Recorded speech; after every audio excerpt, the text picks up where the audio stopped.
Hello, Chair Campos. How are you? I'm doing well. Thank you very much. Hello, everyone. Hi, everyone. Hi, Supervisor. I agree, Susie. Your glasses are fabulous. Aren't they? Oh my gosh, this should be on the agenda item. We should talk about it. This is going so well. A glass. Who knew getting old would result in compliments? Thank you, Megan. Appreciate it. Hey, gotta take. Just to let you know, I opened the room and we're live on Facebook. What? I guess let me know when we have a quorum. I think we do. We do. I'm just, Okay. Janice is here too, yeah. Yes, we do. We have a quorum. Well, I'm going to get started. I guess I'll give it a minute, one more minute, just to make sure.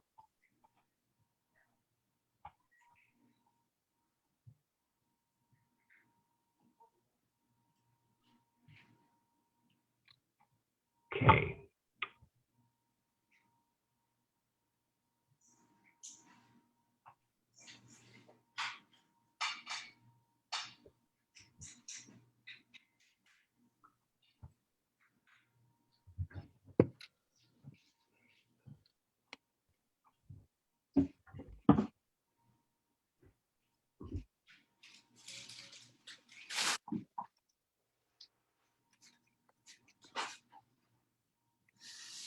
Gainer. All right, we're going to get started. So good evening, everyone, and I'm going to call to order the meeting of Wednesday, March 24th, 2021 of the San Francisco Democratic County Central Committee. The meeting is called to order. Good evening, everyone. My name is David Campos, and I am proud to be chair of the San Francisco Democratic County Central Committee. We're going to begin tonight by asking our recording secretary, Secretary Janice Lee, to do the roll call. Madam Secretary. Thank you, Chair Campos. Good evening, everyone. I'll go in roll call order, and if you have a proxy, can you just say your name? So I'll start with Member Avalos. Avalos. Member Baraka. Present. Here, Member Barry. Presente. Thank you. Chair Campos. Member Chen. Present. Member Duffy. Here. Member Galata. Sarah Souza, proxy. Thank you, Sarah. Member Heaney. Anzo, proxy. Thank you. Member Ibanez. Here. Thank you. Member Kim. Member Lacroix. Present. Member Lee, me, yes, I'm here. Member Loftus. Here. Member Lovett. Here. Member Mandelman. Member Marr. Oh, Duffy is his proxy. okay. Member Marr. Here. Member Mahogany. Here. Member Maliga. Here. Member Morales. Member Raju. Here by proxy, Zaki Shaheen. Thanks, Zaki. Member Ronan. Member Thomas. Present. Member Tong. Here. Member Williams. Here. Member Feinstein. Proxy. Member Pelosi. Member Spear. Here by proxy, Brian Perkins. Member Kounalakis. Here by proxy, Kate Mader. Member Ma. Here by proxy, Isabel Maloof. Thank you. Member Cohen. Proxy. Member Weiner. Here by proxy, Nima Rahimi. Thank you. Member Ting. Member Chu. Proxy, Austin Hunter. I just want to check. Thank you so much. Member Kim. And then Member Morales. Honey is her proxy. Oh, yes. I'm sorry. I'm her proxy. Thank you. No worries. Member Ronan. He was here. She was here. Member Ronan? Okay, no worries. All right, we have quorum.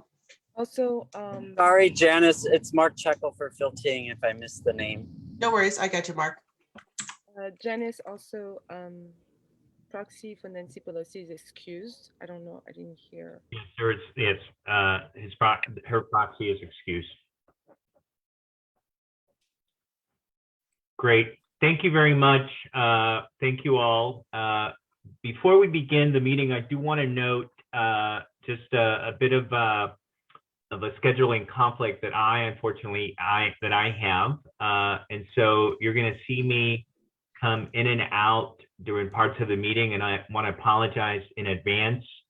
There are a number of central committees that are actually meeting at the same time as we are, and I had made a commitment as a candidate for statewide party office to participate and appear in several of those committees. So it is because of that I won't be able to be here the entirety of the meeting. So I want to apologize for that, but I also want to be respectful of the process of making sure that I appear in those committees. And when I'm not here, chairing the meeting will be our first Vice Chair Leo Lacroix. So I just want to let's just note that. So we'll now go on to approval of the meeting agenda, and colleagues and members of the public that are watching, we have a meeting agenda that currently in its present form consists of 13 items, and there are actually it consists of 14 items, and there are several additional items that different members would like to add to the agenda. So I want to make sure that we go by each item, because the way that it works is that for an item that has not been regularly scheduled or agendized, it needs 2/3 of the vote of the body for that item to be added to the agenda. So I'm going to just, in the event that there might be differences of opinion about different items, I want to make sure that I take a vote on those. So I know that member Barry had an item that is not even listed here that she wanted to add to the agenda.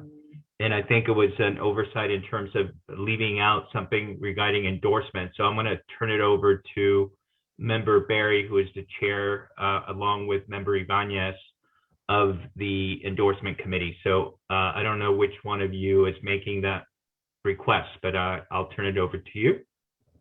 Thank you, Chair Campos.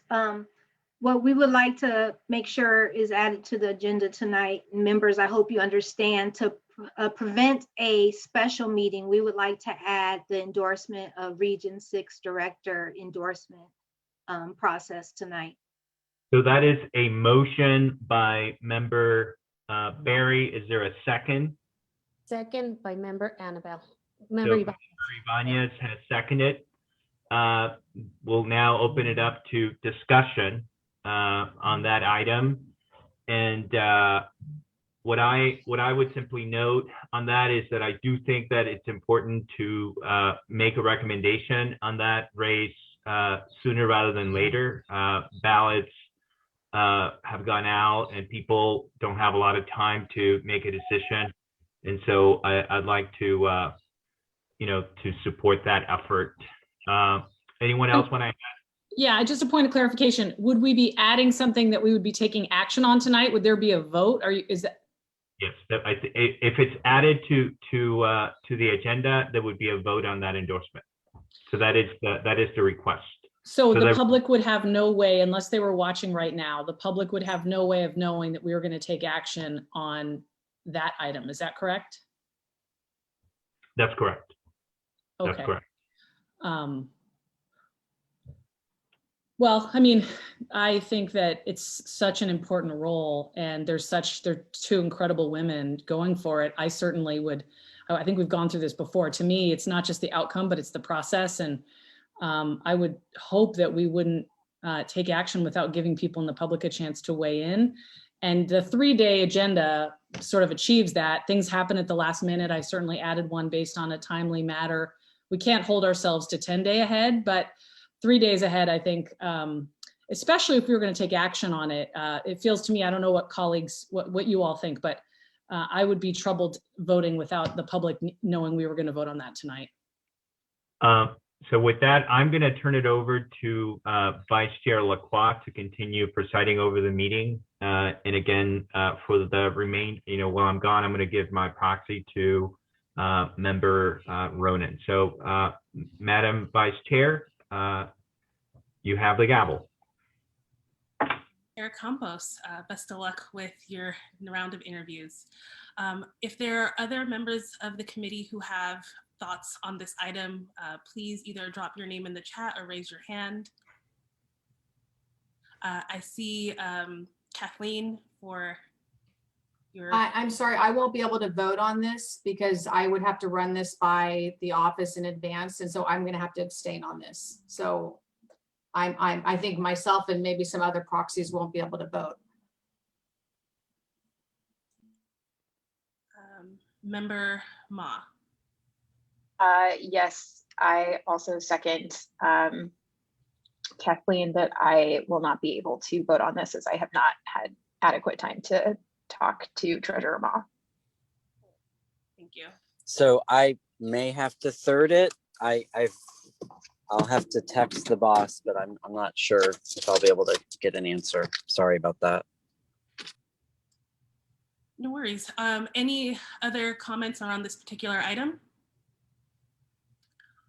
Okay, I believe there is a motion and a second. And I see that there are a few questions about whether or not there will be public comment on this particular vote as well. There will be public comment on the item if it does make it on the agenda. Yes. So if the members of the DCCC do decide to put this on the agenda, then there will be an opportunity for members of the public to provide their input and insight. But as of right now, this is just a conversation of whether or not this will be put on the agenda. Yeah, I'll make a quick comment here. I am open to adding this to the agenda today. I mean, we have both of the candidates here, so it was noticed that both of the candidates would be here to speak. And it was also noticed that several of the other seats for the CDP executive officers are also up for a vote. I'm not sure necessarily who's missing in the room, like are there broad swaths of people who are missing in the room for this vote? However, I do hear particularly the concerns that the proxies that brought up that this may not have been discussed. So I do take that seriously. But in terms of like concerns that like we're leaving out a lot of people who would not have known, I do think it was noticed reasonably in that both of those candidates are here and we are going to be considering endorsements in other CDP executive officer seats.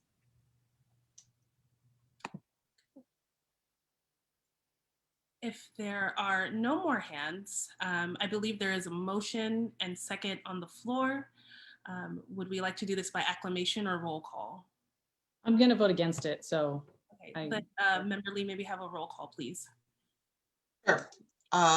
Okay, Member Avalos. I would, please, can we state the motion just so I'm clear what it is we're. So the motion is to include in item 7 for the endorsement of California Democratic Party executive officers and allowing us to provide an endorsement for the role of Region 6 director. And so we will be hearing from the candidates who are seeking to be Region 6 director. And we want to add, the proposal is to add onto item 7, the endorsement of the Region 6 director, in addition to the party chair, party vice chair, secretary, and controller. Thank you. Aye. Thank you. Member Baraka. Aye. Member Barry. Aye. Member Campos. Member Ronan, would you like to proxy? Yes, aye. Thank you. Member Chen. Aye. Member Dufty. Aye. Member Galata. Aye. Member Haney, Aye. Member Ibanez, Aye. Member Kim, I'm not sure if she's here. Member Lacroix, Aye. Member Lee, pass. Member Loftus, No. Member Lovett, Aye. Member Mandelman, and that's Member Duffy as proxy. Thank you. Member Marr, Aye. Member Mahogany, Aye. Member Malika, Aye. Member Morales. It's Member Mahogany as proxy. Oh, sorry. Yes, thank you for reminding me again. Aye. Member Raju, Aye. Member, thank you. Member Ronan, Aye. Member Thomas, Aye. Member Tung. Member No. Tung, thank you. Member Williams, Aye. Member Feinstein, Abstain. Member Pelosi, sorry, they're excused. Member Spear, Abstain. Member Kunalakis, Abstain. Member Ma, Pass for right now. Member Cohen, Abstain. Member Weiner, No. Member Ting, Abstain. Member Chu. Abstain. So to the passes, I passed. I'm going to vote yes, and then the other pass was Member Ma. Abstain. Thank you. I don't have the full vote count, but this motion passes to include it. Thank you, Secretary Lee. We are still on the motion of, sorry, oh my God. Approval of the meeting agenda. Now we are moving to the items that require 2/3 vote to be added to tonight's agenda. We will, we can take these, oh, sorry, Chair Campos had mentioned that he wanted to take each item separately. So we'll begin with proposed item number 14, which would be a resolution to endorse the PRO Act and abolish the filibuster.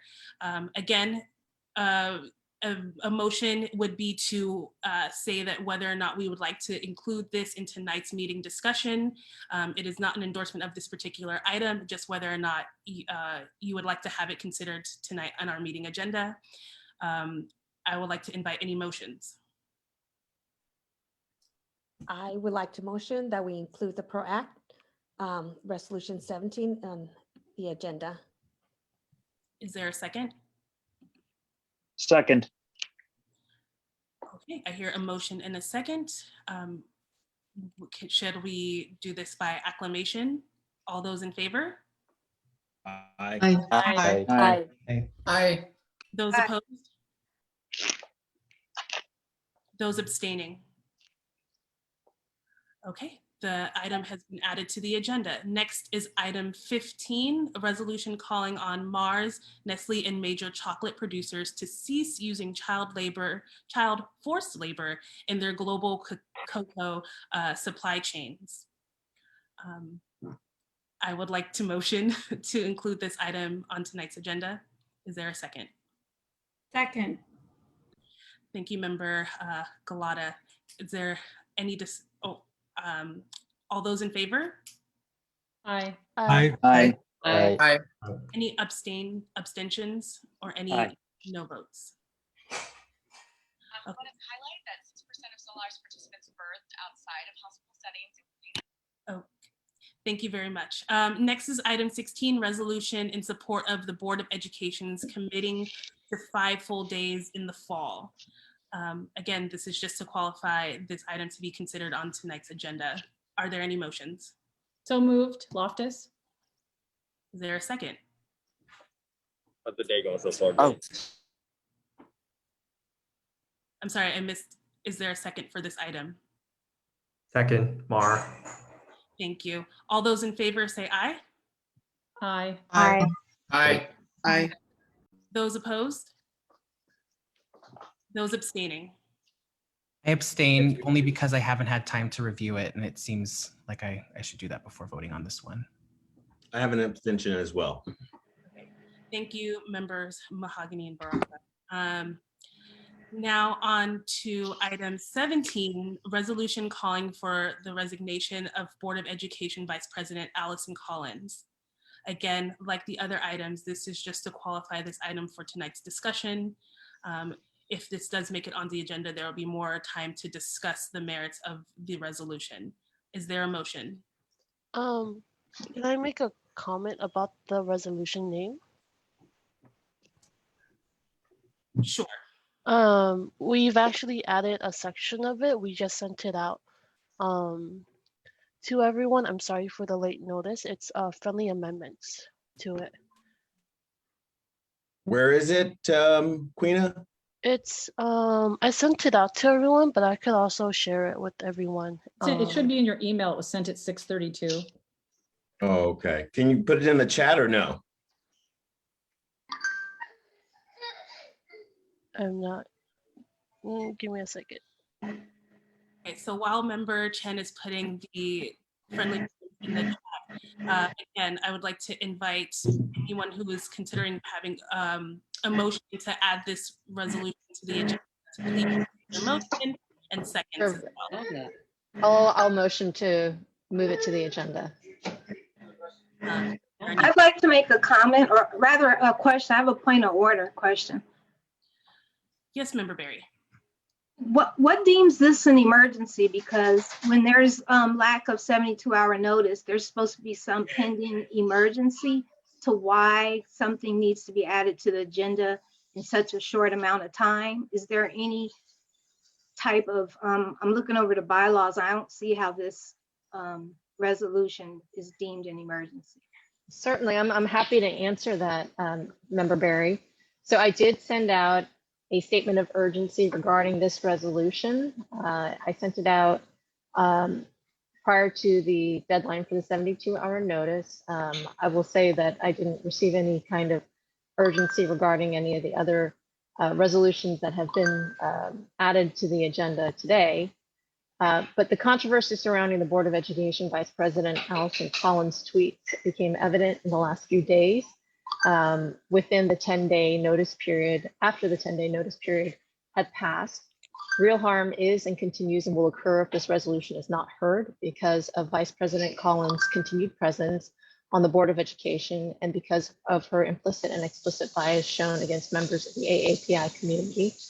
Her continued presence on the Board of Education prevents the necessary healing and reconciliation between the Board of Education and the AAPI community, which makes up more than a third of the children in the school district. And several public officials have already taken a position calling for Vice President Collins' resignation, including several members of this body. And in a time where the AAPI communities are experiencing increasing violence and enmity from the years-long assault by former President of the United States and unwarranted racism and verbal assaults due to COVID, I believe that it is imperative that the DCCC take immediate action to stand in solidarity with the AAPI community and call for Collins' resignation. May I respond? No, I think you had an opportunity to have your question asked. This is again just about the qualifications of whether or not this resolution should be added to tonight's agenda, and would rather not have this become back and forth about the resolution itself, but whether or not this should be on the agenda. All I would offer on this is we just added something to the agenda that we're taking action on tonight that wasn't even on any piece of paper. It wasn't 3-day, it wasn't 10-day. I still haven't actually seen it written down what we voted on. So I just want us to be mindful of, I know that these are challenging issues that we're facing, but in terms of calling it what it is, the bylaws do allow for a 72-hour agendized item. And I agree with Member Berry that there has to be a reason. You can't sit on something that's not timely, but given the timing of this particular issue, I'm not sure that issue applies here, especially given the position we took on a matter that wasn't even on the agenda. Well, I don't think it should be on the agenda because new information is still coming in on this matter. There's not a clear picture. The NAACP is involved. There's information that who's generating the this type of, I don't want to say witch hunt, but this type of method to attack this person. And we don't know if those are Republican talking points. It's all based on tweets and social media that I'm trying to follow. And up to now, I'm still not clear on who's behind what this resolution is presenting and how much harm is being brought on people by not addressing this resolution tonight. So I would like to make a motion to not have this item on the agenda tonight. I believe that point of order, there's already a motion pending, and I am bringing the motion, and I am a Democrat. So rest assured, Member Berry, that I am a Democrat and I am bringing this motion, or this resolution. Thank you both for your comments. So Member Berry, to your point, there wouldn't need to be a motion to not include this item on the agenda. If you do not believe that this item should be heard tonight, all you would have to do is vote no. This resolution would require 2/3 vote of the entire body of DCCC members to be added to the agenda. So the motion that is on the floor is to include this item on the agenda. If you agree, you would vote yes. If you disagree, you would vote no, and it would require 2/3 vote in order to be put on the agenda. Are there any other questions about the procedure of adding this agenda to tonight's meeting? Or about whether or not it qualifies? Member Ronan. Thank you. I was just hoping to hear from Member Maliga and perhaps Ibanez, who are closest to this matter, about whether or not they believe that we should move forward tonight or have the proper notice around this.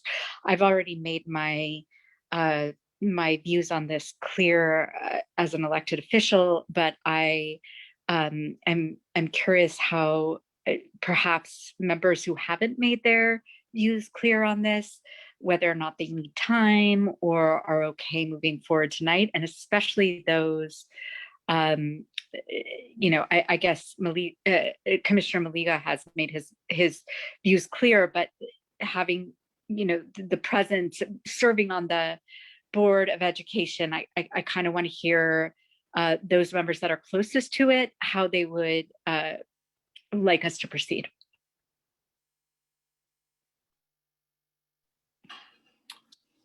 I guess I can go first. Actually, I'll go ahead and speak. Well, as a member of the school board, it's been very rough, right? And I think it is an emergency. We're dealing with a crisis right now in the city, a racial crisis, right? And we are elected leaders in San Francisco, and there's a way that we have to be able to carry ourselves and hold ourselves accountable, whether it's today or acts that we did in the past, that is inflicting harm on people, right? And so I'm not saying black, white, Chinese, I'm talking about people in general, right? And so at the current state, we have a large community of individuals, which happen to be the Asian community, that are hurting right now, right? And it is not okay for us to continue to, let me back up, sorry, I'm a little bit, this has been a really, really rough time for us. This has been a really, really rough time for us. The individual, my friend, my colleague, and I love her to death, right, who is a part of this, sits on our school board. We have a school district that comprises, I think, we have a large Asian population in the school district who actually are, not all, but a large number of them are afraid that we have a leader in office that has said these things about their community. And in addition to that, the response and the reaction in terms of understanding the harm that has been done,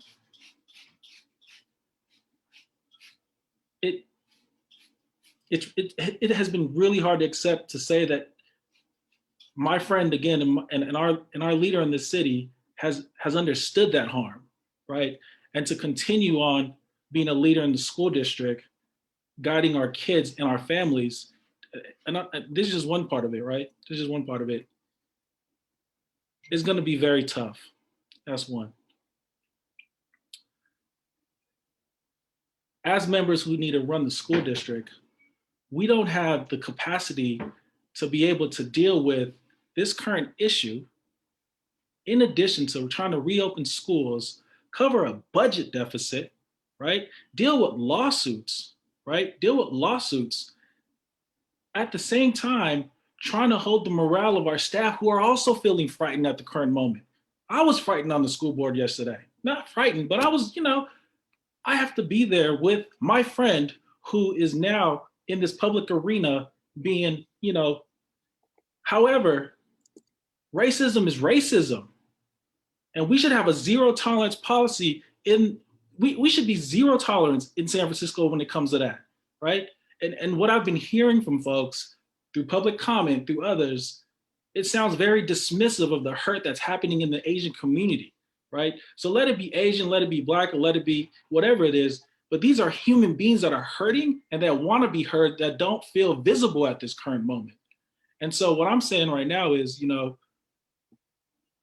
we have to stand up to racism and not budge, flinch at all about it right now, because we have an entire school district right now that we're suffering, right? So some may think, we need more time to process. Some may think it's not an emergency, but for others, that's where we're at right now, and so those are my emotional comments. I have some other comments that I've written down, which I could talk about later, but, Supervisor Ronan asked, what is the current state? That's kind of where we're at right now. We have a resolution on the board tomorrow to remove Vice President Collins from her committee chairs, from her leadership chairs, right?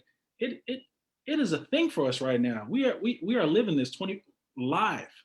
So I understand if it was any other group, people would be jumping to it right away. It would be an emergency for some other group.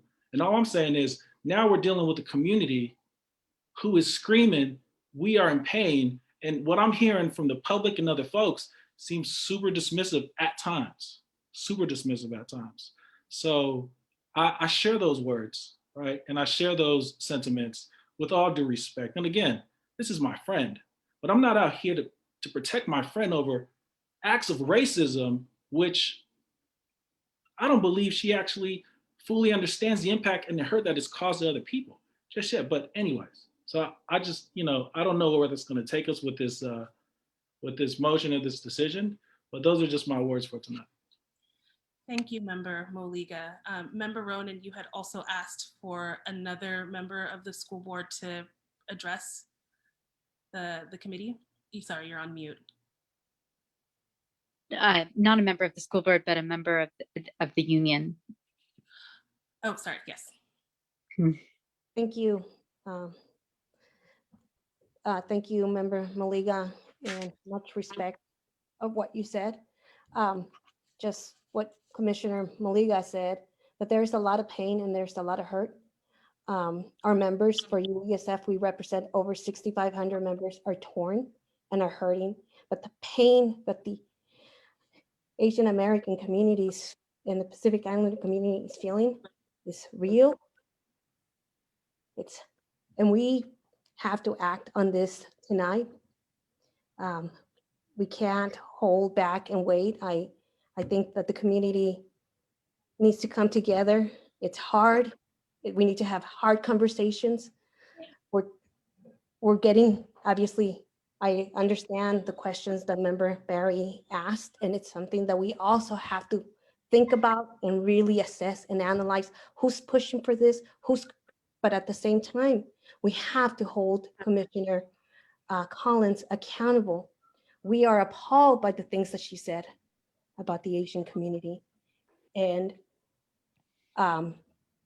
I think this is an act where we need to act today. We need to be able to bring our communities. We need to also stop the pitting of our Black community versus the Asian community. We need to stop the anti-Blackness that's happening as well. It's those really hard conversations. And I think we need to have those hard conversations as well. But we believe that we need to act on this tonight. And we can't prolong the pain the harm that has already been caused any much longer. And again, there's students that we have to teach, there's families that we have to be with, and we have to take that into consideration. And it's, yeah, this is something that I can't support delaying this. Much, Member Ibanez. I see that there are a few hands raised as well, and I will call on them in the order that I saw them. So it's Member Baraka, Member Lovett, and then Member Mahogany. Oh, sorry, Vice Chairs Baraka, Lovett, and Mahogany. I just want to remind all of our colleagues to, again, keep the comments around this about the urgency of whether or not this item should be on tonight's agenda, and anything about, you know, the resolution itself to be discussed if and when this item is put on the agenda. So with that, Member Baraka, or Vice Chair Baraka. Thank you. You know, this is really tough. It's really tough because guess what? America, we're not really dealing with race right now. We kind of bury it, we stuff it. As a Black man, the history of this country, 500 years of suffering, we know about suffering. By no means am I of the thought that it's okay to use those words. It's not okay. And Commissioner Collins did apologize. Was it an apology that met everyone's needs? No. I don't necessarily think this is urgent right now because we have a lot swirling around the school board right now. Let's see here. Not that long ago, we had a mural issue. And then in a fairly recent history, we've had a renaming issue having to do with possible racist leaders. Now, I understand that if you get into the weeds of that, some of the research on that matter may have been faulty, but there's also this issue of the merit-based system at Lowell. So to me, it's not just Commissioner Collins alone in this situation. It is many other factors that have contributed to where we are now. And again, I don't condone that kind of language at all. But I also don't think that someone's heat of the moment comment during the time of the Ferguson riots and Commissioner Collins wanting to get some dialogue started around the Black community with some of her Asian friends. Unfortunately, this was the result. And that phrase, and I'm not saying that I use it, but I've heard that phrase used in the Black community, house, N-word. And often when I think of that, I think of people like Clarence Thomas, Ben Carson, and it is emotionally charged. And there is a lot of emotion around this issue. And I think we should take that into consideration in having somewhat of a cooling off period before we ask the only Black female on this board, who's to me doing a great job advocating for Black and brown students, that we need to give a little bit more cooling off time to figure out what this really is about. So I would not support putting this on tonight, but I am in support of possibly bringing it up in the future if the situation hasn't cooled down or if other factors come into play. So that's my comment. Thanks. Thank you, Vice Chair Baraka. Before I turn it over to Vice Chair Lovett, I just want to address the chat for tonight's meeting. There has been a lot of, I just want to remind everybody to be respectful of each other and treat each other with the kind of respect and decency that you would want to receive. And if we notice that this still continues to happen, we will take the necessary steps to kind of squash that. And so this is your warning, your first warning, your only warning. If we see it again, you know, we will address it. But please, please, please be respectful to one another. Thank you very much. Vice Chair Lovett. So I want us to be clear that there are two votes and they're about process. The first vote is whether we're going to talk about this at all. I know we're very torn about all this. I want to talk about this. I want us to talk in a constructive way so that we don't tear each other down. You know, 4 years of Trump, it hasn't gone away. And we all live with our histories, right? So we bring that. And what is our goal? Is our goal to bring people together past all the traumas and all the hurts? Or do we actually reinforce it? So what is the best process? I don't have, you know, I wish I could look into the crystal ball. I want us to have the discussion. You know, and then when we come to that, you know, if we come to that vote, then the question is one more vote, in this case for recalling, you know, Vice President Collins, does that fix the problem? You know, we've already heard from the electeds, right? So even though, you know, the Democratic Party, you know, can make a stance about this, how are we actually helping to address the inequities, you know, the crises, which are so real? You know, a number of us have kids. We haven't been able to stop the avalanche. That happened. But what we do we have an actual restorative justice process? I don't know. And that's when we come, that's for the later discussion. You know, do we actually have a process that allows for all our communities to be heard? Because that hasn't happened. You know, who's been talking to the families? I know that, you know, there's been a lot of clubs voting and a lot of, you know, certainly, you know, folks speaking up from their elected positions. And that's important. I respect that. But we do need to have some deeper conversations. And I want that to happen. You know, does that happen at the same time as the saying she needs to resign? If somebody said to me, I'm canceled, but I want you to come to the table and go talk to these people that I've been actually trying to support in some ways, I don't know what actually will help us to build trust. And so what I want us to have is integrity toward building trust. And so we build each other up and we're not tearing each other's communities down.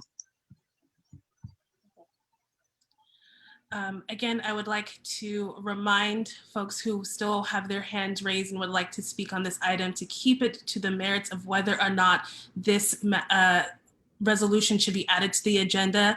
And if we want to continue having conversations about the resolution itself, then I would suggest that you vote to include this on tonight's agenda. But this conversation right now that we're having is just about whether or not this resolution should be on tonight's agenda.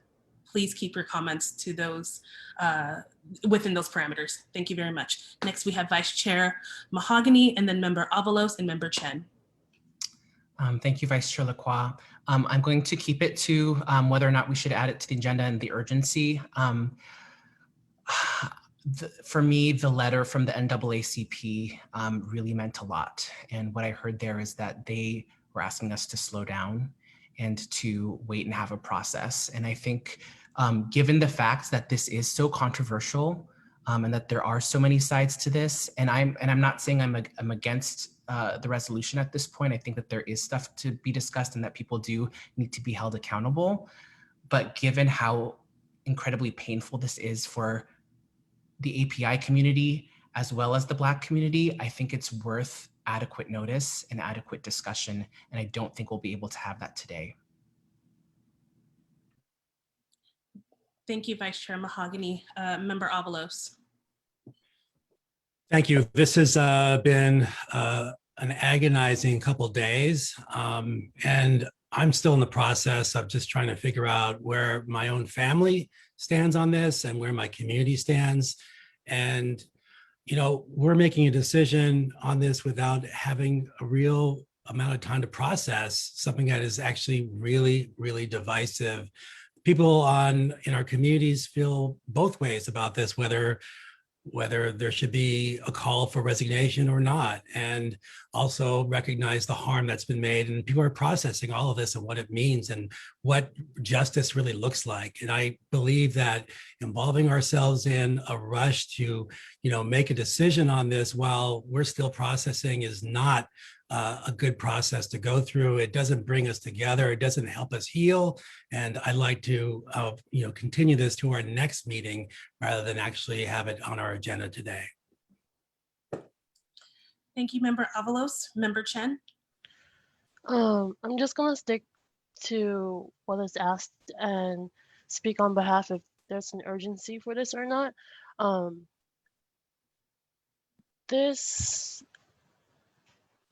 To be honest, I never had friends who are really, I have the friends who are like into politics and the friends who are not, right? This issue was actually brought to me by a friend who was not into politics. She was just saying like how hurt she felt about this issue, and she's just a normal parent. And seeing that a lot of parents on WeChat, they've been talking a lot about this, and it is in our community, but it's not seen through like other places. It's just talks amongst like the Chinese community and the Asian community. It really, there is a sense of urgency for it. People are really talking about it, and they really want to know, like, as leaders, what do we think? So that's all I really have to say. Thanks. Thank you. If you have already spoken, please put your hand down so I can kind of see who is on the queue. And I believe it's Member Tung next. You are on mute. See, I lowered my hand, but then I didn't take myself off mute. In terms of the urgency, I think, I've stated what I've given as my response to this body about why it is so urgent, and listening also to Member Maliga and Member Ibanez about why this is such a pressing issue and why there needs to be space for the community to discuss this, I think is an even more present reason, because these are two people that are in the middle of this, and our communities are hurting. I will say that at the school board meeting yesterday, only 20 minutes per side was allocated for 1,000 parents who wanted to speak, who attended this meeting. And in our meeting today, there are 135 attendees, which, I know that our DCCC meetings are really exciting, but that's more than 100 people more than we usually have at any given meeting. And so I think the community is here. And I want to have an open and honest discussion about this. I'm not here to villainize anyone, but I do think we need to talk about this, and we need to talk about it now. It's very timely. And there are issues right now, and people who have already called for her resignation, who have stated their support for the AAPI community. And I think we as a body have a responsibility to our constituents to have that hard discussion now. Thank you, Member Tung. Member Chu. Madam Chair, may we call to question, please? Yes, if there are no more comments, again, there is a motion and second on the floor about whether or not to add item 17, I believe. Let me go back and double check. Yes, item 17 to tonight's agenda. Again, this is just adding it to the agenda. There's a point of order from me. There is not yet a second. The motion was made by Member Tung, so I just want to clarify Second. there is not yet a second. Second. Second by Member Chu. Thank you. Thank you, Secretary Lee, for catching that for me. Now that there is a motion and a second, may we have a roll call, please? Yes, sorry. Member Avalos. No. Member Baraka. No. Member Baraka, thank you. Member Barry. No. Member Campos. Yep. Member Chen. Yes. Member Dufty. Yes. Member Galata. Yes. Member Haney. Yes. Member Ibanez. Yes. Member Kim. Member Lacroix.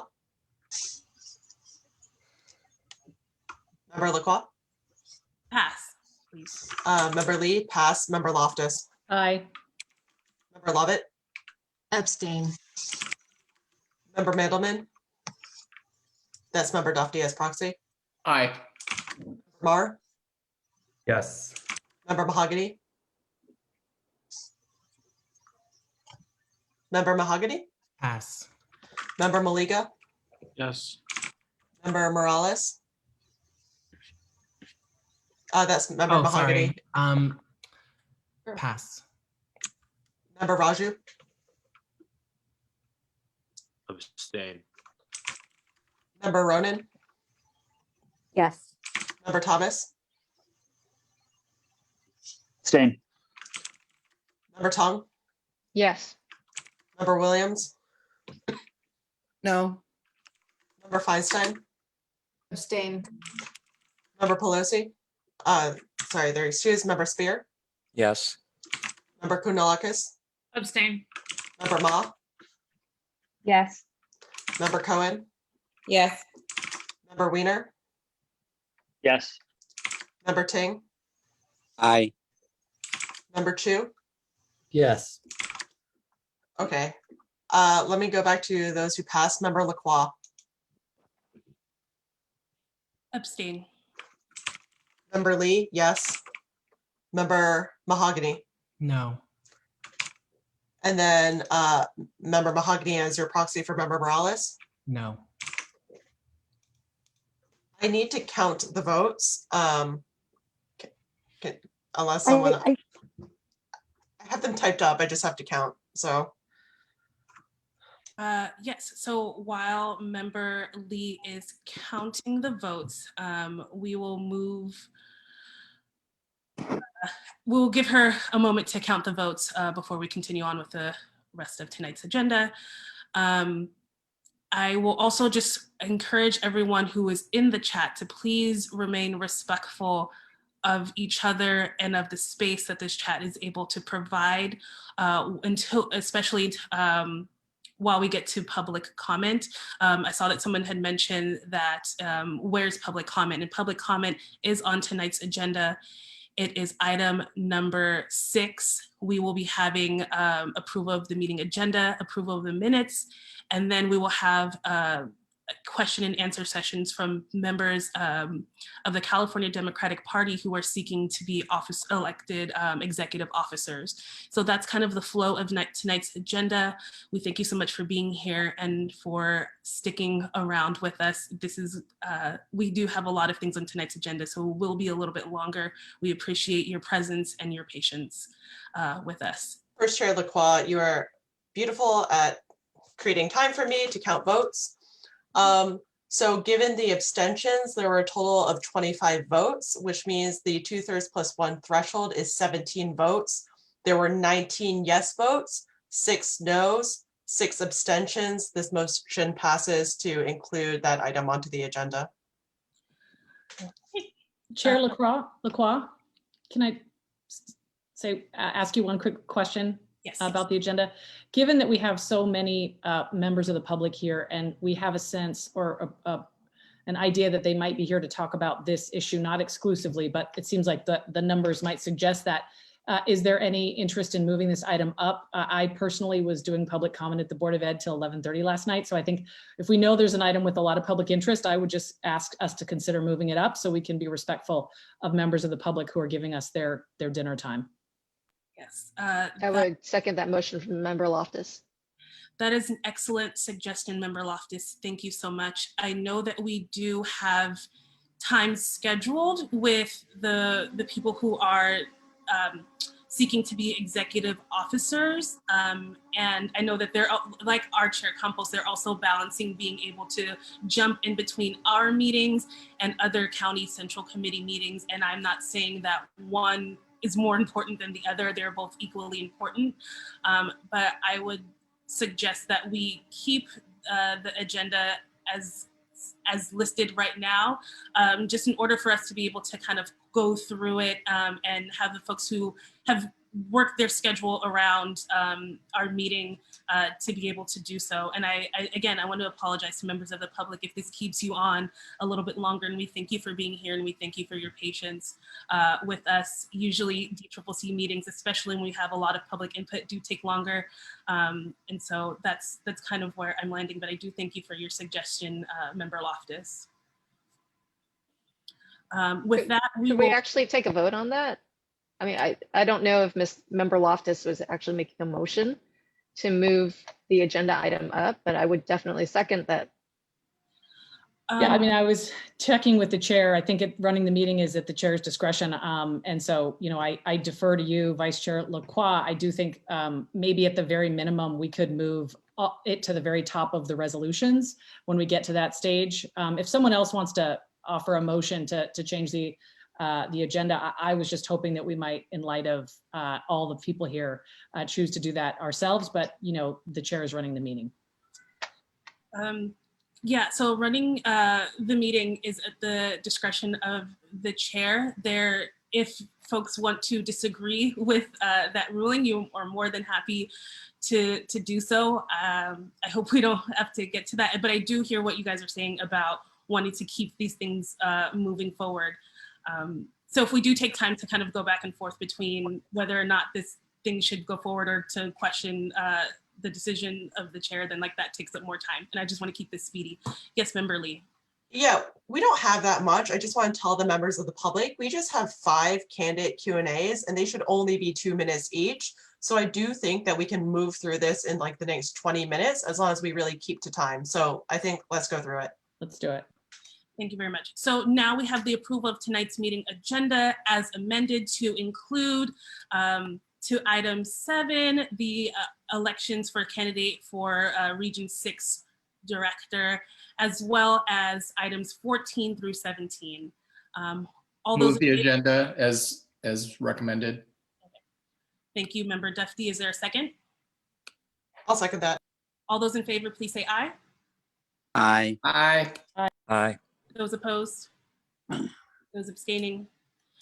Thank you very much. The agenda is approved. And now we're going to go to item 3, which is approval of the February 24th meeting minutes. I'll move this item. Second. All right. All those in favor, please say aye. Aye. Those opposed? Those abstaining? Abstain, Mark Checo for Phil Team. Thank you very much. All right, now is item 4, the election of California Democratic Party executive officers, introduction of candidates and candidate presentations.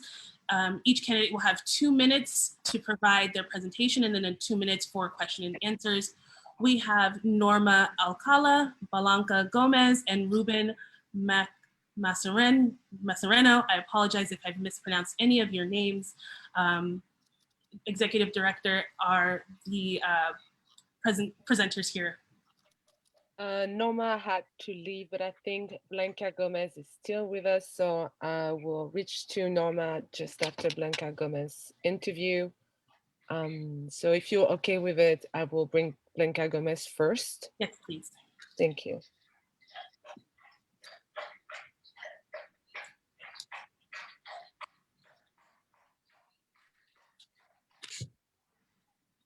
Hi, Blanca.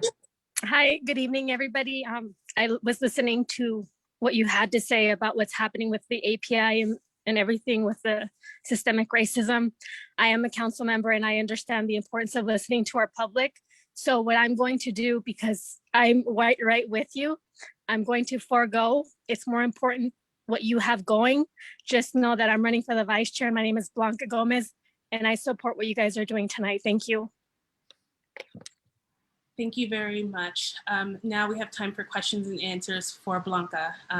Again, we have 2 minutes for the conversation. Are there any questions?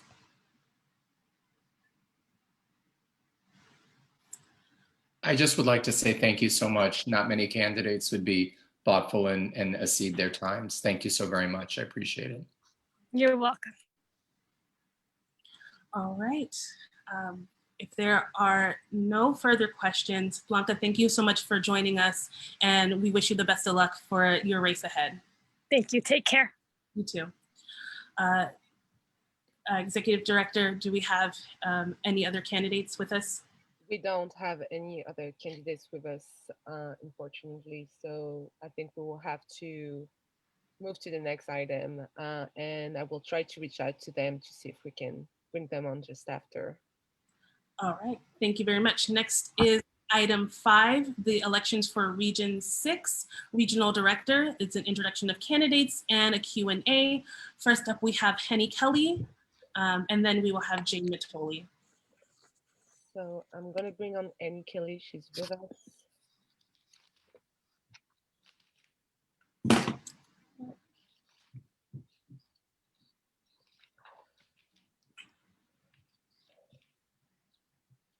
Annie, can you hear me?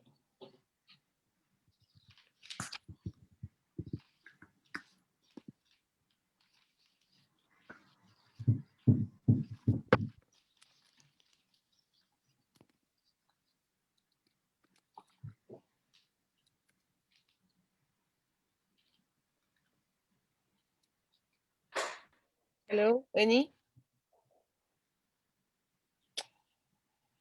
I think she's not with us right now. I'm gonna leave her on the panelist side and see if she can return and call on the next candidate. The next candidate is Jane Natoli. She's with us, so I'm gonna bring on Jane Natoli.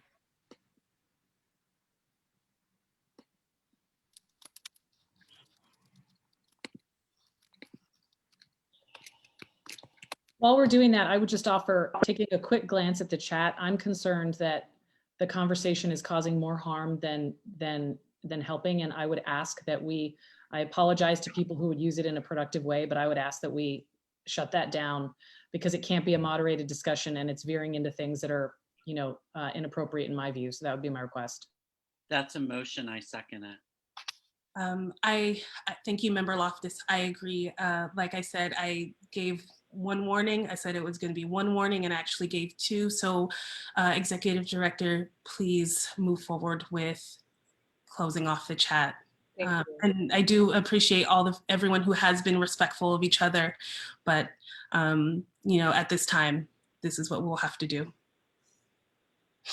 That doesn't stop folks from still commenting on Facebook though, right? No. Oh, it says let me unmute.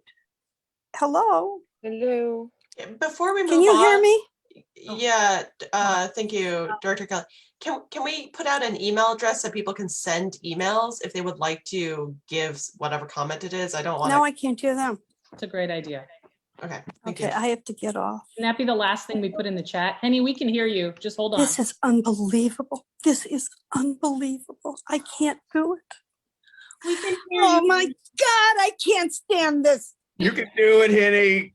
She can't hear us. And also, this does not limit people from being able to provide public comment either. I think having the chat was just like another way for people to engage with us. But public comment will still be on a part of tonight's agenda. Okay, give me a moment just to figure out who is here, who is not here. It seems that I cannot shut down the chat. I don't know why. So just give me a moment to see who is there and if Annie Kelly is about to do her interview. I see Jane with us. Maybe we can proceed with Jane while you, Henny. Yeah, she's with us. I bring her on. And I want to welcome back Chair Campos. I see that his face has popped back up into the gallery. So welcome. Good evening, everybody. I'll be brief. Obviously, you have a lot on your plates ahead of you. My name is Jane Natoli. I'm running for CDP Region 6 Chair. Just jumping in this because I want to bring the energy around a lot of the activism that I've previously done. Happy to talk with more of you at length outside of this forum about it. You have a lot on your plates tonight, but just proud to be endorsed by people like State Senator Scott Wiener, Assemblymember David Chu, Board of Equalization member Malia Cohen, among others. And I'll close my remarks there. If there's any questions for me, otherwise feel free to, I'm happy to provide my contact information so you can talk with me. Thank you very much. If there are any questions for Jane, please ask them now. If not, I encourage you guys to reach out to her offline to discuss her candidacy for Region 6 Director. But if there's any pressing questions, feel free to ask them now. Seeing none, thank you so much, Jane, for joining tonight, and best of luck on your race ahead. Karima, is Henny able to join? I also saw that Norma is still with us. Norma, great. So if you're okay with it, I can bring on Norma, but I don't see any right now, Kelly. Okay.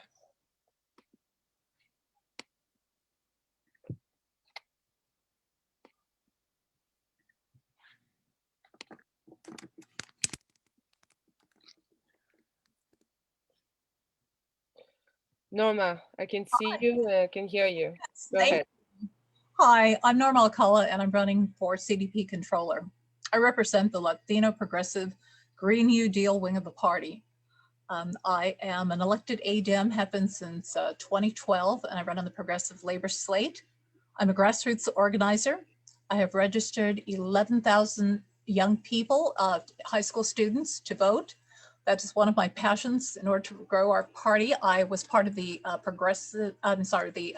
Voter Services Committee, and I wrote the manual for high school voter registration and civic engagement. I've traveled on my own dime all the way up to Eureka, to San Diego, to help other people learn how to do voter registration, engage our young people. I am a former steward for SEIU Local 768, where I also became president for that union. I stand on the following issues. So really quickly, I know I have limited time, so I stand for an end to the filibuster, packing the court, amnesty for dreamers, single payer, controlling climate change, labor organizing, defending voting rights, shared governance in the party, refusing dark money, providing free college, and protecting our seniors. And I'm running because I believe that the role of controller must be one of transparency and accountability. 3,300 delegates took a pledge and passed a resolution to not accept dark money. And we have violated their trust. We must be a party that just doesn't talk the talk. We have to walk the walk. I'm a former school board member where I brought single member districts, and that is one of the foundations of our party in order to ensure diversity and true equity. I am a city council member for West Sacramento. I'm hoping to bring those same single member districts as well into our city council elections. And I'm sorry, how many minutes do I have? I am the Yolo County vice chair, and I am also the former president of River City Democratic Club. I bring experience. I know how to read a budget. I know how to deal with budget deficits, and I know how to allocate resources most needed. Most importantly, I think our party needs buy-in. It's important. We have standing committees, such as Rules Committee, that doesn't have a single Latino on it. So I believe it's really important that our caucuses, they play such an important role in grassroots organizing, as well as, really going out there and hitting the demographics, of our state, that they need to have a lot of input, in our party. And unfortunately, that's not happening right now. So my hope as controller is to open dialogues, have robust conversations over some of those tough issues that— Thank you very much. We're at 2 minutes. If there's any questions that we have for Norma, now would be the time. Seeing no questions, thank you so much, Norma, for joining us this evening. Thank you. Wish you the best of luck for your race ahead. Thank you. I appreciate it. Karima, have we been able to connect with Henny at all? She said that she will be here. I'm still waiting for her. I don't see her, unfortunately. I know that Betty Yee is trying to is here. No, right now we're interviewing. Betty was already interviewed before, Okay. so it was only people who are not interviewed. Okay. Okay. Sorry. That's okay. Okay. Well, if that is all, maybe we could bring back Henny at a later time. I think it would be great to move on to item 6, which is public comment on items on tonight's agenda. And again, this is for people to make public comment on items that are on the agenda or otherwise germane to party business. I know that we were considering whether or not to have public comment be 2 minutes or 1 minute, just based on the number of people that we see in the chat earlier. And I know that kind of cuts down on people's time to be able to share with us. But I think that in order to hear from everyone, I think shortening the amount of public comment would allow us to hear from more people in a quicker amount of time. So again, I do apologize for making the public comment shorter, but I do want to be able to make sure that we're able to hear from everyone. So with that, public comment is open, and I will turn it to Executive Director Lynch. Thank you. So hi, everyone. I just want to, in order to make a public comment, you need to use the function raised hand. You can find it when you click on participant at the bottom of your screen, you're going to have a little windows opening up on your right. And at the bottom, you're going to click on the function raise hand. If you cannot find this function, please email us at info@sfdemocrat.org. I can send it to you again. I will send it to you. Like this, I can bring you on anyway for a public comment. For those who are calling, please dial *9. Like this, I can see that you raised your hand. If I cannot see you, please email me at info@sfdemocrats.org. Thank you very much. And I'm going to start with Sin Young. And just after, we're going to have Alex Wong, Meredith Donson, and Frank Noto. Hello? Oh, we have Annie now. I am so sorry that this has happened. I just don't know what happened to my phone. It's very late and I'm in another area of the place. I'm in Atlanta. My name is Henny Kelly. I have been active in politics for 61 years and I want to continue as your CDP region director, probably not on Zoom, but in person. The hard question is, what does a regional director do? The director is an elected position. There's no pay, no staff, and no glory. But there is important work that has to be done so that the Democratic Party in California has a strong structure on which to build.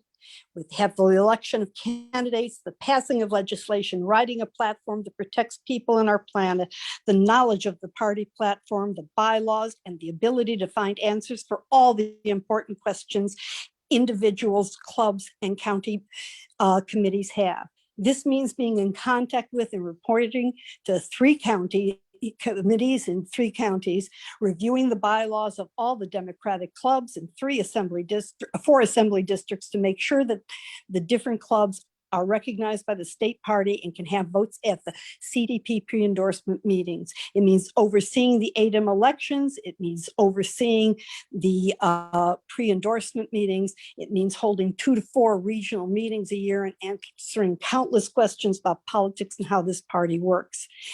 I have been in politics for over 60 years. I canvassed with Jack Kennedy before I could vote. Bernie Sanders and I worked on housing in Chicago. We're still friends. And I marched with Martin Luther King Jr. in Chicago and in Washington, D.C. And in Delano, I marched with Cesar Chavez. I spoke up to make sure that the party does not take money from Jewel and from payday lenders. I baked challah to raise clean money for our party. I have been active in state and San Francisco politics for 50 years. I may be 79. I'm old, but my ideas remain young. And I would like to continue to serve Region 6 by making good trouble, necessary trouble, so that the party can work for all of us. I will do it if you will vote for me, Henny Kelly, for Region 6 Director. Thank you, Henny. So glad that you were able to get reconnected. I see Member Dufty has his hand raised. Thank you. Thank you, Chair Lacroix. And Henny, I just want to congratulate you on being a progressive force of nature as long as I've known you. And I wondered if you might speak briefly about the ways in which you have done outreach in your role to ensure that the DCCC and other democratic groups are aware of the issues and decisions that are coming before you. Well, I try to send out a lot of emails. I come to every single meeting of the Democratic County Central Committees. I answer questions. I have mentored many young people that are coming in and explained to them how to be delegates and shown them ways of really getting involved in the party. I think I can do almost everything to help people except for help them with Zoom, as you can see today. Thank you for that wonderful answer. And I do want to verify that you have been a strong and regular presence throughout my service on the DCCC, and I remain inspired by you. Thank you. Well, thank you. And I hope you didn't hear me swearing when I was trying to get back on. I think we missed the really good words, but we got the effect. Oh dear. We have less than 1 minute left, and I see Member Berry has her hand raised. Hi, Henny. Thank you for your long years of service. It's admirable. And I wanted to ask you, you've probably seen a lot, and this is probably one of the most progressive bodies that the DCCC has had in a long time. I wanted to know, you mentioned at our last bylaws meeting that maybe there should be some sort of training when it comes to Robert rules. And I'm wondering if we could even push the limit. And do you see the Democratic Party needing training on implicit biases? I think that I think is extremely important. I would very much like to do any trainings that you need, or to make sure that the Democratic Party makes these trainings available to our different areas, our different counties. And yes, I think we need that training very much. Thank you so much, Henny, for joining us. I encourage anyone who has other questions or would like to follow up to connect with Henny directly. We all have her contact information because she does email us. But yes, thank you so much, Henny, for joining us, and best of luck for the race ahead. And sorry if I swore online. Bye-bye. What's new, Henny? So back to public comment. Again, for members of the public in the DCCC, we appreciate you guys being flexible and allowing us to hear from members who are seeking to be on the California Executive Committee. So back to Executive Director Lynch for public comment. So we have a first person for public comments. In Wong, you can go. Sorry. Thank you for your patience. I appreciate it. Good evening, everyone. I'm proxying today for Kaylee Lloyd from UDC, so I'd like to use her presidential privilege. My name is Sin Wang. I am a Chinese American queer single mom of a Jefferson Elementary first grader. I'm here today to urge your support of the resignation of Commissioner Allison Collins, as well as the resolution for the return of 5 full days of in-person learning in the fall, which I feel are strongly interlinked. I've heard several members tonight say we need to take more time on this issue, on the issue of Commissioner Collins' resignation. To the contrary, there is no greater urgency. Our kids have been out of school for 1 year now. They are suffering with severe mental health impacts, and the achievement gap is soaring, especially for students of color. This is a very, very serious equity issue, and we are the only major U.S. metro area district with no timeline for reopening middle and high school. Yet this Board of Education is unable to focus on reopening schools, as Commissioner Collins' racist statements have become a major distraction. Both her tweets and her non-apology were unacceptable. There's no justification for her generalizations about API people, that we are complicit, apolitical, quote unquote, white adjacent perpetrators of white supremacy who use it to get ahead. It is an insult to every one of us who has committed ourselves to racial and social justice movements and negates the Asian American experience of discrimination, exclusion, and marginalization. The tweets also revealed an undertone of contempt that has broken our trust and faith in her ability to act in the best interest of our kids. San Francisco's public school students and their families, over 1/3 of which are API, are already struggling with a surge of anti-Asian violence. Commissioner Collins' comments sow racial division between our communities and make her unfit to lead our school system. Attempts to call for restorative justice are disingenuous. Restorative justice requires the consent of both parties, including the victim, and equal footing. This process is welcome overall and can begin only when Commissioner Collins has stepped down, as every API Democratic club in this city has called for, and as well as the vast majority of elected officials in this city. I urge you to vote yes on both of these resolutions so we can get to the real work of educating our children and healing our communities in solidarity. Thank you. Thank you. Thank you very much. Next speaker. Next speaker, we have Alex Wong, and just after Meredith Dodson.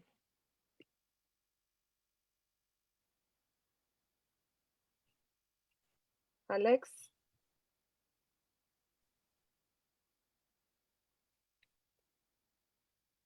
Hi, can you hear me now?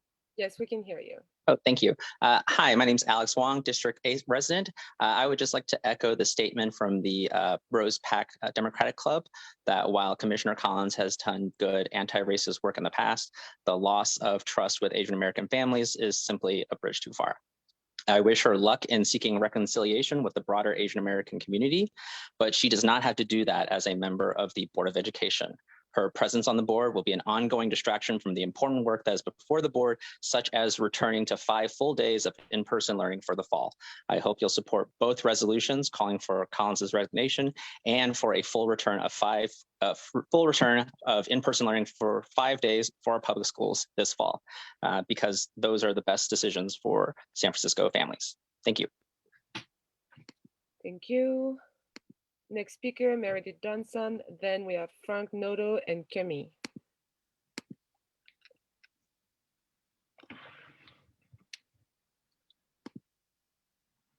Meredith, can you hear us? Hi, can you hear me? Yes, go ahead. Okay, thank you. I'm here tonight as a mom of multiracial Vietnamese children who's hopeful about living in a city that will make them and my family feel safe and respected, not diminished. 40% of our city's public school children are API. I stand in solidarity with them and our API school commissioners, whose requests, starting with just an unqualified apology, were ignored by Commissioner Collins this past week. Given Collins' lack of unqualified contrition and her defense of her violent statements, I urge you to ask her to resign. By holding on to her seat, she's furthering the harm to our API community and delaying the urgent work of our districts to get our students back full-time to their schools. While we sit here discussing this, our city is simultaneously failing to provide quality education to our children. We are the last of the largest 25 metro areas across the US to open our schools to middle and high schoolers. We still have no plan for them and no plan yet to bring back students for full-time 5 days by the fall. That is why this is urgent. How are our 2 API commissioners who stated their position calling for her resignation and about the harm they've endured supposed to move forward on fully reopening our schools with the aggrievers still in the room as a decision maker? How are the pressing education issues, of which there are so many right now, supposed to be addressed when now so much of our time will rightfully so be focused on the harm Collins's anti-Asian comments have caused? It's imperative that we now begin the transition towards healing and solidarity. Collins should be part of that and can hold herself accountable. The first step is for her to step down. Our city's public school children require nothing less than our complete and full attention and prioritization right now to get them back 5 full days by the fall. Thank you. Thank you. Just a friendly reminder to all those looking to make public comment that we are doing 1 minute. Oh, sorry, never mind. 1 minute public comment. Yes. Thank you very much. Thank you. Sorry, I didn't hear that we amend the agenda and the public comment. Thank you. Next speaker, we have Frank Noto, just after Kemi Sibberling. Frank, can you hear us? Yes, thank you. I'm speaking on behalf of the Center. Hello? Frank, it looked like you muted yourself. I hope I didn't. Can you hear me? Yes, we can hear you. Go ahead. Again, I'm with the Sunset Community Democratic Club. We stand in solidarity with the Asian Pacific Islander community. I support the call for the resignation of Commissioner Allison Collins and the return of children to our public schools. It's time to speak truth to power and to hold public officials accountable. It's time to reject racism. To reject this resolution would be dismissive of the pain in the Asian American community. Thank you for your time. Thank you. Next, we have Kemi Sibberling.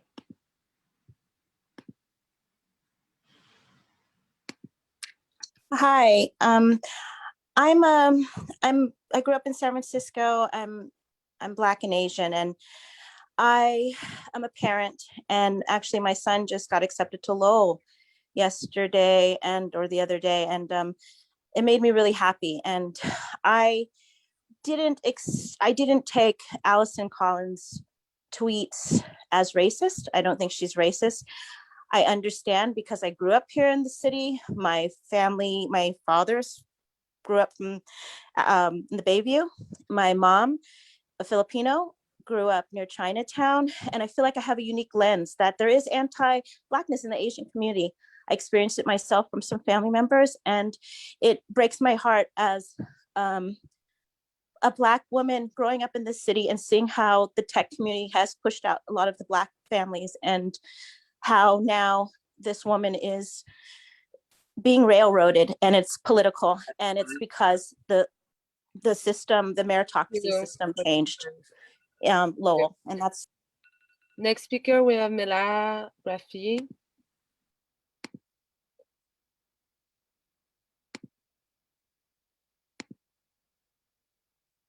Hello? Malaha, can you hear us?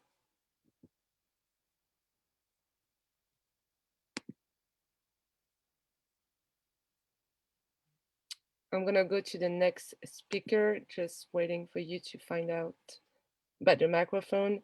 Next speaker, we have Sila C. Hi, thank you.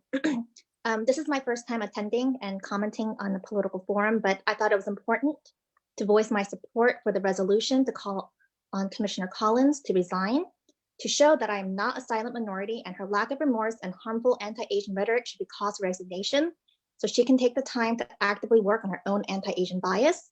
I am a mother of a rising kindergartner who needs to decide on his SFUSD placement, but I have no faith in Commissioner Collins to have my child's best interest and believe she needs to step down. I think it's important that Asians do need to work on their own anti-Black bias, but focusing on the possibility of a nefarious agenda of the recall organization is just whataboutism deflection and does not negate the harm that Collins has caused, especially by her lack of remorse and hypocrisy. She herself has stated that "I'm sorry if you are hurt" is not a real apology. We would not accept this type of behavior from our children, so we cannot accept this from an elected official responsible for our children's voices. Children's education. Please do not silence our voices. And last but certainly not least, I urge the group to call for SFUSD. Thank you, time's up.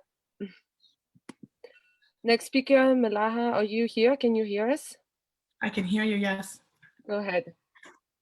Thank you, everybody. I see you have a lot of really important work, so I'm just going to cede my time. I came to say hello, and you're voting tonight for our races, and I spoke to you last month, and I do know that I've reached out to many of you. I hope I can earn your support, but I'm going to cede the rest of my time so you guys can continue this really incredible discussion that you're having. Thank you for doing the work that you do. This is all so very important. Good night, everybody. Good night, thank you. I'm bringing out Kimberly. Hi, go ahead. Can you hear me? Yes, go ahead. Okay, great. Hi, I'm Kim Cavalloni with the San Francisco Labor Council. I just want to urge everyone on the DCCC to endorse Betty Yee for second chair of the Democratic Party, the female chair. She's done an incredible job. And I think more than ever, we really need her voice in the Democratic Party. She's been a strong advocate for workers, and that is why the Labor Council supports her. Thank you. Thank you. Next speaker, we have Lee Work. Then we have Mary Sue, get ready, and Brent Turner. Hi there, I'm an SFUSD parent. I wanted to call in to ask for your support for the resolution, both to get our kids back in school full-time, all kids, and also to support the call for the resignation of Commissioner Collins. I think that the kind of anti-Asian bias she has expressed has no place in our educational policy.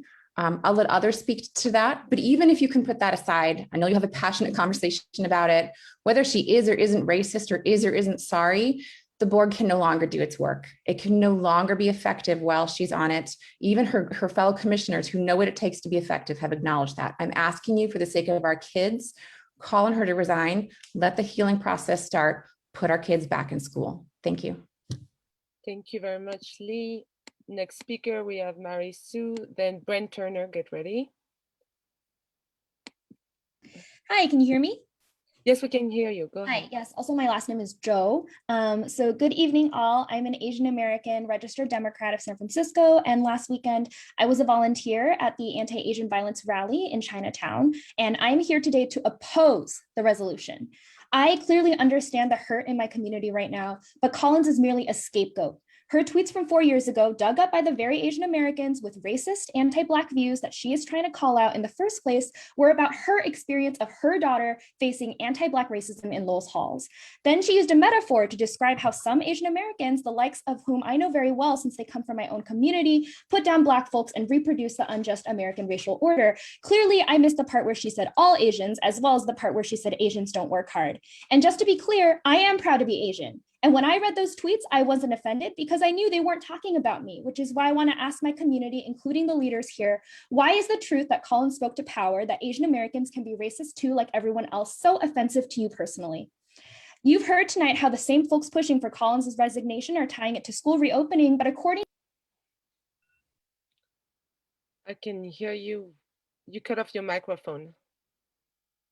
Sorry, hi. The majority of Asian American families, according to a district-wide survey, don't actually want schools to reopen. So I ask, do you all really have our community in mind? I don't have anything to say about Collins's policies tonight. I'm Mary, thank you. Thank you. Next speaker, we have Brent Turner, then we have Austin Triong and Julie Roberts. Hello, committee members. Can you hear me? Yes, we can hear you. Go ahead. Yes, thank you. I just wanted to, I put forth in the chat earlier a resolution that's called Supporting 9 Common Sense Solutions to Strengthen U.S. Elections. The San Francisco Central Committee has a great history initiated by Tom Amiano in supporting open source election system reforms. And so Una Joyce and Carolyn Fowler are putting forth a resolution going to the executive board.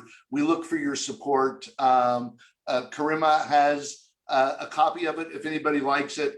We think a lot of the racism that has blown up in our faces came from an unelected Trump regime, and we appreciate your support. Thank you again. Thank you. Next speaker, we have Austin, then Julie Robert, then Mary. Hello, everybody. My name is Austin Tron, and I'm here to support Commissioner Allison Collins. I think, restorative justice is the official policy of SFUSD, and when we're modeling what solidarity really looks like, it means addressing with the hurt. And I wish that this item on the agenda was postponed because we are getting facts in, and everybody is responding from a place of hurt. As we're getting waves of knowledge about shootings like from Georgia and the attacks on our elderly. I wish that, when folks are talking about racism and anti-Blackness are actually understanding and sitting with it, and for the Asian community to just recognize that. Yeah, take the time and really just listen and don't buy into this blatant opportunist recall BOE campaign. I yield my time. Next speaker, Julie Robert. Then we have Mary. And then I don't know, we have an email address, Ioni Kinch. So. Hi, my name's Julie Roberts-Fung. I'm an SFUSD parent. I think it's telling how people who are railroading Commissioner Collins are also tying her resignation to other issues. This is opportunistic, and we've seen a pattern in the school district where issues that white parents care about are prioritized, and the important anti-racist work the school district, especially Commissioner Collins, has been doing is considered a distraction. I hear real pain in Asian communities about the shooting last week, and real pain about the words that Commissioner Collins has used to describe anti-Black racism in Asian communities. I hear real pain by Black communities who've experienced those same kinds of words turned against them. As a white person, I'm calling on the white members of this body to abstain from this vote. I'm calling on us to stop stoking conflict and allow for restorative practices that center Black and Asian communities. As white people, we benefit most from this system of white supremacy, and it's been painful to see how white people, including journalists, have stoked pain between API and Black communities at a time when there's deep hurt. Thank you. Thank you. Next speaker, we have Mary.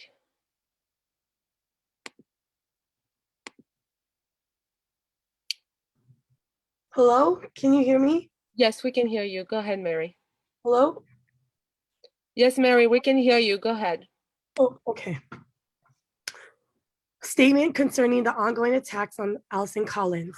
Our many Asian American and Pacific Islander communities are hurt, angry, and grieving this week. Those of us who are in pain, those of us who are Asian and Pacific Islander, ask that our pain not be used as a wedge to further harm or pit API and Black communities against each other by a racist recall effort. Commissioner Allison Collins has been one of the few consistent anti-racist voices among politicians in the city. Commissioner Collins has been in solidarity with API communities in our school district and done work in sponsoring resolutions for art equity, equity studies, an API-led mental health initiative. She works tirelessly to hold SFUSD accountable in implementing these and other important resolutions, including the Vietnamese language pathway and a resolution to audit school libraries and ensure the representation of Asian American narratives. The opportunistic targeting of Commissioner Collins distracts from the national conversation around addressing anti-API and anti-Black hate. Furthermore, we want to highlight and remember how API and Black communities have historically and are currently working together in solidarity with each other. Hands up, Mary. Thank you. Next speaker, we have Leonie. Then we have Christopher Christensen and Virginia Marshall. Can you hear us? Hello? Can you hear me? Okay, I'm going to go to the next speaker.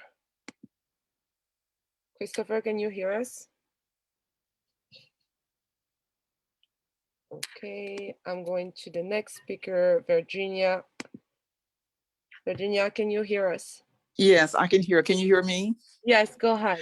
Good evening, DCC members. I'm honored to be able to speak with you tonight. I'm Virginia Marshall, a longtime educator here in San Francisco and with the Alliance of Black School Educators. I apologized last night to my colleagues, to board commissioners, and all the members of the Asian community and the PI community. I'm so very sorry that we're in this place, and words do hurt. But I apologize to the BSU members when the action happened to them at Lowell High School. Although I had nothing to do with any of these things directly, but I'm an African-American woman, a mother, an educator, a grandmother. And I feel that Commissioner Collins is being used as a political pawn to keep Lowell High School the way it is. Do you know that Lowell High School was not meant for me? It wasn't meant for Asians. It wasn't meant for Pacific Islanders. It was meant for white folks. Here we are years later fighting amongst each other. Lowell High School does not belong to one group. And so please stop using Commissioner Collins as your political pawn. Thank you. Next speaker, we have CU Mo. and then Ewan and Katie. And I guess Susan Pfeiffer, you go first. Sorry, I didn't see you there. You can go ahead. Hi, am I unmuted? You unmuted, go ahead. Hi, friends. Susan Pfeiffer here, my regulars, public comment. Tonight, I want to speak up on behalf of Henny Kelly for Region 6 Director. I've been a delegate to the CDP for a number of years, and I've watched Henny. The regional director's job, in my opinion, is very much of a den mother or a mother hen, and that is regardless of whatever sex you identify as. And qualifications are someone with experience, e-board experience, standing committee experience, understanding of the resolution platform and rules committees, being able to guide delegates in getting their resolutions, platform planks, and change suggestions to the appropriate committees and teaching them the rules of that, advising new delegates on applying for various standing committees, conducting the ADEM elections every 2 years, which will likely be back in person next year, attending the DCCC meetings every month in several districts to share information, holding regional meetings 2 to 4 times a year, and being non-judgmental and helping delegates, whether they agree with them or not. They go to bat for the delegates. Also being a challah queen in this case, which was her way of fundraising for the party. It's a thankless job. She's been willing to do it, and I think she is experienced, so that's why I'm endorsing her. Thank you. Thank you, Susan. Leonie, can you hear me now? Okay. So I'm gonna bring on CU. Hi, everybody. Hi. I want to start off by saying we must remain united and in solidarity against racism. I want to urge the San Francisco Democratic Party to support the resolution calling for the resignation of Commissioner Collins. The issue before us is about the action of one person. We cannot let this become a Black versus Asian issue. We cannot fight anti-Blackness with anti-Asian or vice versa. The underlying assumptions behind Ms. Collins' statements are problematic. So we must call a racist statement racist. No one should be that powerful that is worth fracturing the hard-earned unity in our community. Finally, I ask the DCCC to remain faithful to the restorative process and not let it be used as a tool to keep someone in power. I hope Commissioner Collins will resign so we can repair the problem, engage with us as equal, and we can transform together for the sake of our community.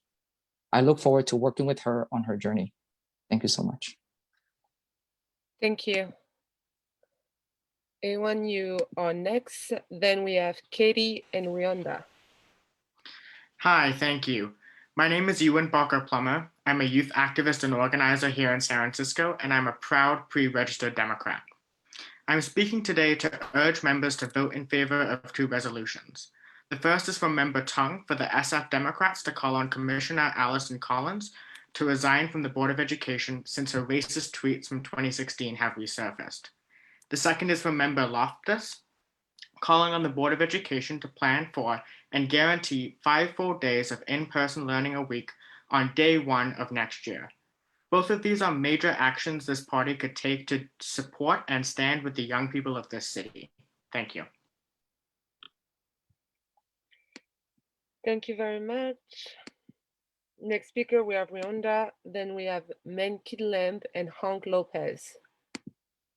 So good evening, everybody. I am a proud member of the African American Parent Advisory Council, and I have attended I don't know how many meetings in the past few nights in support of Allison Collins.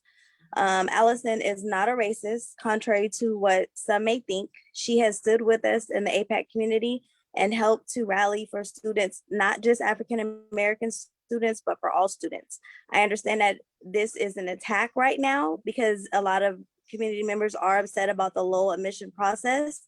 And for one member in particular to say that Asians will forgive you if you reinstate the low admission policy should tell you all just exactly where this is coming from. Allison has apologized, and we are working with her along with the NAACP, and we do have a meeting scheduled tomorrow with the Chinese Democratic commission to help repair the harm that was caused. We understand that it was damaging, but it was not meant for this time. It was a totally different time when she said it. She has apologized more than once now. We cannot allow her to be railroaded and used as a political pawn. Thank you. Thank you. Next speaker, we have Katie. Katie, can you hear me? Yes. Hi, all. My name is Katie Arbona. I'm the senior co-chair for the Alice B. Toklas Club. Here asking you to support Member Tong's resolution. We do not feel that Collins's comments are acceptable from a local representative, especially a representative of our school district, and we especially feel that her reaction to the community and the pain that many community members have expressed around these comments has been in any way helpful or, again, acceptable. So we urge the committee to vote in support of the resolution. Thank you. Next speaker, we have Men Keith Lamb. Then we have Hank Lopez and Leila. Hello. Hello. Can you hear me? Yes, go ahead. Hi, I have two kids in SFUSD. In lots of board meetings, Commissioner Collins publicly said that Asians are privileged and labeled concerned parents as racist. Asian Americans are certainly not privileged. It's insulting for her to suggest that we are privileged and using stereotype in her tweets. My wife's grandfather came to San Francisco as a paper son on April 26, 1921 on SS China. 100 years ago, he endured interrogation at Angel Island, lived through Chinese Exclusion Act. My wife, as a U.S. citizen, has been told to go back to China. Asian American experience is similar, has experienced similar racism and hardship in the U.S. as much as other minorities. When Collins went for her campaign, she said that she would address implicit bias in school, but she's being a hypocrite. And in fact, I don't have any confidence on some of the board of members. Board members, President Lopez continuously silence opposition voices in many board meetings. This is dictatorship, not democracy. I am really upset as a parent. Nothing to do with the lower admission. Your time's up. Next speaker, we have Hank Lopez and Leila.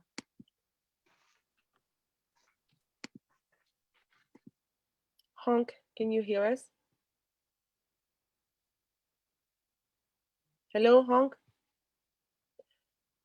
Next speaker, we have Leila. Is it Hank? Does that make a difference? Hank, sorry, Hank. No, I think the way you're saying it is amazing. I just want to make sure. It's the French version, so sorry. But I think he cannot, I'm asking him to activate his microphone, but I'm just gonna leave him here until I figure this out, and I'm gonna pass it on to Leila. Hi, can you hear me okay? Yes, go ahead. Okay, hi, I want to say that I don't envy you. I know that this is hard. I wish no ill will toward Allison Collins or to her supporters. I can't emphasize that enough. I do believe that she ought to resign. There is a value in social justice work of asking the group harmed about the best way to proceed. While there are AAPI voices on both sides of this topic, you know that the majority of the advocacy groups are advocating for resignation. It seems inappropriate to use proximity to a marginalized group of people by saying that, I went to school with Asians, to make harmful xenophobic generalizations about entire groups. The tweets perpetuate Orientalist tropes about Asians as sneaky, unworthy degenerates, using and misusing systems for personal advancement. I'm heartbroken to say that the tweets indicate contempt and bias toward AAPI kids and families. I wish no ill will toward her, but I firmly believe there is bias. Resignation is needed. The apology was a non-apology per her own standards. Leila, thumbs up. Thank you. Next speaker, we have Lee. Hank, if you can hear me, try to deactivate your microphone. You're going to be next.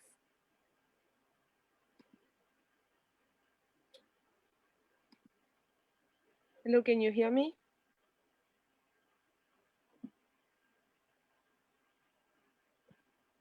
No. I'm going to go to the next speaker. which is Sydney. Sydney, can you hear me?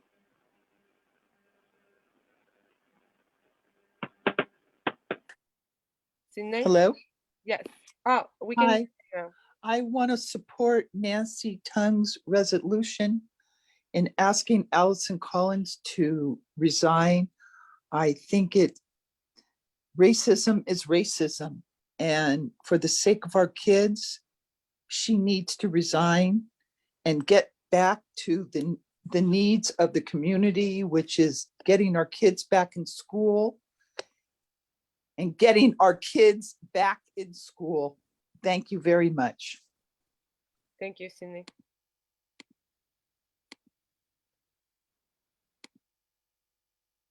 Lee, can you hear me? I think your microphone is on. Can you try? I'm sorry, can you call the name again? Yes, it's you. Go ahead. I cannot see it. It's like L, and after that, I cannot see you. Is it for Leilani? Yeah, you're not on as Leilani. Sorry, but Okay, go ahead. sorry about that. No, no, it's okay. I just wanted to say that all the language over the last, couple weeks has been very disturbing. I'm asking for restorative justice for Allison Collins. I am. And I know that some people are rolling their eyes, but have asked us to practice it over the years. So it's really, I'm asking for that for us as a community. I keep hearing 41%, 6,500. Does that mean that you're going to keep marginalizing other groups because you're a larger group? Or does that mean we're going to start working together, talking our issues out, and really doing the hard work? I don't believe any hard work is being done that asking to resign, asking to her to go away and sit down later on and talk with other people. I believe let's do the hard work now. I got into an Uber yesterday. Actually, the Uber driver called. Time's up. Thank you. Hank Lopez, can you hear us now? Okay, no, I'm going to bring you back to the attendees. Now we have Viola, and next we have Itzel and Rory. Hi. We cannot hear you very well. Can you hear me now? No, we cannot hear you very well. Just a second. Yes, I think it's better now. Go ahead. Hi. Go ahead. Can you hear me now? Yes, go ahead. Hi, I am here as the parent of a high school junior in San Francisco Unified School District. My child is suffering greatly with his mental health. He has stopped going to school. We have had a therapist work with him, and he has been able to work under long distance learning. And I am asking that the Commissioner Moliga and the rest of the Board of Education are supported in their work to reopen 5 full days for all children who want it, as per Ms. Loftus. And I also think that while Ms. Collins is a wonderful person, she is right now a big distraction to the work that the board ought to be doing. So I would like to support Ms. Tang's motion as well. Thank you very much. Thank you. Next, Itzel. Then we have Rory. Hi, everyone. My name is Itzel Estrada. I am a D5 resident. I urge the DCCC to not add their name to the list of people calling for the resignation of Commissioner Collins from the Board of Education. Her comments were hurtful and represent the conflict between racial groups as victims of white supremacy. She was speaking from frustration, not from hate towards the AAPI community. This is an opportunity to practice the values San Francisco says it stands for. She deserves due process and restorative justice. We all must stand in solidarity to dismantle anti-Blackness and hold the hurt of our AAPI communities. We can do both. Asking her to resign is not the answer. It is only causing more harm and more divisive. I yield my time. Thank you. Next speaker, we have Rory. Let's remember we are on a national stage. The sentiment expressed to me from Black people from around the country is, in summary, the only contrition that would be good enough seems to be Allison hanging from a tree in front of City Hall. This is a public lynching. There is a different standard for Black people in the political and legal systems in the United States where justice is enforced on just us. Black people who feel this way are the same Black people that mobilized in 2020, the same Black people that passed out water in long lines and worked to get our current API vice president and president elected. Black people have not felt safe or respected in SF for years. And the SF API community that has stood side by side with Black people for years are in support of Collins. Those who call for her dismissal have not consistently and actively stood by Black API people, Latinx, or other marginalized people. In fact, many of those who want Allison out have stood solidly and constantly for conservatives and Republicans. So when you speak on this committee for the API committee, why then you do not take into account the API voices and voters in support of Allison and advocate for a just and restorative process? These API community members are also the same API voices who most represent the future of the Democratic Party. Time's up. Thank you, Roy. Next, we have Jamal Peterson. Then we have John. Then we have Lisette. Can you hear me? We can hear you. Okay, yes. So I'm calling in support of Allison Collins, and what's really worrying me is that in this society we don't understand context anymore, and it makes me wonder what are we teaching the youth? And you know, people are saying she's a distraction, but somebody dug this up. So any of you guys or anybody that's on the board, somebody could dig up something that you said and take it all the way out of context. And I also think this is an opportunity to really have conversation between the Black and Asian community, but people would rather have division. Also, I feel like people want us out of the city. So they're showing this an example with Allison Collins. People want to rid us of San Francisco. So, you know, understand context. And we need to see race and talk about it so we can understand each other and learn something about each other. It's the same thing as pitting Black history against Chinese New Year when we could have celebrated both, right? And look at the commonalities. You know, I hate to bring up Bruce Lee, but bring up with things that we agree. Thank you. Next speaker, we have John, then we have Lisette, and then, yes, Lisette. John, can you hear me? Yes, can you hear me? Yeah, go ahead. Hi, I'd just like to briefly say, and thank you for taking my call, that I support Commissioner Collins. I think that she represents a constituency. I think she meant what she said when she said it, whatever context you take it in, and that's a feeling that she has that you have to deal with. And her or someone like her is going to have to be in the room when you deal with the problems of the unified school districts. So I suggest that you not pass the motion to ask her to resign. Thank you. Next speaker, we have Lisette. I lost you, so I don't know if you put down your hand. If I see it again, I will bring you on, Lisette. Then we have John Butford. Good evening. Thank you for the opportunity to speak. I know we have a minute, so I'll jump in real quick. I'm here. My name is Sean Buford. I'm the president of San Francisco Firefighter 798, and I ask for your support for the resolution to be sent to the mayor to ask that the hostile work environment that's been presented to our paramedics and EMTs please cease. And so hopefully I can get your support on doing that. Thank you very much. And also I'd like to show my support for Henny Kelly and for Betty. Thank you. I'll yield my time. Thank you. Next speaker, we have Renee, then Ashley, get ready, and Josephine. Yeah, I'm calling in to ask you to support 5 full days by fall. And the fact that this is a thing we even have to call in to ask someone to support is crazy, to be honest. It's a sign of a failing city and a broken system. I also support Nancy Tong's resolution that Collins be held accountable for her words and actions. Her comments are somehow being positioned as speaking truth to power, but in this city, Collins is power. Parents have no confidence in the school board, none. This is a crisis at this point. Families are leaving, and this latest distraction is only making things worse. Thank you. Thank you. Then we have Ashley Wright. Thank you. I'd like to ask leadership in all areas to take this as an opportunity to educate and enlighten all sides on the issue of anti-Blackness, racism, white supremacy ideologies, and what the term model minority means.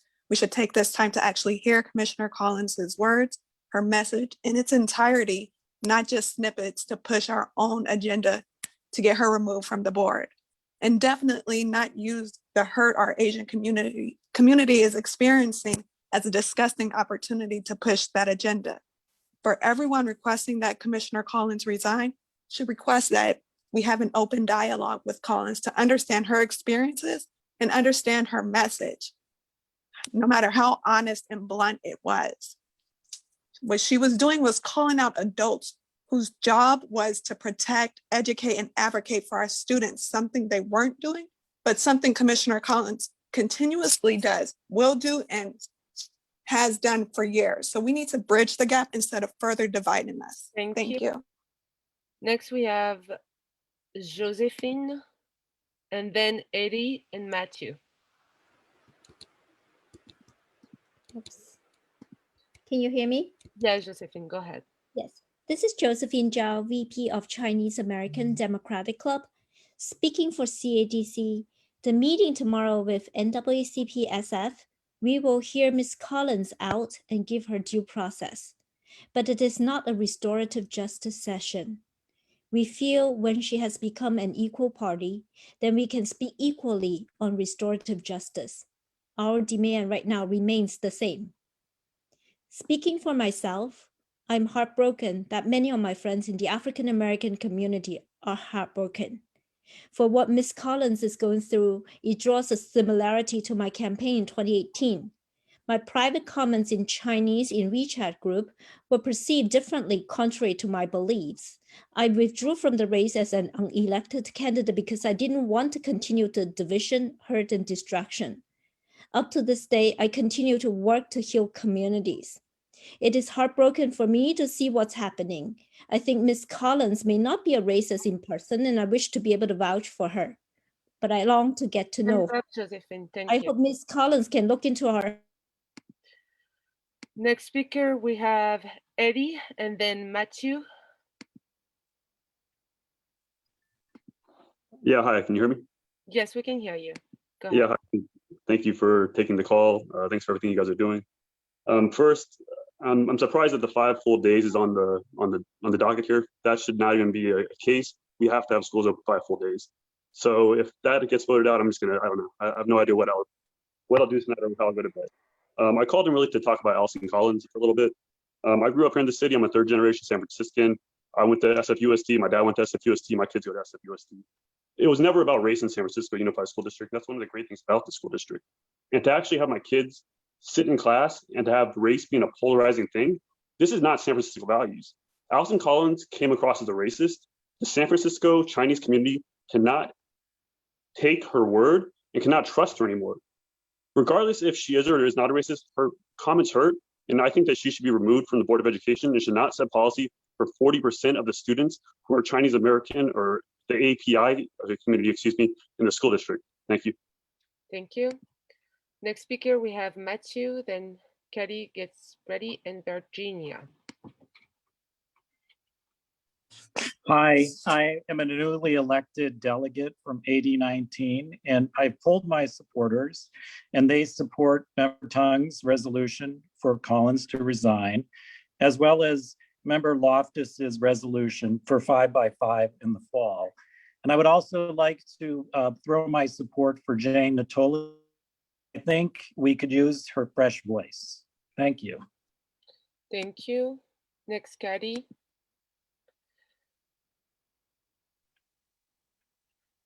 Hi, can you hear me? Yes, go ahead. Hi, my name is Katie, and I'm a San Francisco resident, a parent, and a teacher in SFUSD. And I don't usually speak at events like this, but the hateful and opportunistic targeting of Allison Collins has deeply troubled me. I want to ask those of you who are calling for her resignation to ask yourselves if you truly believe that this is an anti-racist project. Over the past few days, we've witnessed the anti-Black, patriarchal, and hateful sentiments of many of you who are called, many who have called for her resignation. And I want to ask you if you feel like this is who you need to align yourselves with. Allison's tweets have caused pain, and although she has apologized, this does not erase the pain. I do not want to dismiss this. However, I trust that Allison will engage honestly in a restorative healing process. For me, actions speak louder than tweets. We know that Allison is and has been an incredible advocate for so much truly anti-racist work in our schools and in our city. Please search your heart and ask what Allison's resignation would truly accomplish. Do you think it will heal the pain that so many are suffering? Do you think it will make SFUSD less racist? Do you think it will actually improve anything in our schools?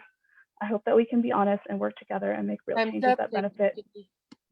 Next speaker, we have Eddie. Then we have Virginia and Christine. I already spoke, thank you. Oh, I'm sorry. Then we have Virginia.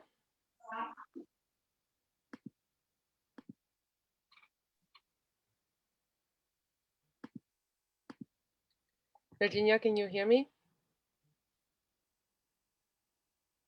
Hello? Hi. Yes, go ahead. We can hear you. Hi. This is Anna Marie Booth. I'm a member of the Alliance of Black School Educators, and I'm here to support community unity and urge that we use our energy to build bridges. This committee can lead by immediately stopping the stoking of conflict. I acknowledge and empathize with the pain of our API brothers and sisters while asking that we work together to restore harmony. I do not excuse bias, but point out that each of us is biased, consciously and unconsciously. We all need to consistently work on ourselves. I associate my comments with Mary Zoo's, Julia's, Austin's, Marie's, Virginia's, Itzel's, Rory's. Let's heal through restorative practices, not banishment. Thank you. Thank you. Next speaker, we have Christine. Then we have Shanti and Brandy.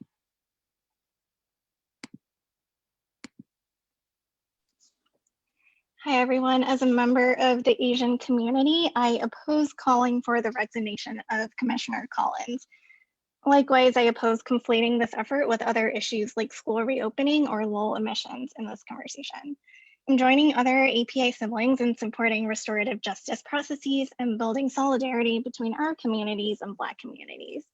I also want to note that experiences and opinions of Asian communities are not monolithic, and I'm extremely troubled and offended by people who are continuing to attempt to paint it as such. For me, this weaponization of my pain only adds insult to injury. It's also precisely the reason we need to slow down, which I believe is an affirmation of the importance of what's happening, not a dismissal. We have to take the time to really understand all the many nuances of how everyone is affected, not just the loudest and most reactionary people. This resolution does the opposite and escalates the tension and actually silences some of the very voices we all say we want to uplift. I'll just end with a piece of wisdom from Tony K. Bambara that not all speed is movement. Thank you. Thank you. Now we have Shanti and Brandy next. Hi, can you hear me? Yes, go ahead. Hi, my name's Shanti Singh. I was raised by South Asian immigrant public school teachers who taught in Black and Dene Navajo schools. I entered a public school lottery. I am speaking because I'm tired of being spoken for, because I and my family have also experienced this hate since our family came here 45 years ago. When we talk about zero tolerance for racism, we must admit for a fact that this controversy was deliberately manufactured by an anti-Black campaign against the lottery system at Lowell, the kind that I entered to as a kid, with people with a clear public record of hateful anti-Blackness at this time to cruelly weaponize Asian Americans' pain. As an AAPI student who entered the lottery, it breaks my heart that the anti-Blackness that Commissioner Collins was reacting to, her actual experience, is being weaponized in my name. I've seen this my whole life. We cannot decontextualize what has unfolded in the past few days from an anti-Black and brown segregationist agenda, and demanding that Commissioner Collins' resignation in a matter of days when the NAACP has asked you to slow down doesn't fix the problems between Black and AAPI communities. It won't heal any of our pain. Please vote no on Member Tung's resolution. Next speaker, we have Brandy, then Alexandra, and then Jordan. Hi, my name is Brandy Markman. I'm speaking in my role as co-chair of the San Francisco Berniecrats. A couple of things. Number one, as a club, we've endorsed the Fair Trade Chocolate Resolution. And number two, the executive board of San Francisco Berniecrats recognizes and acknowledges the pain that many who read Vice President Allison Collins' December 2016 tweets are feeling. However, while many of us in our community are hurting, it is not fair for us to hurt someone else. We feel that calls for Vice President Collins to resign from the San Francisco Board of Education are inappropriate.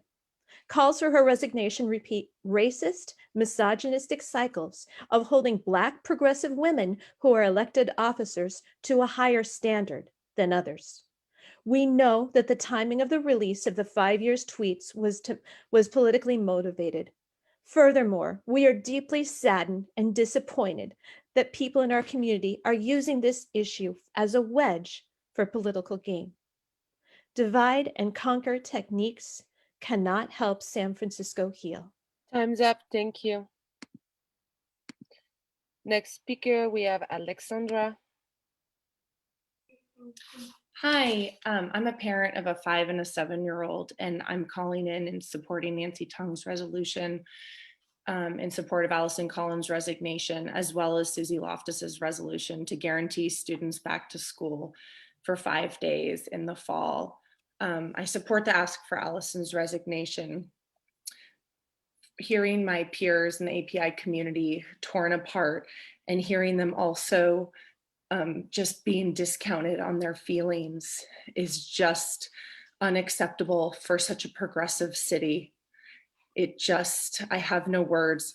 When we're talking about restorative justice, you cannot have a restorative justice situation when one person is in power over others. So ask Allison to resign and then have the conversation and have an open dialogue and a respectful dialogue. And in terms of going back to school, get the kids back in school. They are suffering. Thank you. Next, we have Jordan.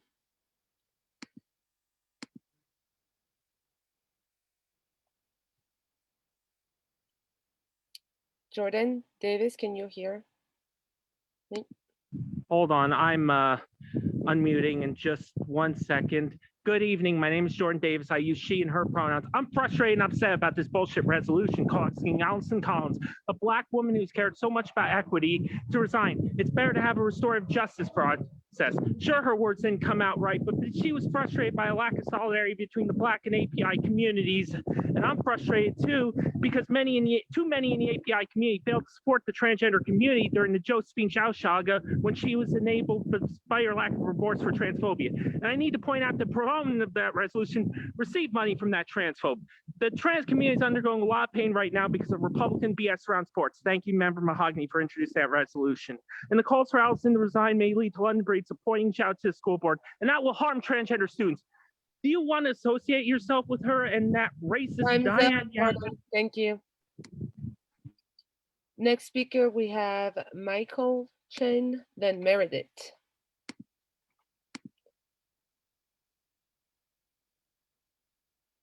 Michael? Hello?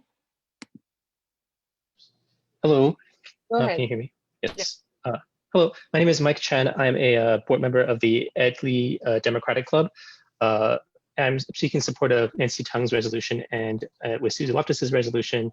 My statement is that restorative justice requires Allison Collins to resign. Restorative justice requires the perpetrator to identify the harm. Allison Collins' statements have not made an unqualified apology for the harm that her words have caused. We have not heard a true apology from Commissioner Collins. Restorative justice also requires the harmed parties to agree on how to repair the harm. And in doing this, please listen to the elected officials and the clubs that represent our AAPI communities. That includes Commissioners Jenny Lam, Foga Maliga, Supervisors Connie Chan and Gordon Marr, City College Director Alan Wong, BART Director Janice Lee. They are all united. Our AAPI Democratic clubs, including the Edley Democratic Club, the Chinese American Democratic Club, and the Rose Pack Democratic Club, are united. We all call on Commissioner Collins to resign, to repair the harm that she has created. In considering restorative justice, consider the voices from the electeds and community groups that represent the AAPI community. Allison Collins' words have distracted from her goals and values on the Board of Education. It is best for her to resign. Next speaker, we have Meredith, then we have Bradley, Solomon, and Peter. Hello. Hello, go ahead, we can hear you. Thank you. Hi, my name is Meredith Osborne. I'm the parent of 2 students at Alice Fong Yu Chinese Immersion School. I'm a working mother, an essential worker, and an SFUSD graduate.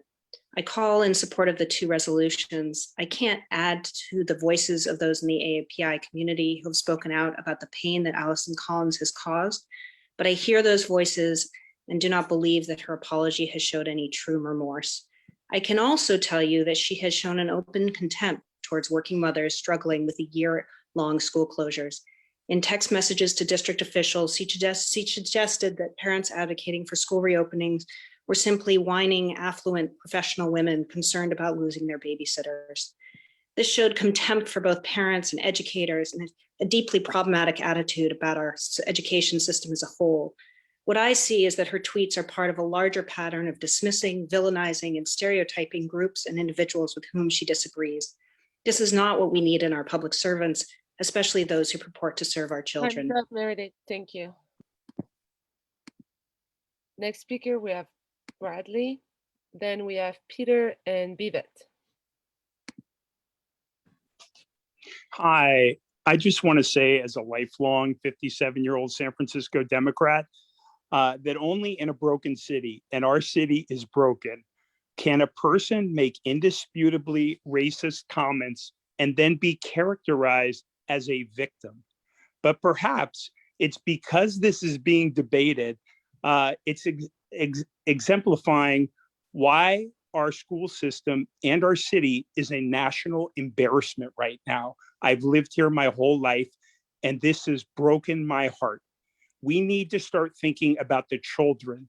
And the only way we move on is for Commissioner Collins to do the right thing. If she really does care about the kids, she needs to resign, maintain her dignity, and allow the school board and this city to move on. Because folks, this is a disaster.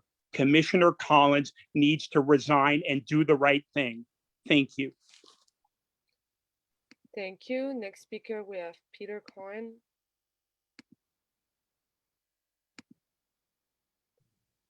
Yes. Hello. Good evening, friends. I call you friends because each of you have answered the call to public service. And you know what it means to answer the call to public service. It means that you look out for the entire community. None of you would want a false narrative developed about you.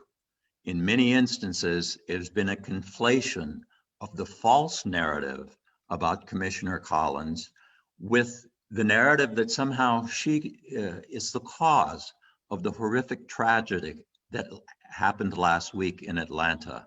She is not. She's not a racist trope.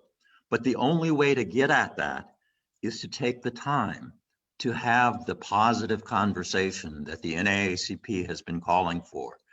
Because any of us would not want to be the victims of a rush to judgment. And you know that the individuals who have trouble with the various board policies. Thumbs up. Thank you. Excellent. Thank you for your time. The next speaker, we have Bivet Barker.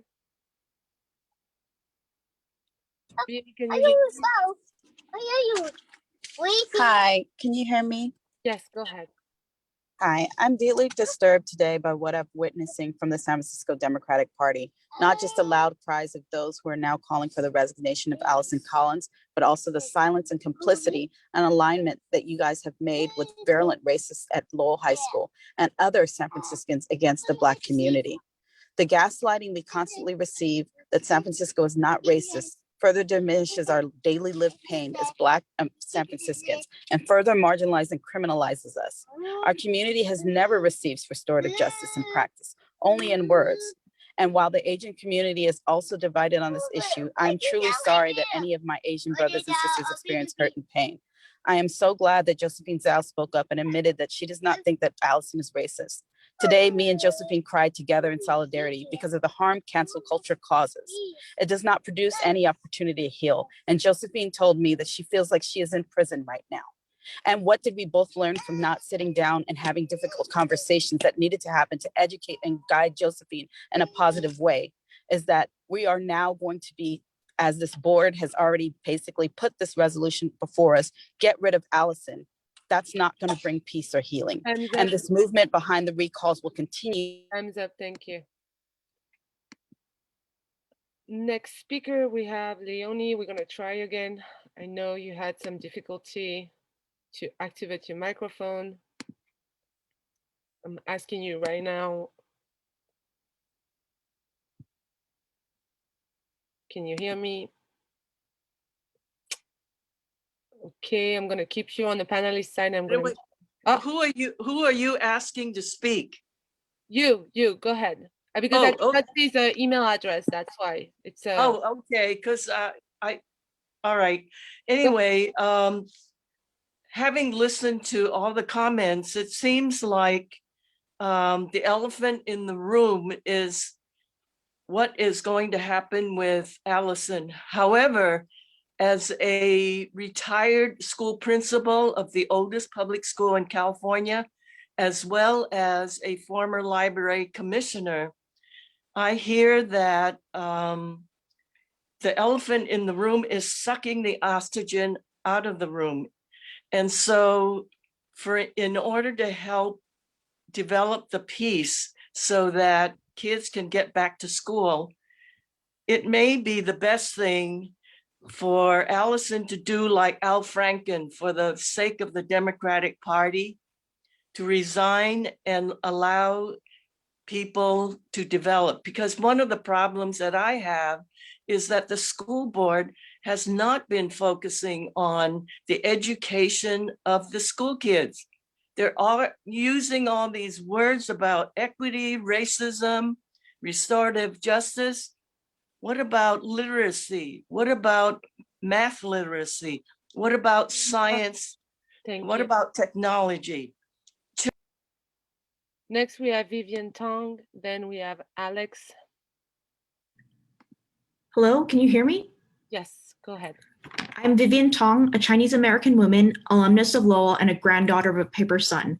I'm calling in support of Allison Collins. What message are we sending, especially for education, if we move someone for the words from 5 years ago and not their present growth? She has apologized for her 5-year-old tweets that were dug up, twisted, taken out of control and context, and weaponized by conservative members of our community who are spreading anti-Black sentiments. Her apology is enough, and she deserves continued support and restorative justice. The Chinese American community must stand in solidarity with her, amplify her voice, and the voices of Black leaders in our community. Please vote no on Nancy Tung's resolution. Thank you. Thank you. Next speaker, Alex.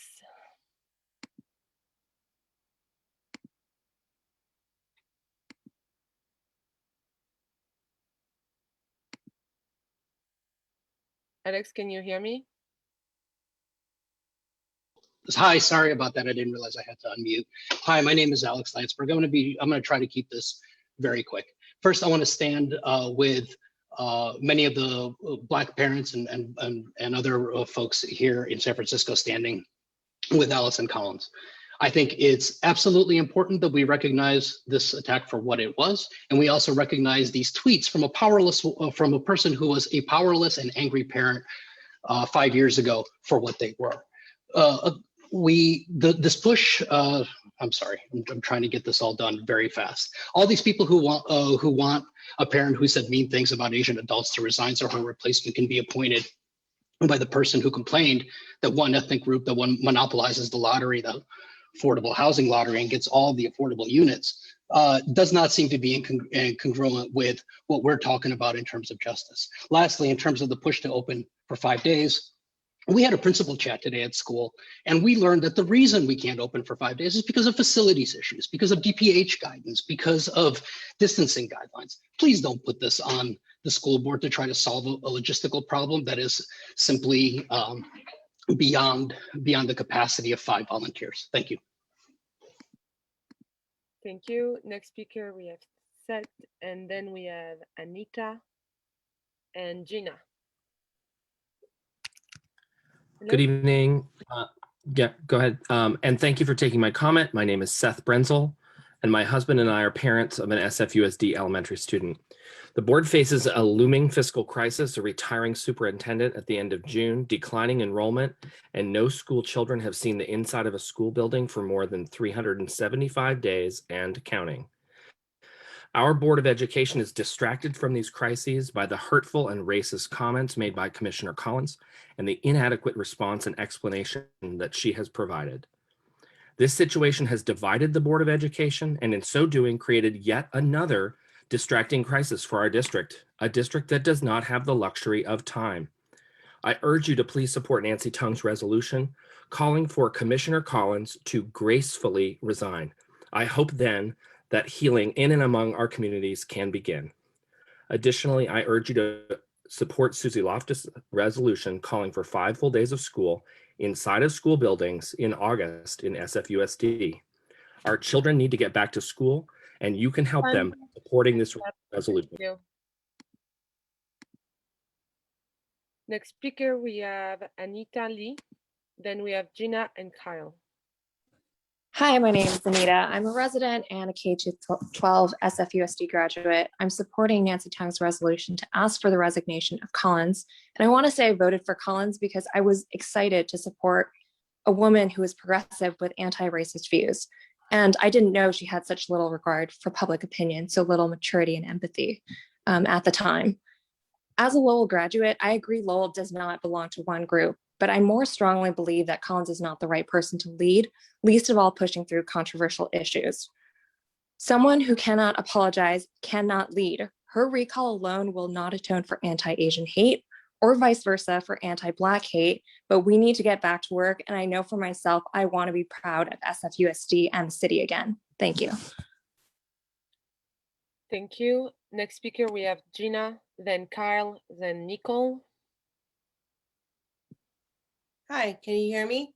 Yes, go ahead.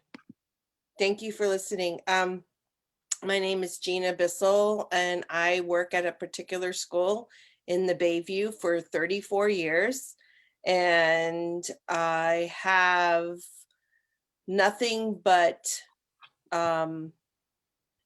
anti-racist feelings for Allison Collins. I do not believe, and I have experienced with working with her, that she is not a racist. And I am in belief that she should stay on the school board and not resign. Allison, keep doing what you're doing. I have seen you affect our Bayview community, and we need you. Thank you. Thank you. Next speaker, we have Carl, then Nicole, then Stephanie.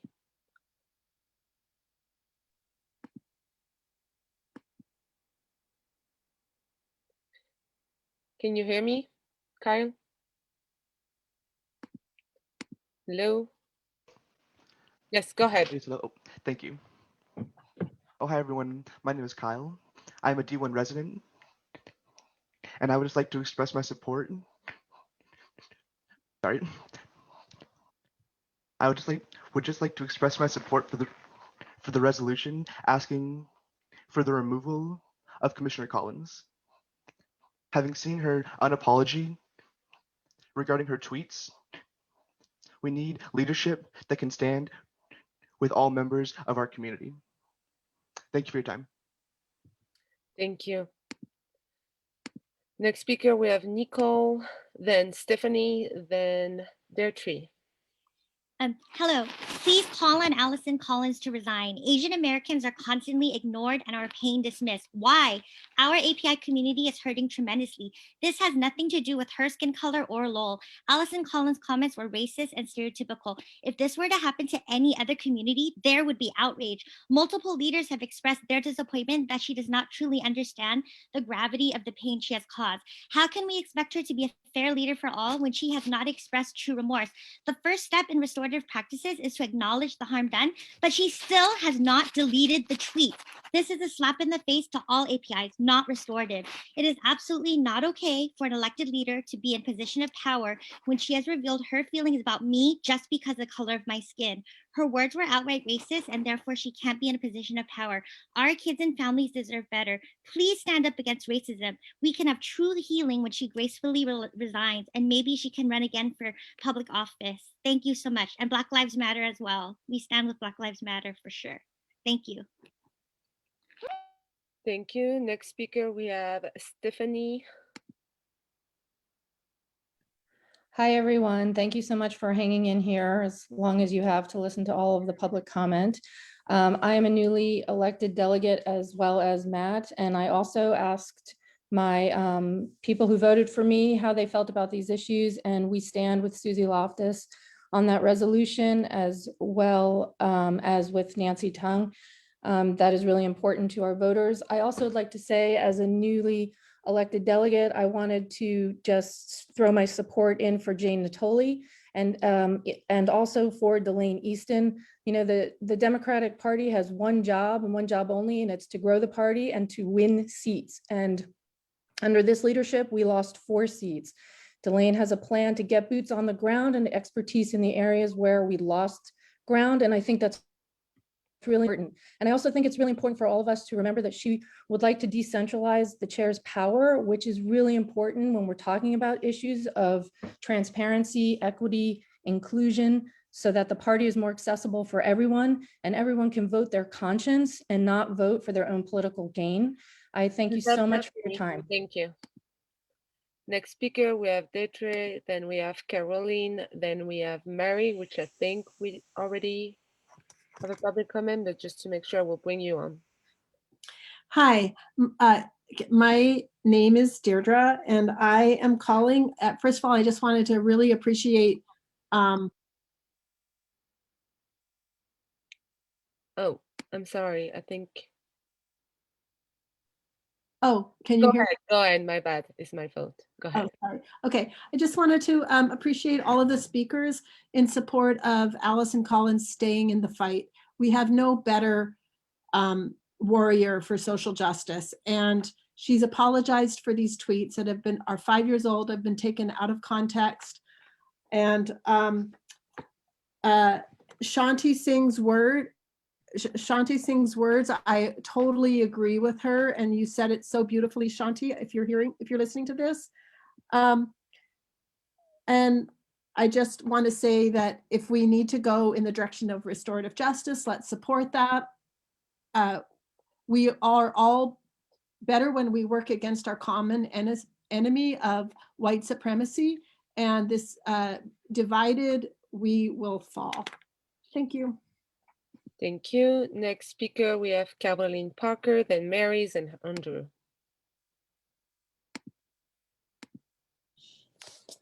Hi, my name is Caroline Parker. I'm calling in tonight to ask you all to please focus on the health and wellness of all of San Francisco's children. I am a San Francisco Unified parent of 2 children, including an incoming high schooler. I support Member Loftus's resolution to bring schools back to 5 full days as soon as possible. The children are isolated and they need support. I know you have a lot going on tonight, but I'm going to ask you again, please keep your focus on the wellness of the kids. Thank you. Thank you. Next speaker, we have Mary, then Andrew, Reader, Mark, Deborah. Mary. Hi, my kid wants to speak, but they're brushing their teeth. So can I go in like 2 people? Sure. I keep you there and you go into people. No problem. Then we have Andrew.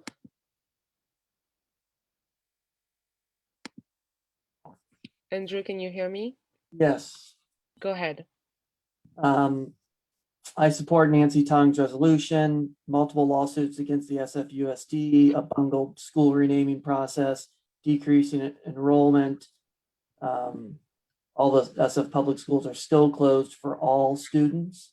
On top of that resume, she's used the N-word and whitey in public tweets. This is a person that is supposed to be supporting kids, kindergarten to 12th grade. Doesn't seem right. That's all I have. Thank you. Next speaker, we have Mark, then Deborah, then Noel. Hey there, I'm a D1 resident and I'm speaking on behalf of my AAPI family. And as an SFUSD parent, I support Nancy Tung's resolution calling for Ms. Collins' resignation.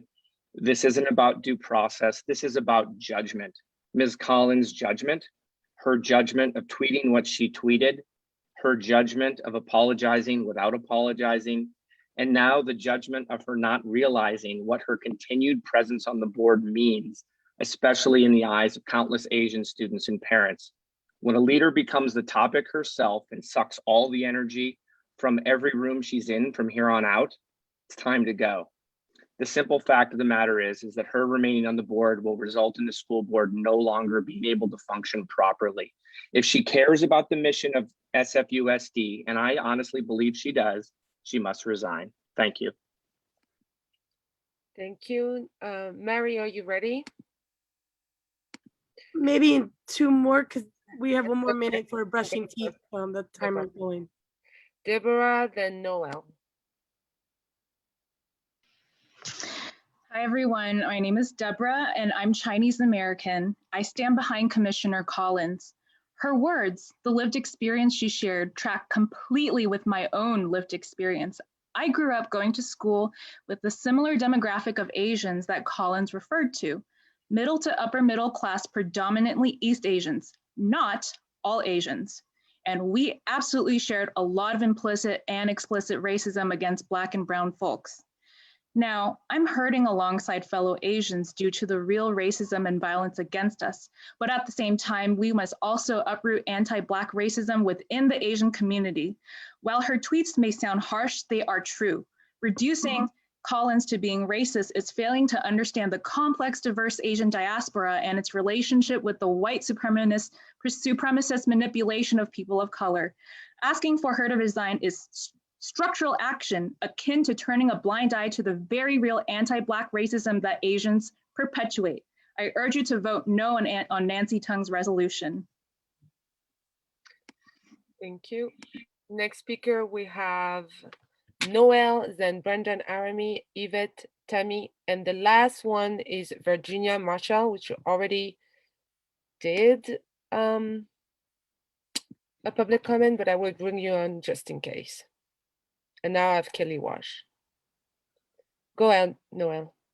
I'm a 4th gen SF native family here since the 1920s. I'm a mixed race, half Black and Asian. I've experienced racism towards me in the city attending public and private schools. I'm against this recall as I believe the merit-based system is flawed and has created segregation of race at Lowell when I was about to enter high school in the 80s. Unfortunately, the truth is Lowell was referred to as an Asian school. This is deeper than a 2016 tweet. This is about systemic rooted racism and unequal opportunities where merit-based paths truly start in SF grammar schools. I'm sorry, restorative justice means coming together to discuss our experiences, these topics, and not cancel culture Collins for statements made as a private citizen, and her apology to the Asian community was sufficient. She has made significant achievements to support the AAPI community, helping to establish programs and bridge Black and Asian communities, and to not be used as a wedge to fuel white supremacy. Start a dialogue, and I think that Collins has a nuanced view of race relations. You want to silence a strong Black woman because she speaks truth to power. Perhaps Ms. Collins was expecting too much of her audience to expect them to be familiar with Black history. Americans are pretty deliberately clueless about Black history, especially militant Black leaders like Malcolm X, who she quoted. Her main mistake was not realizing that her audience would get it and consider systemic racism. Noel, time's up. Thank you. Next speaker, we have Brendan Aramy, then Yvette, then Tammy Carter. Hey, fellow San Francisco Democrats, this is Brandon Harami. Just want to appreciate you all kind of going through this very contentious issue. I just want to kind of fall back to, a couple of years ago when during a conversation about the Democratic Party supporting Black women, Angela Alioto had used the N-word, I think 6 times in total during that meeting in a room full of Black woman activists. Angela Alioto was given quite a bit more of a restorative process than is being afforded to Allison Collins at this moment. I think that is something that this body should recognize that Angela Alioto was given quite a bit more privilege when faced with a similar issue. She continued and finished her term. She was not recalled. She was not asked to resign. So when you're considering this, consider how this reflects on how we impact white women versus how we impact the only Black woman on the Board of Education. And that's all I have to say. Oh, and please endorse Delaney Easton. Thank you. Have a good night, everyone. Thank you. Next speaker, we have Yvette Edwards, Tammy Carter, and Virginia Marshall.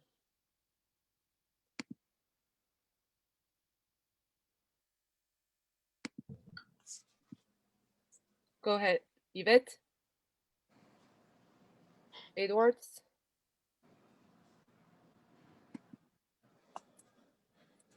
Okay, Mary, I think you're on. You want to go ahead first? Mary? Hi, Can this is my child. Oh, okay. We're gonna go with Yvette and then Mary. My turn or no? No, Mary. You're gonna go just after Yvette. Go ahead. Hi, my name is Lauren. I am a parent of a second grader in SFUSD, and also I am an Asian American. Allison Collins' words and her non-apology deeply, deeply hurt the trust that is built between the parents of AAPI children and the school district. I do not believe that she is going to be able to turn the corner on this one. We need to move on. We need restorative justice, and this will be started once Allison Collins is removed from the board. Thank you. Thank you. Mary, go ahead. Hi, this is my child, who's SFUSD student. Okay, what do you want to say about the resigning of Allison Collins? Don't give away Allison. That's me. Why should they not give away Allison? Because They mean resign. Because that's Mama's best friend. And they're students. Oh, because we're all students of life and we can all learn. Yeah, so that's mean. It's mean. Okay, thank you. Do you have anything else to say? And I said that I like you. And that you like everyone in the pictures. Okay. Bye. Bye. Thank you. Then we have Tammy Carter, and then we have Virginia Marshall. But I just want to mention that Virginia, you already did a public comment, but often we share links, so it might be a different person. So if it's a different person, you can obviously do a public comment. But if it's a certain person, Virginia, unfortunately, is one comment. Tammy, go ahead. Hi, can you hear me? Yes. Yeah, I'm the parent, an SFUSD parent of 2 Asian children in San Francisco, half Asian children. And I don't really want to speak directly to the Allison Collins resolution. My concern is more about the distraction that this seems to be from the real concern about the fact that children are still not in school. My urge is that we focus on getting the kids back in school, but also that we not diminish the real pain that is felt and it seems to be dismissed by some that the Asian community is feeling. So again, I just urge you to focus as much as you can on the real hurt that's happening of the kids being at home. Thank you. Thank you. Next, Virginia Marshall, then Kaylee Walsh and Amanda. Madam Secretary, thank you. I am not going to speak again. I was oh, okay. Just a second, please. I had a space for Reverend Dr. Amos C. Brown, president of the NAACP. He was trying to get to his computer. And so if you could call on him later, that we really would appreciate it. He's been driving and he's at a spot soon where he can speak. Thank you. Does he use his phone? I'm not sure. He's trying to get on the link with his phone. Yes. Okay. And can you repeat his full name? Reverend Amos Brown. Thank you. I will try. Thank you. Then next speaker we have Kelly, then Amanda, then I have Barker, you have raised your hand. If it's a different person, that's fine. But if it's the same person, we can do only one comments. Kelly, go ahead. Hi, my name is Kelly and I'm a parent in SFUSD, a member of the APAC and the SPEDCAC. I'm calling in to urge the DCCC to not support the resolution calling for Commissioner Collins' resignation. Allison Collins has been one of the few consistent anti-racist voices in the city and a tireless advocate for racial justice in our schools. When my son was in second grade and asked me why it was only him and his two other Black friends that got sent to the office, Allison Collins was there for us. She has not only been there for my son and the racism that he's experienced, but for all of our students. I ask as a city, we uphold our values of restorative justice and stand against white supremacy. Thank you. Thank you. Next speaker, we have Amanda. Thank you and good evening. My name is Amanda Botello and I'm the mother of two young fifth-generation San Franciscan children, ages 2 and 4. I support Nancy Tung's resolution to ask Commissioner Collins to resign. I strongly believe our elected officials must lead by example with their words and actions for our youngest generation of San Franciscans to learn and grow from. I also wholeheartedly fully support Susie Loftus's resolution to make sure our San Francisco public school students are able to return back to school 5 days a week in the fall. That is all. Thank you so much. Thank you. I still have Kelly Walsh. I think you already spoke, but let me know, Kelly, you already spoke, right? So I'm gonna bring a Bivet too. I have your hand raising, but I know you already spoke. Let me know if it's a different person. Bivet, is it a different person? I was supposed to be holding the space to speak on behalf of SF Black Wall Street, but can you give me, let someone else let me go last because I'm waiting for the person to get here right now. Sorry.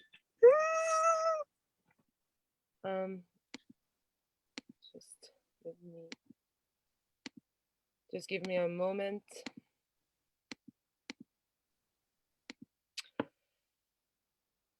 So then we have Melanie, then Kristen. And those are the two last speakers that I have. If you're using your phone to access to this meeting, please use dial *9. Like this, I can see you and I can see that you want to do a public comment. Melanie, go ahead. Emma, can you hear me? Yes. Thank you. I'm a Filipino Thai Chinese American teacher at SFUSD. I'm a member of the Educator Affinity Coalition of SFUSD, and I'm speaking in strong support of Commissioner Collins. The recall of Allison Collins is not restorative and further divides communities of color. Please do not let this situation become another moment of cancel culture. Being anti-racist is a daily moment-to-moment practice. We cannot condemn Commissioner Collins for speaking as a parent about something racist that happened in 2016 to her daughter. Let her do her job now. She has done so much anti-racist work for communities of color. We all need to own our biases in all communities and recognize that these biases have been perpetuated by white supremacy culture. We need to continue to work against white supremacy culture and anti-Blackness that is insidious in our Asian American communities and families.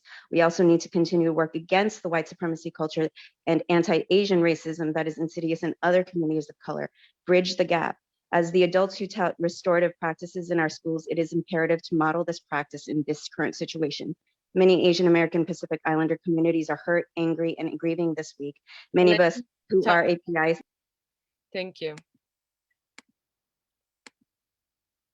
Then we have Kristen, and that is the last speaker.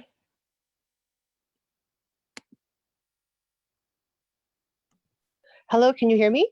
Yes, go ahead. Hello, my name is Christine Lindenbach, and I'm the Vice President of the Friends of Lowell Foundation. I'm calling because I believe that we cannot trust Commissioner Collins to remove her bias on any further votes. She has sponsored within 1 week the destruction of the Lowell admissions policy. And when numerous members of the Asian community asked for a continuance so that we could come together collectively as a community to work on improving equity and equality at Lowell High School, including Amos Brown and Cheryl Davis. She ignored those warnings and concerns. Cheryl Davis said that she was concerned that the oppressed were becoming the oppressors. Commissioner Collins ignored that warning. Amos Brown said he did not want people to walk into a silo and talk to themselves. Commissioner Collins ignored those warnings. Now we are where we are. I sincerely believe that Commissioner Collins is not a racist, but I do believe that her— Christine, time off. Thank you. Then Vivette Parker, I'm going to bring you back, but if the speaker, go ahead. Is that just someone? Does the speaker is there? Hello. Hi, Karima. Is it me? Is it my statement yet? Is it the statement time to read for SF Black Wall Street now? Or is there someone else before me? Sorry. No, you're the last one. You're the last speaker, so I just want to. Okay. I'll read their statement because. Okay, go ahead. Yeah, I'll just read the statement. Okay, sorry about that. SF Black Wall Street calls for a restorative process for the Board of Education Vice President Allison Collins. We're calling for leaders and allies of the API community to stand with us in support of a restorative process that humanizes and validates all of our emotions and commitment to uprooting racism. For the past 4 years, our nation has had a president who openly used racist and divisive language, causing an uptick in hate crimes and violent acts against Asian Americans. Along with last year's Summer of Racial Reckoning, the spotlight or solutions for racial justice and public safety is almost binding. There is a lot that we are being forced to face and unpack at this moment. The white supremacy embedded in every institution in our country, the real hurt and pain being experienced by our Asian community, the anti-Black racism our community experiences and often leads to the over-criminalization of our people, the model minority myth that many API communities have fought to dismantle, the hurt and disappointment from being asked to show up in solidarity but facing social cancellation for speaking our truth. We understand the Asian community's frustration with Collins' 5-year-old tweets. We ask that as we work to elevate our communities, we listen closely to each other's pain and practice empathy and grace with one another. Collins has acknowledged the impact of words and has expressed sympathy. Time's up. Vivette, thank you so much. Karima, I think that Member Barry has a statement from Reverend Brown. So let's go ahead, Member Barry, and go ahead and feel free to read that. Thank you, Chair Campos. This is by Reverend Amos C. Brown. The wave of violence against Asian and Pacific Islanders that culminated in the murders of 6 women in Atlanta last week is a terrible stain on our nation. It revealed for all to see the fact that systemic racism exists towards all communities of color. Racism that for API people has become worse since the former president made them the scapegoats for the pandemic. In the rush to condemn this increasing violence and combat this anti-API racism, what is San Francisco doing? Are we looking to uproot the causes of this violence? Are we working to enact policies that address historic injustices? Are we attempting to undo the incendiary rhetoric of the last president? No, instead, the cities want to cancel School Board Vice President Allison Collins, one of the most consistent anti-racist officials in the city, for a handful of comments she made 5 years ago as her young daughter faced racism at the hands of some Asians at her school. Her comments, for which she has apologized, have been taken entirely out of context. Those who are doing so are utterly miscasting an expression of private pain over the isolation and treatment of her daughter, presenting it supposed evidence of deeply harbored racism. She responded in the same way that all parents, including API parents, have done when their children are mistreated because they are in the minority at their school. Collins called them out not just for the mistreatment, but also for dismissing her concerns. She asked the parents in the majority at the school to reflect on whether or not they adopted the very tactics of the white majority who historically oppressed them. The vicious attacks on our Asian neighbors, both the shootings in Atlanta and the brutal assaults in our own Bay Area neighborhoods, must be and have been widely condemned, including by the Black community. We in the Black community understand all too well the pervasive fear of being the target of racist violence at any moment. We all must be free from that fear and those attacks, and that requires not just words, but actions on a national level. But there is no comparison between the despicable racist attacks we have seen, violent aggressions born from hate, and the words Commissioner Collins wrote to defend her daughter from racist treatment. When we equate these two things, mindless violence from the majority and words of anguish from the minority, we diminish the seriousness and severity. Time's up. Sorry. Time is up. Thank you very much. We're going to take, I think we have 2 more speakers. And again, are we limiting it to 1 minute? Yes. Yes, Chair Campos.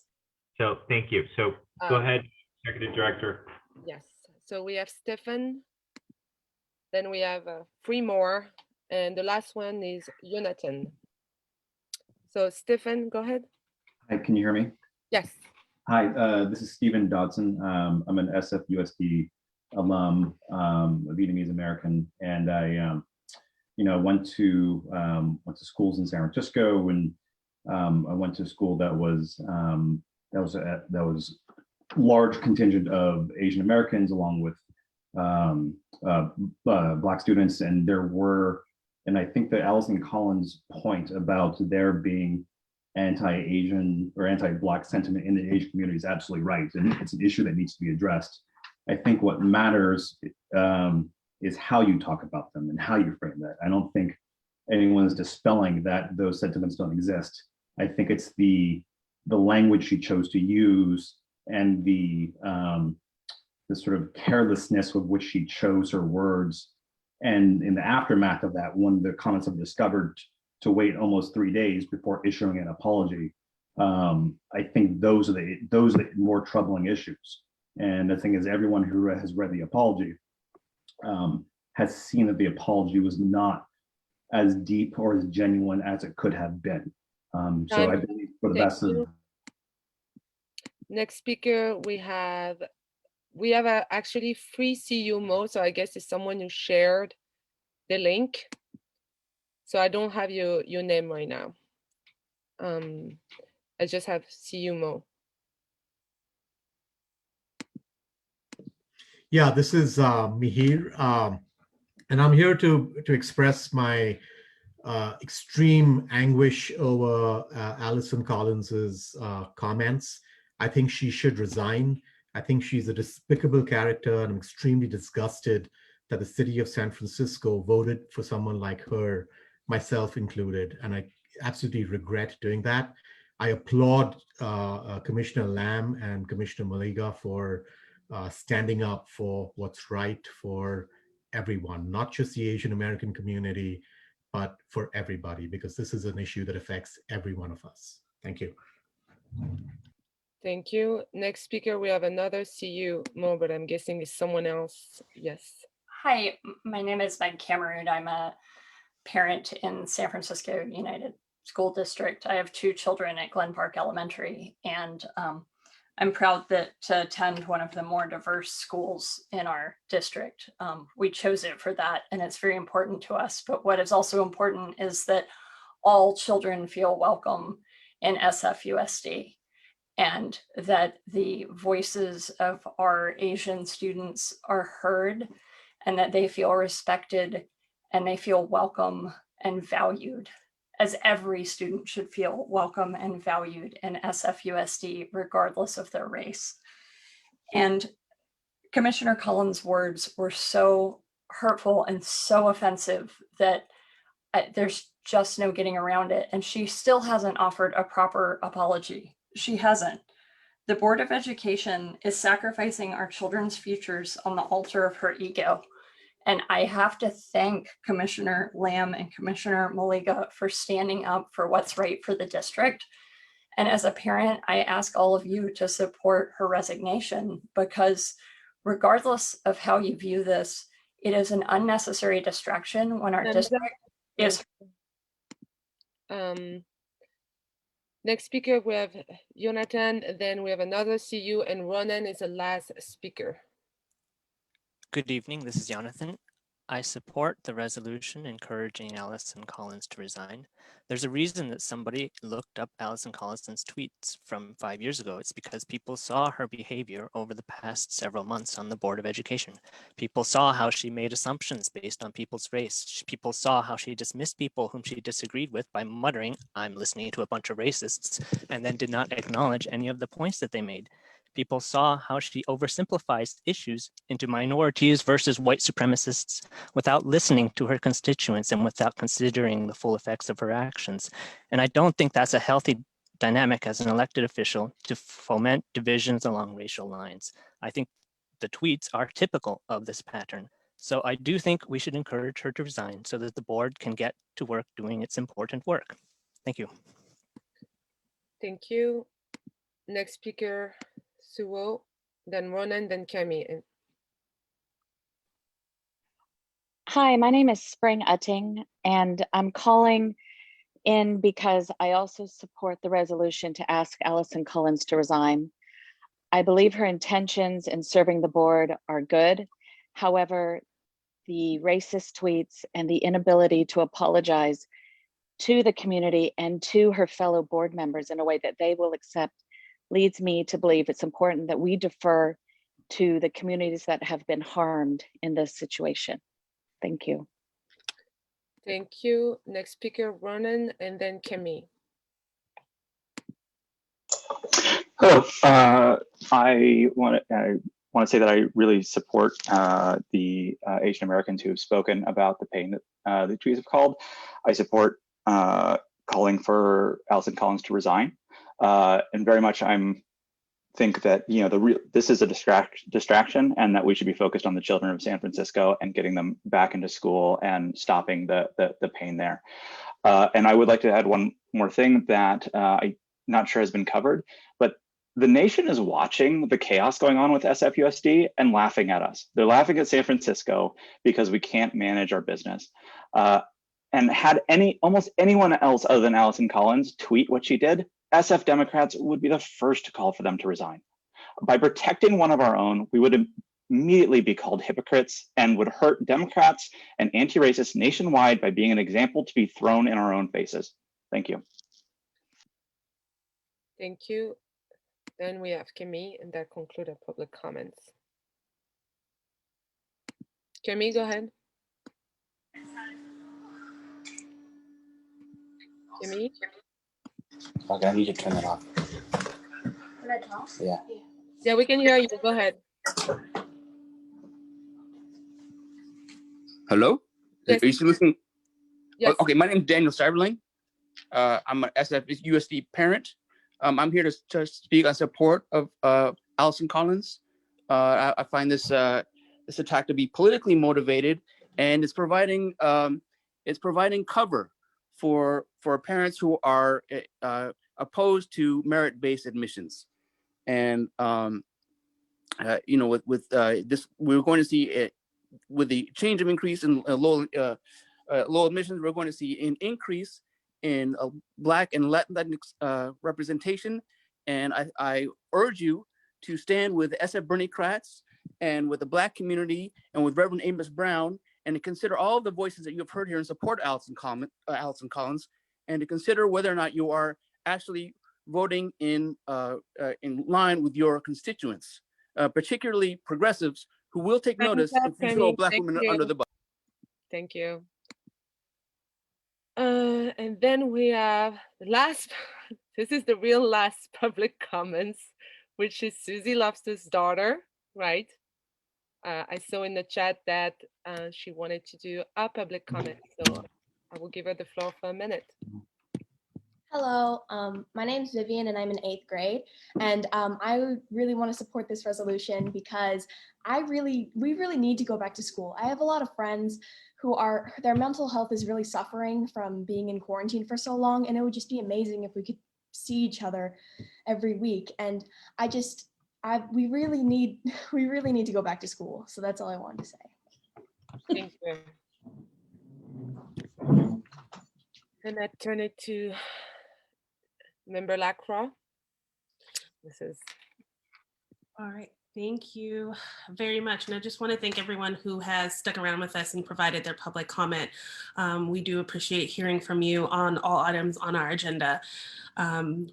I would like to now move to item 7, which is the endorsement of the California Democratic Party executive officers, starting with the candidates for California Democratic Party chair. Vice Chair, I think that the secretary was asking for a 5-minute break. Yes, sorry, you're right. There was a request for a 5-minute break, and so we will be taking a brief recess. Everyone get your water, get your food, and we'll see you guys back soon. Oh, God.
All right, hello everyone, and welcome back from our break. Just to make sure that we return to having a quorum, if you are joining us again, please turn your camera on so I can get a visual head count.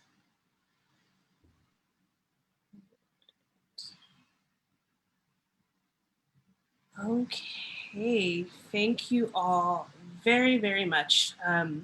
So now we're going to go back into item 7, which is the endorsement of California Democratic Party executive officers. We're going to begin with candidates for California for the party chair. And so if folks are ready, we can entertain any motions or seconds in conversation about this particular race.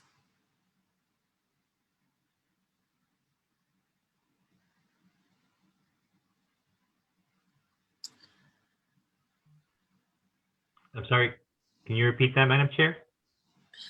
Yes, I was just saying that we are now onto the elections of California Democratic Party chair and the remaining executive officers.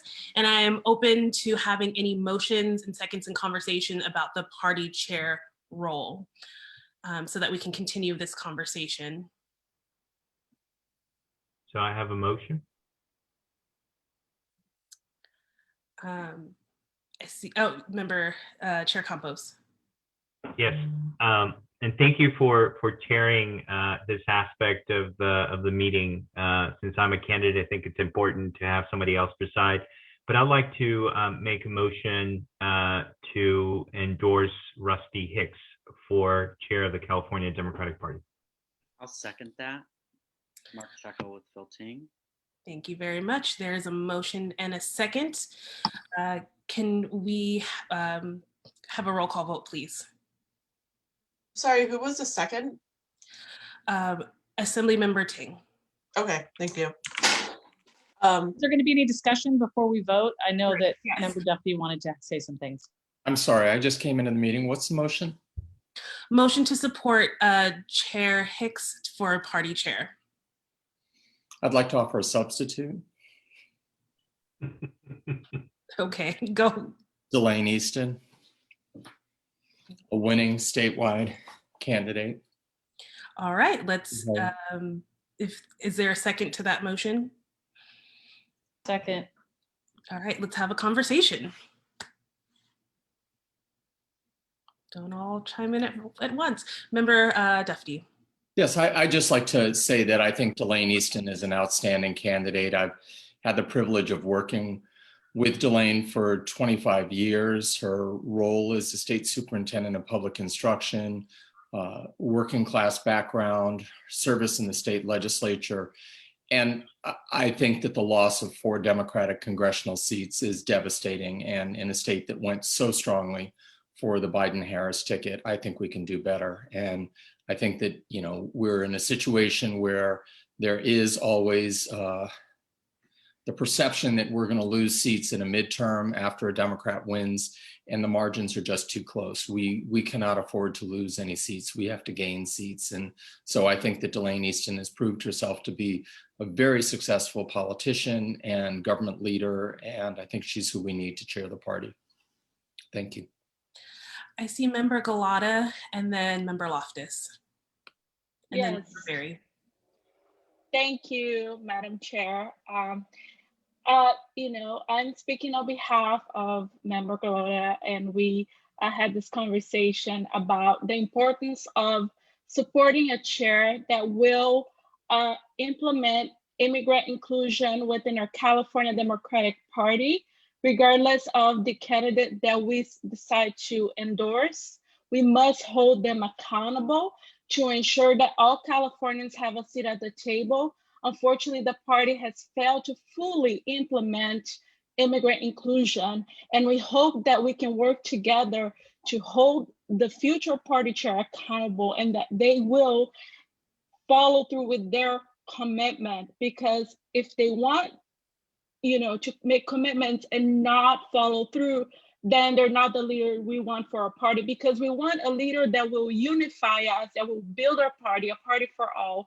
And I'm speaking on behalf of Member Galata, but also as an undocumented immigrant who was not able to run for ADEM because of my status and because of lack of leadership of the party. Thank you. All right, thank you very much, Member Loftus. I think the group of colleagues who've come together for Delane Easton is probably the best example of someone who can bring people together, right? Member Berry and Member Galata. So I think, look, we haven't had she's a powerhouse. She's going to do great things. I think she'll bring us together. I think she'll demand the, as they talked about, dividing power up, which I think when we divide up power, it tends to help women. It tends to help people of color, give more opportunities. But I also want to leave you with this. We haven't had a woman party chair at the California Democratic Party since 1985, which, since we're talking about education, I was all of 10 years old. Don't do the math, but this is crazy, you guys. I mean, no issue in particular with the current leadership. I do think there are issues there, but this is a time for change and looking at things differently and questioning why we continue to put men in positions of power when we're expecting a different result. So I'm with Delane. Member Berry. Thank you, Chair Lacroix. Yes, I'm in support of Delane. To Member Loftus' point, the long time we've not had a woman in that position is sad. And also, by the way, happy Women's Month, everybody. But also, I would like to add that Delaney was actually recently called out for a mistake she made. And she made the transparent effort to give an apology and to explain what her reason or what her one mistake was that people called her out on. And I really respect that when people do that. She gave a lot of transparency that we don't often get from people. And I think the California Democratic Party needs, again, a new face and someone that can lead. And she raised morale in her in her school district as a superintendent. She raised morale in that through the state. And don't we need a morale raiser? So yeah, I support Delaney, and I hope that we can vote her as our endorsed candidate. All right, are there any other comments? Member Campos, or sorry, Chair Campos. No. All right, any other comments? Seeing none, so we have two motions on the floor. The first motion made was to support Chair Hicks for party chair, and then there was a substitute motion in support of Delane Easton, and so we will take the substitute motion first, as it was the last motion put on the table. If you are in support of this motion, you would vote aye. If you are not in support of this motion, you would vote no, or you would abstain. And then if that motion fails, then we would move to the first motion. If everyone is in the full understanding and clear of this procedure, we will go ahead and have a roll call vote. Secretary Lee. What's the actual motion? The motion that we are voting on right now is— I understand the second one. The second one is in support of Delane Easton for party chair. And so that is the first motion that we were hearing. Yeah, so your options are yes, no, or abstain. And again, this is yes, no, or abstain for Delane Easton for our endorsement of CDB chair. So I'll start with roll call. Member Avalos. No. Member Baraka. No. Member Baraka, no. Member Berry. No. Just as a reminder, this is to support Delane Easton for our CDB chair. Oh. Can we start again then? Sure. Member Berry. Support Delane Easton, yes. Yes. So again, it's yes, no, or abstain, and we are only taking sorry, Member Duffy is a substitute motion to endorse Delane Easton for CDB chair. So Chair Campos. No. Member Chen. Yes. Member Chen, yes. Member Duffy. Yes. Member Duffy, yes. Member Galata. Abstain. Member Galata abstain. Member Haney. No. Member Haney, no. Member Banez. No. Member Banez, no. Member Kim. Member Lacroix. Yes. Member Lacroix, yes. Member Lee, pass. Member Loftus. Aye. Member Loftus, yes. Member Lovett. No. Member Lovett, no. Member Mandelman, and that's Member Duffy. No. Member Mandelman, no. Member Marr. I'm also proxying for Member Marr. And no. Member Marr, no. Member Mahogany. No. Member Mahogany, no. Member Maliga. No. Member Maliga, no. Member Morales. No. Member Morales, no. Member Raju. No. Member Raju, no. Member Ronan. No. Member Ronan, no. Member Thomas. No. Member Thomas, no. Member Tong. No. Member Tong, no. Member Williams. Abstain. Was that abstain? Abstain, yes. Oh, thank you. Sorry about that. Member Feinstein. No. Member Feinstein, no. Member Spear. Abstain. Member Spear, abstain. Member Kunalakis. Abstain. Member Kunalakis, abstain. Member Ma. No. Member Ma, no. Member Cohen. No. Member Cohen, no. Member Weiner. No. Member Weiner, no. Member Ting. Mark? Member Ting? No. Thank you. Member Ting, no. Member Chu. No. Member Chu, no. Member Kim is not here. Member Lee, I'm going to abstain. I'm pretty sure that this does not pass, but let me tally the votes really fast.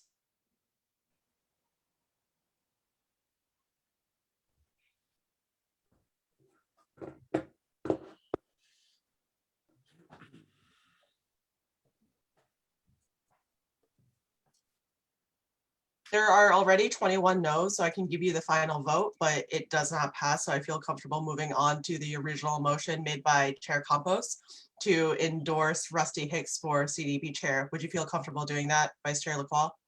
Yes. May we have a roll call again? Got it. So your options are yes, no, or abstain. And this is to endorse Rusty Hicks for CDP chair. So Member Avlos. Aye. Member Avlos, yes. Member Baraka. Sorry, was that a yes? Correct. That was a yes. Thank you. Member Rocca, yes. Member Barry. No. Member Barry, no. Member Campos. Aye. Member Campos, yes. Member Chen. No. Member Chen, no. Member Duffy. No. Member Duffy, no. Member Galata. Abstain. Member Galata, abstain. Member Haney. Yes. Member Haney, yes. Member Ibanez. Yes. Member Ibanez, yes.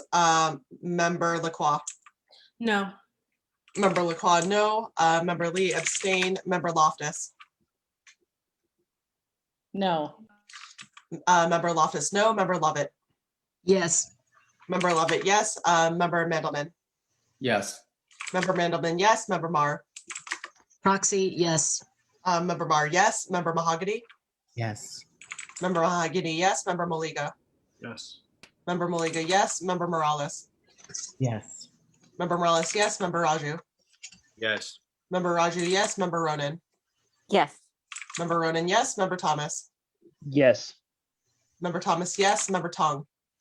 Yes. Member Tong, yes. Member Williams. Pass. Member Williams, pass. Member Feinstein. Yes. Member Feinstein, yes. Member Spear. Abstain. Member Spear, abstain. Member Kunalakis. Yes. Member Kunalakis, yes. Member Ma. Yes. Member Ma, yes. Member Cohen. Yes. Member Cohen, yes. Member Weiner. Yes. Member Weiner, yes. Member Ting. Yes. Member Ting, yes. Member Chu. Yes. Thank you. And then just going back to Member Williams. Yes. I don't have the final vote count. I will give them to you, but I can comfortably say there have been enough yeses So we as a DCCC have endorsed Rusty Hicks for CDP chair. Thank you very much. Now on to candidates for California Democratic Party Vice Chair that are self-identified females. And we have two candidates, Betty Yee and Jenny Bach. Are there any motions? Three candidates. Sorry, yeah, three. Yeah.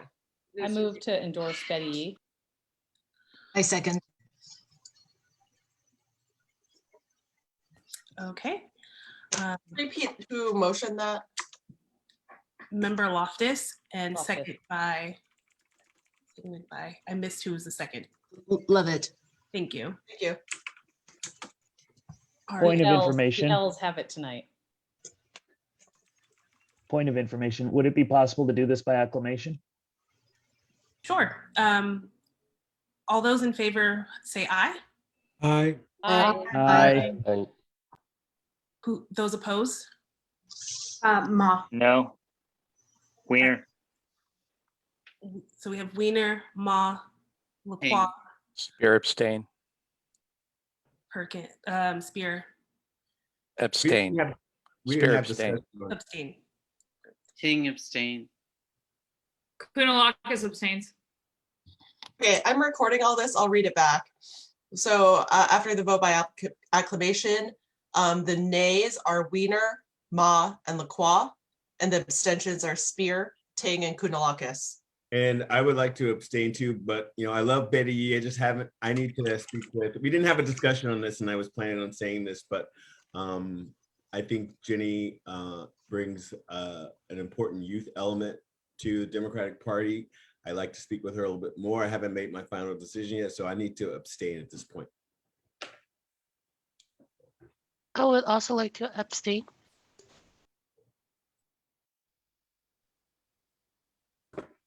Okay, with that, the vote by acclamation still gets 50+1. So we as a SF Democratic County Central Committee have endorsed Betty Yee for CDP Vice Chair, self-identified female.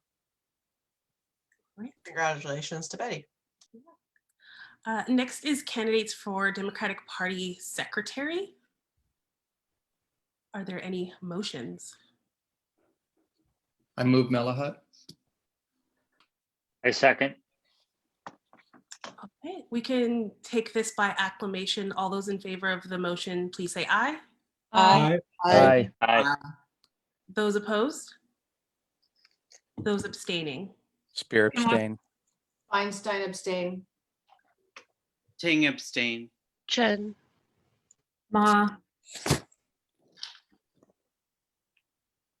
So just to record, after the vote by acclamation, there were 0 no votes, and the abstentions include Spear, Feinstein, Ting, Chen, and Ma. And sorry, did you say Kunalakis? No, I did not, but I will add Kunalakis to abstentions. All right, after that, the support, and that was for Malahat. So Malahat receives the CDP, or sorry, the SFDCCC endorsement for CDP secretary. So congratulations. All right. And now we have candidates for California Democratic Party controller. Any motions? Chair Campos. I'd like to make a motion to endorse April Verrett. Second. All right, we can take this up by acclamation as well. All those in favor of the motion? Aye. Aye. Aye. Aye. Opposed? Aye. Kunalakis. And those abstaining? Spear abstain. Feinstein abstain. Chen. So that I have this recorded. Who was the second to member Chair Campos's motion? Keith Baraka. Thank you. And then the only no vote was Kunalakis, and the abstentions include Spear, Feinstein, and Chen. Great. After that vote, April Verrett receives the SFDCCC support endorsement for CDP controller. Congratulations. All right, and last we have candidates for Region 6 Director. I move Henny Kelly. Second. Motion by member Duffy, second by Vice Chair Rocca. Let's take this by acclamation as well. All those in favor, please say aye. Aye. Aye. Aye. Aye. Those opposed, please say No. so. Chu, Colin, Wiener. Tongue, And those abstaining. Feinstein.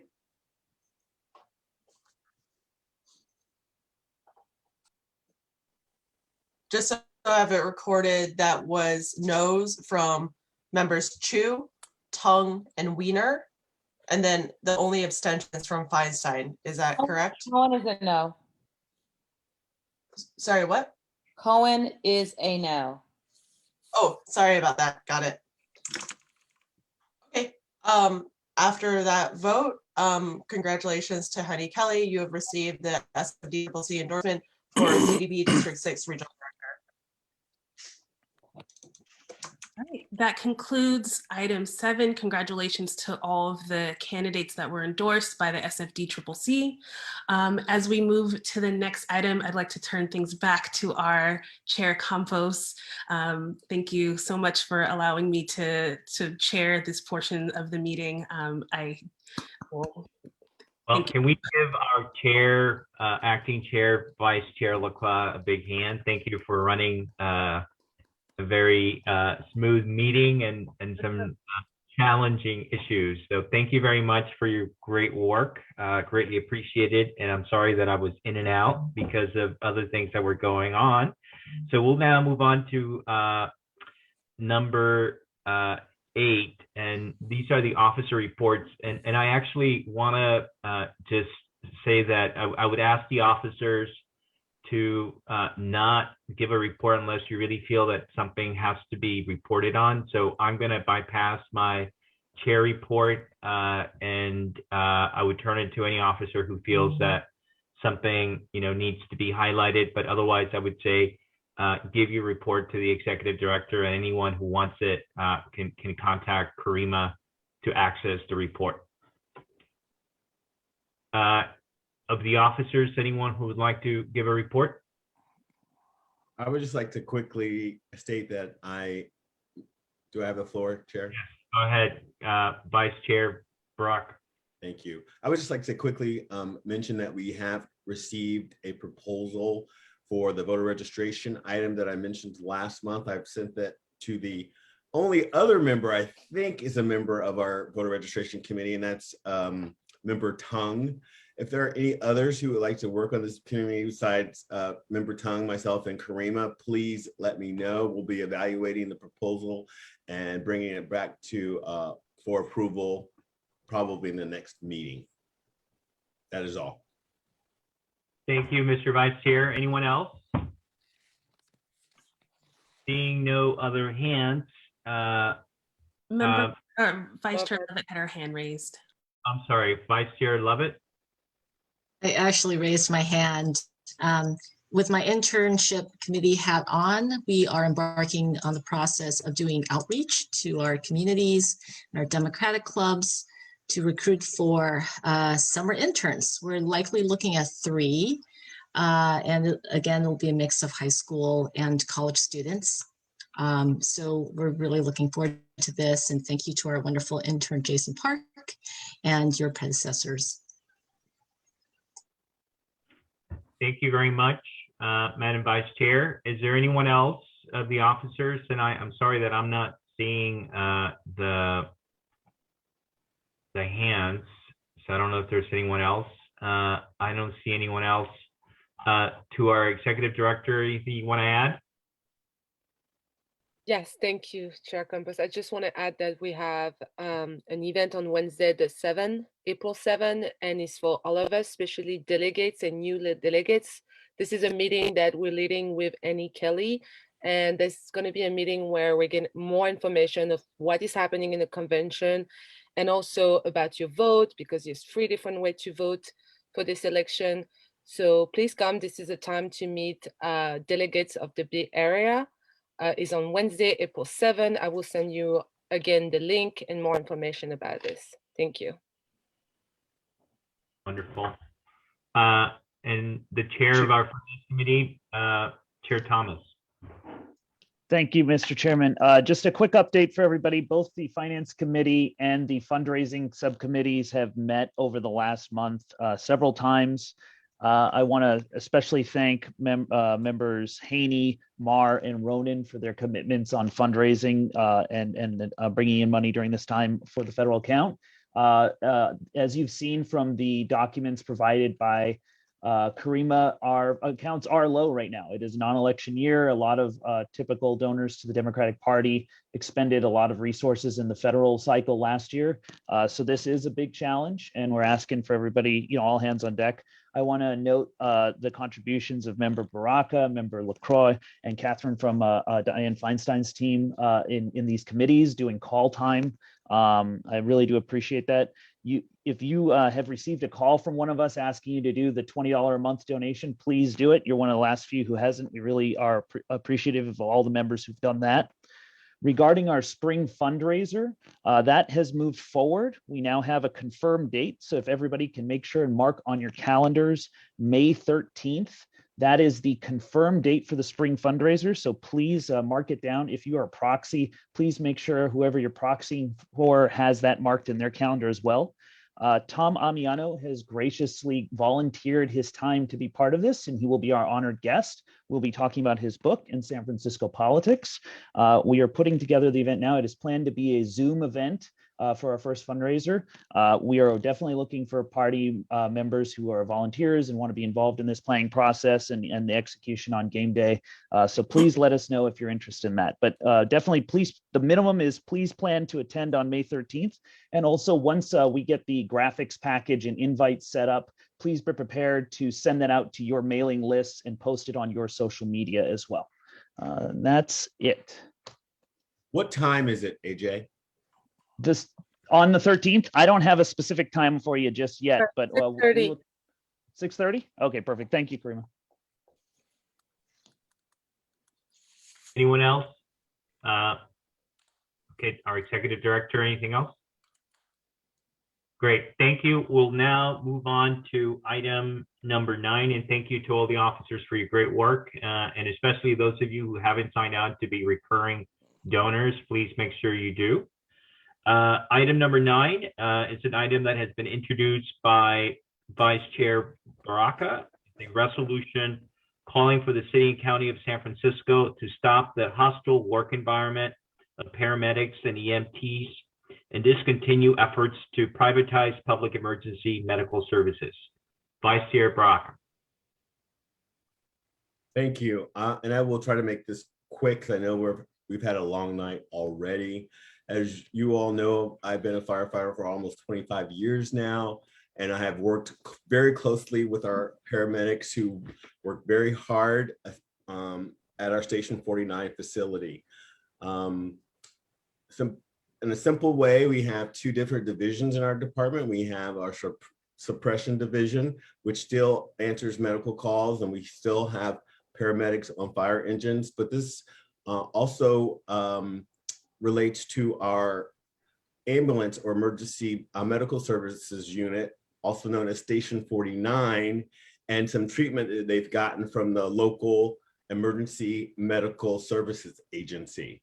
And specifically, a gentleman that's been called out in this resolution, Mr. Denman.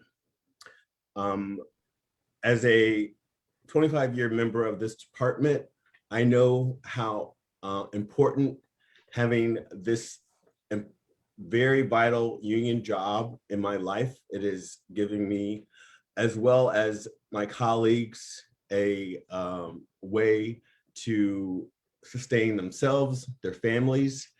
And there's pretty much since the EMS division came into our department, they've kind of, for lack of a better phrase, been second-class citizens in our department, and they haven't been given the respect that they deserve. And working under this gentleman at the LIMSA board, which is the local emergency medical services agency, hasn't been helpful. in all of this. So we would like to send a strong message to the mayor and to the administration that this hostile work environment needs to stop, and it needs to stop now. So I will leave it there in case anyone has any questions, but I also like to draw your attention to 2 letters written in support of this resolution. They are addendums to the resolution. Please take a look at these letters of support. I think that they give a lot of information on why this has to stop and why this issue is very important. That is all. I would encourage all to support this resolution. Thank you, Vice Chair Baraka. So do we have a motion and a second on this resolution? I'll second. Who was the second? Thomas. So motion by Baraka and second by Thomas. Yeah, I just want to thank Member Vice Chair Braca for bringing this up. As a practical matter, a few years ago when my mom broke her hip, we had the firefighter paramedics out here and couldn't have asked for more. And unfortunately, recently, she had a different situation with some folks that were good people, but didn't have the qualifications. And they actually looked really strained and pained to be put in that position to care for someone in that moment. So I really do think this is an important issue, and I thank you for bringing it to us. Thank you very much. I think it's one of the challenges with contracting out these services. So on the motion and the second, all those in favor say aye. Aye. Aye. Aye. Any opposed? Any abstentions? Ma. Kunalakis. Kunalakis. Who else? Feinstein? Ma, Kunalakis, Feinstein. And Ting abstain. The resolution passes. Thank you very much, Vice Chair Baraka, for bringing it forward. Appreciate it. We'll now move on to item number 10, which is a resolution to support Assembly Bill 1509, the Anti-Racism Sentencing Reform Act to reduce sentence add-ons or enhancements for firearms, which punish people duplicatively for the same crime. And this is brought forward by Member Barry. Member Barry, the floor is yours.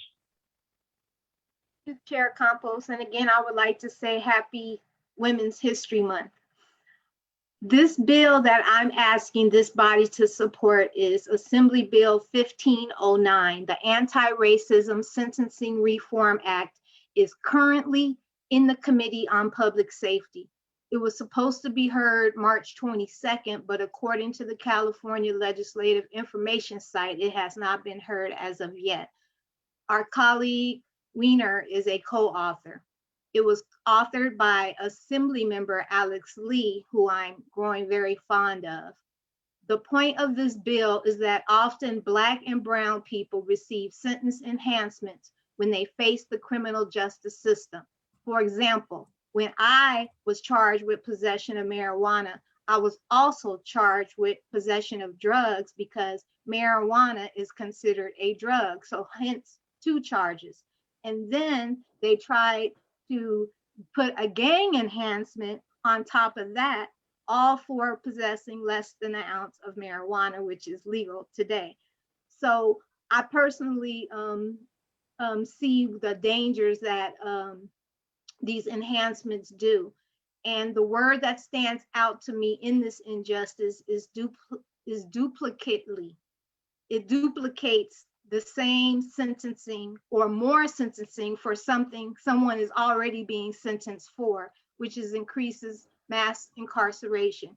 We are 5% of the population of the world, but we incarcerate 25% of the prison population. We should hold people accountable, but not twice. There is no evidence that add-ons keep people safe. In fact, add-ons, a person can end up serving 10 times more time than the sentencing guidelines of the actual crime. If you didn't listen to anything I just said, know that 89% of people that receive enhancements are Black, Indigenous, and Brown. Enhancements are also used as a plea bargain tool And if anyone needs an explanation about the use of plea bargaining to gain a conviction, we can spend time on that at a later date. I also would like to give a shout out to Adnan. He helped write this bill. He served over 30 years in prison. A lot of people don't know. I worked at San Quentin for 8 years. I was promoted to sergeant. He was in my unit. And there are so many people that have done a lot of time and are out here doing a lot of work with the young people to have them not make the same mistakes they did. Thank you. Thank you, Member Barry. And if you want to be added as a co-sponsor, please put it in the chat. And of course, our amazing recording secretary has been keeping it all, down pat, very precise. Is there a motion on this resolution? I'll move it. Motion by Secretary Lee. Is there a second? Second. Second by Vice Chair Lacroix. Any other comments? So all those in favor say aye. Aye. Aye. Aye. Aye. Any abstentions? Oppose, Spear. Oh, sorry. Spear opposes. Any Yeah. abstention? Feinstein abstain. Cohen Feinstein, abstain. Cohen, Chu. Feinstein, Ma, Kounalakis. Chu. Who else? Tung. Tung, Kounalakis. Kounalakis, Um, Ting abstains as well. The motion passes and the resolution. Sorry, super fast. Could I please just note that Treasurer Ma is abstaining simply because of the inclusion of when firearms are discharged with the intent of bodily harm. If that were not in there, then we would support this. Thank you. So the motion passes and the resolution passes. Thank you, Member Barry, for bringing this forward. We'll now move on to item number 11, which is a resolution brought by Member Kim, resolution to support the goal of reaching 100% zero emission vehicle in California by 2030. I know that Member Kim is not here. Is there anyone who would like to present on this resolution?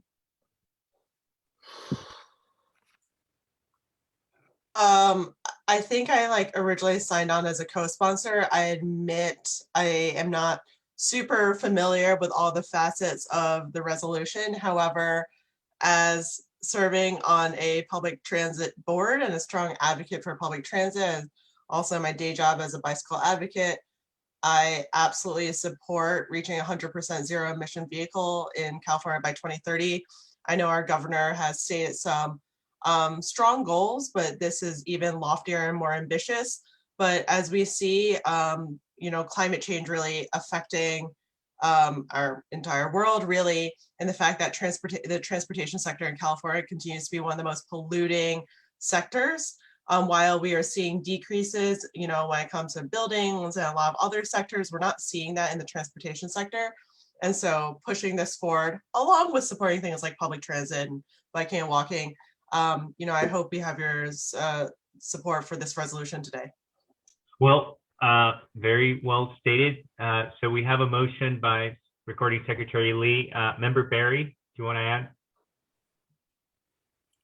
Yeah, I just really concerned with this resolution as far as I care about the environment just like any progressive person does, but I'm very concerned about it being equitable and how Black, brown, and Asian brothers and sisters and siblings rather, who have to use their cars to serve people who are willing to go carless or to buy these cars that have zero emissions. Whereas recently I tried to find one I could afford and I could not.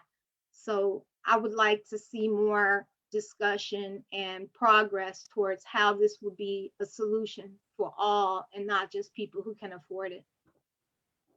Mr. Chairman, can I address that? Yes. Yes, go ahead. Brian Perkins, on behalf of Congresswoman Jackie Spear.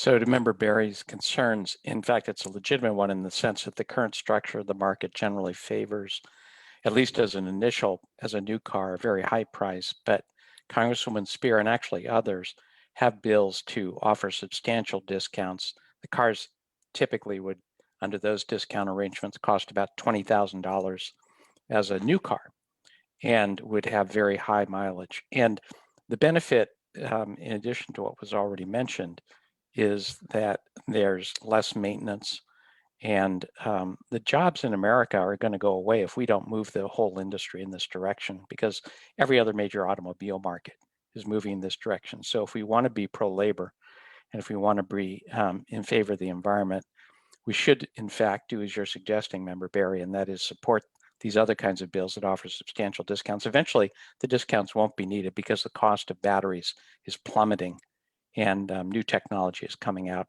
regularly. But there's no inconsistency with your objective and with the objective of having new car sales by 2030 be electric. It's new car sales that these bills are focused on, and the existing car fleet will age out eventually. We have a motion by Recording Secretary Lee. Is there a second? Second, Member Ibanez. Member Ibanez. Any other comments? Okay, on the motion, on the resolution, all those in favor say aye. Aye. Aye. Aye. Any opposed? Any abstention?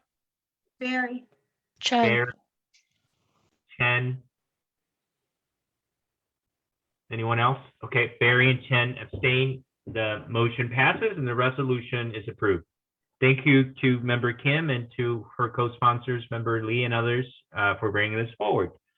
We'll now move on to item number 12, and this is an item that was brought forward by Vice Chair Mahogany. It's a statement of solidarity between Black and API members of the SFDCCC. Madam Vice Chair, the floor is yours. Thank you, Chair Campos. I originally brought this resolution forward at the last meeting, specifically because of all of the violence that was affecting our API community members. And I also know that there were a lot of tough conversations around policing, and coming out of the Black Lives Matter uprisings that we saw, the movement for Black Lives. I really wanted to make sure that we continue to have dialogue around what safety means, but also what it means to stand in solidarity with folks. So that is why I put forward this resolution. I do want to include some comments that I had pre-written. I have been absolutely heartbroken to see the pain and vitriol being pointed at our Asian community members. My friends, my family members, allies, and colleagues are all hurting right now, and we know that this racism is not new in San Francisco or anywhere else, and we have a long way to go before we see it erased. I think one of the hardest things that we have to do as a community is really take a look at what our solidarity looks like. As queer people, as gender variant people, as colored people, we cannot parse out which one of us is better off in a system of white supremacy, because it weakens all of our collective power. The pain of the oppressed immigrant is felt just as keenly as the pain experienced by a gender variant person. The discrimination facing Blacks no less evil than that experienced by Indigenous people. The violence heaped upon our Asian sisters who were gunned down in Atlanta, no less fierce than that experienced by the Black folks shot down in a church in Charleston, or at a night, or the gay people and queer people and trans people shot down in a nightclub in Orlando. Our collective pain in this system is not our fault, and we cannot blame each other or take it out on one another. We must proactively find ways to work together to recognize the pain we see reflected back at us, and work to end the system that is at the root of our oppression. We must condemn the racism and violence fueled by hateful words of our former president. We recognize that the violence that AAPI people face in this country is not new, but has always been here. And we commit to being a part of the solution and actively dismantling white supremacy in all of its forms. That is why I am offering this resolution from the Black Lives Matter Committee and on behalf of the Black members of the DCCC, in collaboration with also my API colleagues, calling for more interracial dialogue, but also urging the city to commit resources towards the creation and implementation of community-centered safety solutions for the AAPI community. And I hope to have this committee's support.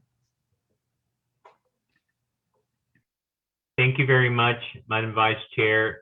Can we have a motion in support of this resolution? By 10, is there a second? Wait, is it possible for me to ask if we could add friendly amendments?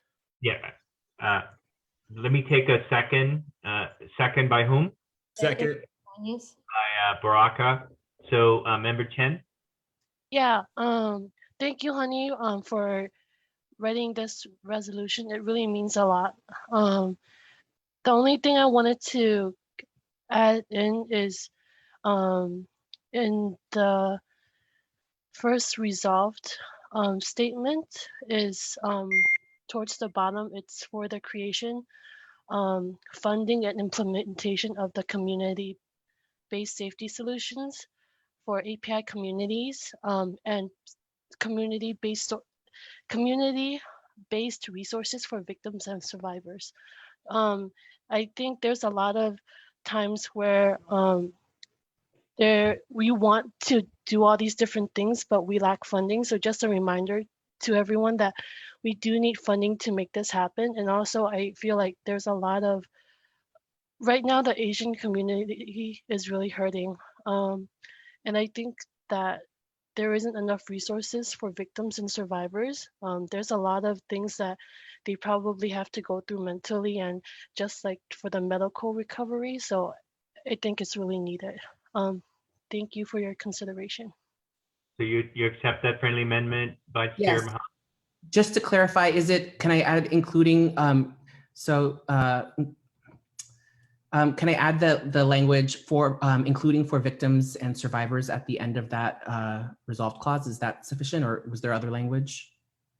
There is in between creation and implementation, it's creation, funding, and implementation. So I could send it to everyone.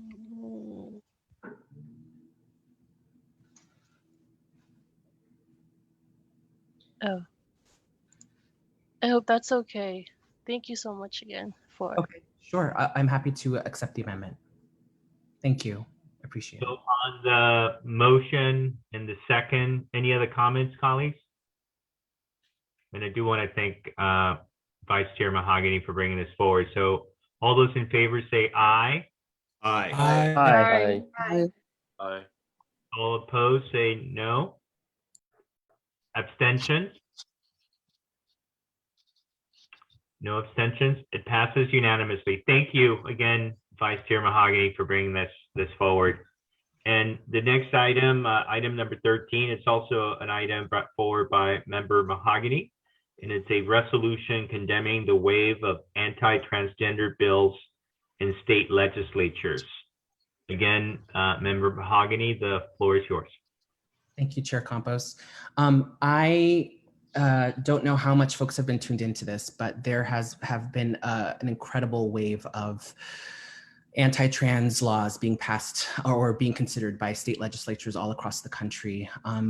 This is definitely a pushback and a re-rallying of the MAGA party. It is the same folks who, worked to get white supremacists in the White House, the same folks who are working to divide our communities, who are, refusing to admit that Black Lives Matter and that, we do need police reform. These folks are incredibly destructive. And they have, at this time, sponsored and shadow written almost over 80 bills that are being considered across this country, which makes it the most anti-trans bills ever considered by our government. And that's scary to me. Last year actually was the last record with 79, I believe, anti-trans bills, and now we are over 80, and we're only in the first quarter of the year. And so I really wanted to call attention to this movement, making sure that we call it out for what it is, which is, the trans community is being scapegoated and used as a tool to build power for an extremely conservative base who wants to basically scapegoat us and sow division and build their own power based on hate. So I am asking for your support in this resolution, and also the resolution calls on the city of San Francisco to create economic sanctions against any new state that passes these laws. Now, I believe the board in 2016 did pass a law to this effect, but it is just, again, reaffirming our commitment to creating economic sanctions and also preventing taxpayer money from benefiting those legislatures and those states that pass these types of anti-trans and inhuman laws.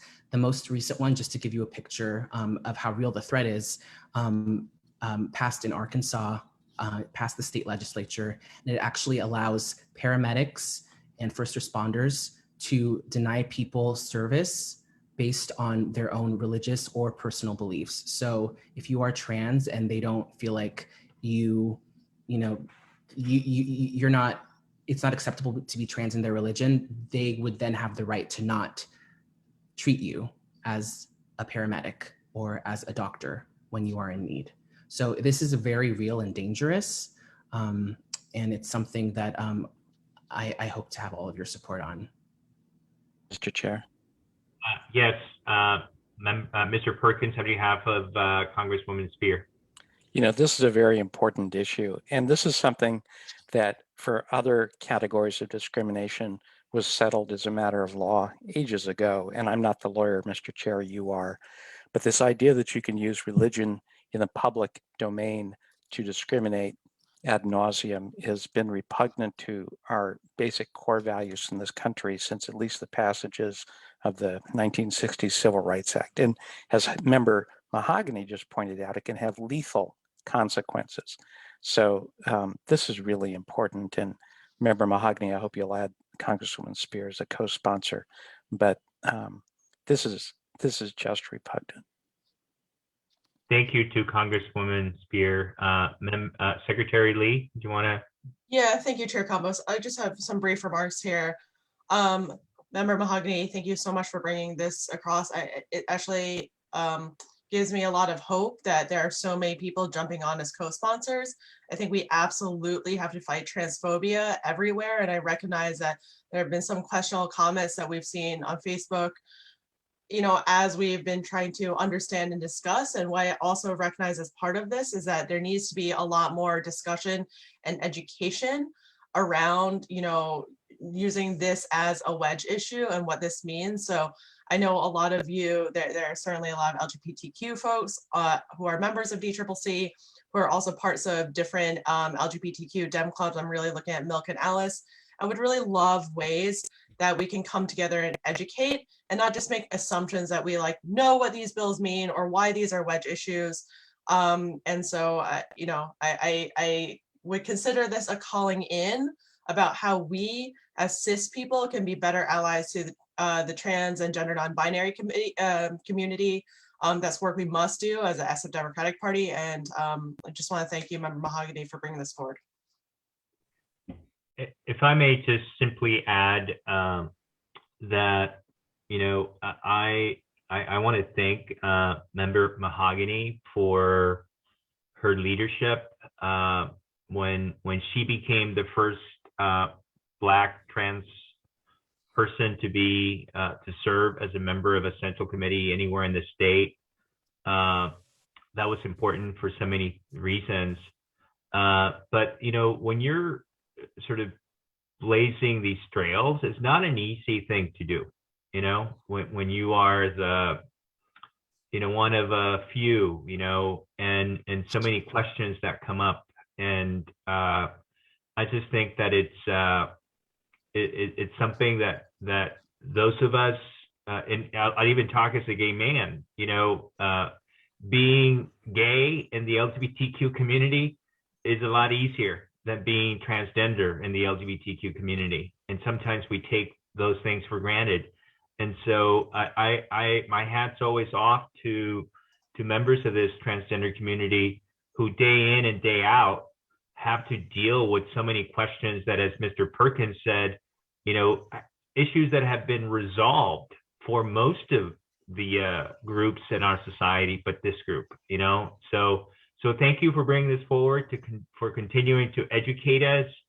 And we just need to continue to talk about it. And the more we talk about it, the more we learn, and we all have something to learn. So I'm going to make a motion to support this resolution. There's a second by Member Duffy. I'm going to give anyone else who wants to say anything else an opportunity.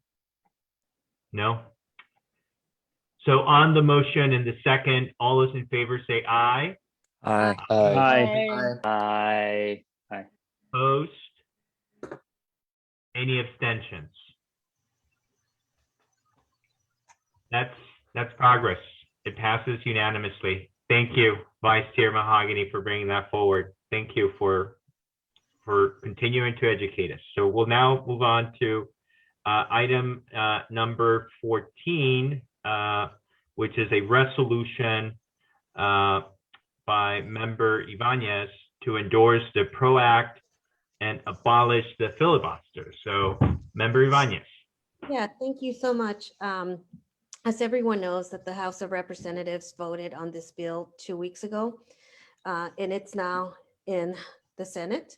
And one of the things, and several things, that what this bill does, it empowers workers to exercise their right to organize, holds employers accountable for violating workers' rights, secures free, fair, and safe union elections, and strengthens the collective bargaining rights. Also, the PRO Act is the largest expansion of workers' rights in generations, and it also undermines central limitations imposed by the Taft-Hartley Act. While the bill itself may be right at 50 votes for the Senate, the biggest barrier is the filibuster, which has been abused over and over by Republicans to block any changes and intervention. It is anti-democratic practice and that undermines the core representative government. Corporations have grown out of control for decades, and with the resurgence in organizing efforts and unions flexing their collective muscle, it's time to meet the moment and deliver a historic win for working class people. Democrats run on bold change and recovery for the people. What good is winning the Senate if we allow Republicans to act in bad faith and dictate the rules regardless of election results? If we want the PRO Act to pass, or any other incredible legislation that's important for our working class families, we need to end the filibuster and make people's votes matter. I urge your support on this resolution. Thank you. If we can get a motion in support. So moved. Motion by Thomas. Is there a second? Second. Second by, who is that? Second. Levitt? Oh, sorry. Salata? It was Levitt and Okay, Levitt. both of us. Okay, Motion by Thomas, second by Levitt, and we'll hear from Member Thomas. I just want to thank Member Ibanez for bringing this forward. This is definitely one of the biggest priorities we've seen in organized labor going forward this year. We have seen over years now the deliberate targeting of union organizers, majority people of color, who have been trying to organize in spaces that are traditionally just not set up for that. And in places where there is a structure of organized collective bargaining, hunting down organizers and trying to shut down legal avenues to bargaining that have been in place for ages. And now that we finally have a strong Democratic government elected, one of the biggest things that we're trying to do is to set up an even playing field so that folks can actually bargain and be protected, and to have a safe space to set up when folks do want to bargain and not be hunted down by a corporate interests. I wish I could say that this is just something that's important to San Francisco labor, but this is a national issue. The AFL-CIO has organized it I have attended numerous phone banks organized by the AFL-CIO, where San Francisco organized labor and all of California organized labor has been phone banking to swing districts around the country on these issues specifically. This is one of the top priorities for organized labor this year, and I'm really proud to see that the San Francisco Democratic Party is taking a leadership role on this issue. So I would really encourage everybody to vote yes on this, and I'd ask for a roll call vote. Thank you. We've been asked to do a roll call vote. So unless there's any other comment, I'm going to turn it to our recording secretary, who again has been on top of this whole meeting. So with that, we'll have a roll call vote. All right, roll call vote, yes, for resolution item number 14, member Avalos. Yes. Member Baraka, Yes. member Barry, Yes. Chair Campos, Aye. Member Chen, Yes. member Dufty, Yes. member Galata, Aye. member Haney, Yes. member Banez, Yes. member Lacroix, Yes. member Lee, yes, member Loftus, Yes. member Levitt, Yes. member Mandelman, proxy. Yes. Member Dufty. Thank you. Member Mark. Lee, that's you. I'm gonna. Yeah. Yes. Thank you. Member Mahogany, Yes. member Maliga, Yes. member Morales, that's you, honey, as proxy. Yes. Member Raju, Aye. member Ronan, Yes. member Thomas, Aye. member Tung, Yes. member Williams, Yes. member Feinstein, Abstain. member Spear, Yes. member Kunalakis, Abstain. member Ma, Yes. member Cohen, Yes. member Weiner, Yes. member Ting, Yes. member Chu. Yes. It passes unanimously with 2 abstentions. Thank you. The resolution passes. Thank you very much again to member Ibanez for bringing this forward. We'll now move on to item number 15, which is a resolution brought forward by Vice Chair Lacroix. It's a resolution calling on Mars, Nestle, and major chocolate producers to cease using child forced labor in their global cocoa supply chains. So Vice Chair Lacroix. Hi, everyone. So I am putting this resolution forward on behalf of AD 17 Delegate Christopher Christensen, who is putting this resolution forward to the State Democratic Party and wanted to have the DCCC sign on in support. And so he also wanted to share that he's working on this, the unionization for Dandelion Chocolates alongside the ILWU, and they have an action coming forth on March 31st at 6 p.m. at 19th and Dolores. The event is on social media and on Facebook, so feel free to find it there. I'll also add the details into the chat. But I hope to have your guys' support for this resolution. And again, this is on behalf of AD 17 Delegate Christopher Christensen, who is then going to put this forward to the state party. Thank you.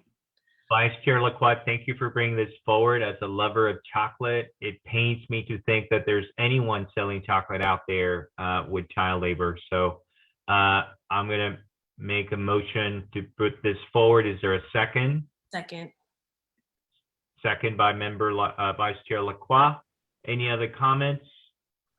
So on the motion and the second, all those in favor say aye. Aye. Any opposed? Aye.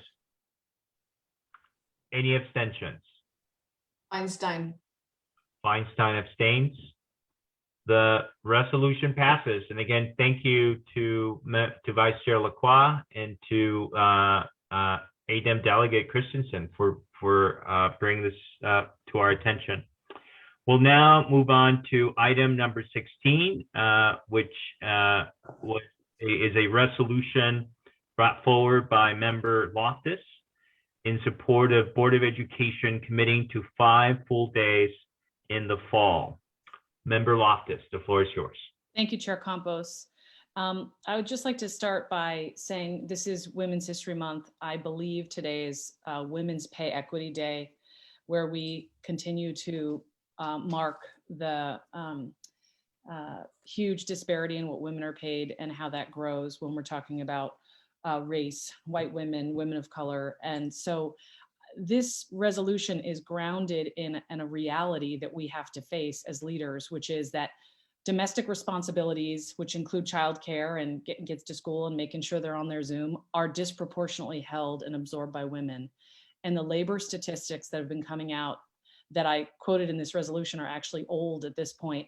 It's now 3 million women who've left the workforce, large numbers of women of color, and the stress and the lack of access to childcare and the lack of, frankly, support has devastated many women and many families. And so part of this resolution is really, some people in public comment said, why on earth would you need to call for reopening in the fall? That's 5 months away. And there's a very clear reason. And it is that families across the city are deciding whether or not they believe their kids will be able to go back to school for 5 days, if that's their choice. And they're deciding whether or not to accept a kindergarten appointment. They're deciding whether or not they're going to go to high school. And I live this every day with my friends, neighbors, and colleagues. And I am a product of San Francisco Public Schools. I had some of the most incredible teachers, and I give all credit to them and my mother putting some manners on me, as my family would say. I have incredible teachers for my kids. You heard one of my kids tonight. They want to be back in school. I think it's a very odd thing when middle schoolers are going to protests to get back into school. So history will question that. Middle schoolers for all of history, I think, will wonder how this could be. This is not an easy thing, but it's an important thing. And what I want to stress to you, my colleagues, is I think it's very important for us as a local Democratic Party to weigh in on this. There is a crisis of confidence on a number of levels of the Board of Education, and public education has been called the great equalizer. And I think the fiscal issues the district is facing are going to be compounded if we see a mass exodus of people who can make other choices. Private schools are lining up to give scholarships to a lot of great kids who are currently in our schools. And I want to keep all of our kids and families. We have a lot of work to do, as we've talked about tonight. And I just hope people will continue to invest in the schools and recognize that this does not impact everyone equally, and women are disproportionately being impacted. So I would also like to thank my co-sponsors, Member Cohen, Member Dufty, Member Weiner, Member Mandelman, Member Chu. Member Ting has also signed on. A couple things that were brought up in public comment, I would just point out. The school district released a new survey on how people feel about returning to school. I will remind everyone that 85% of the students in the school district are students of color.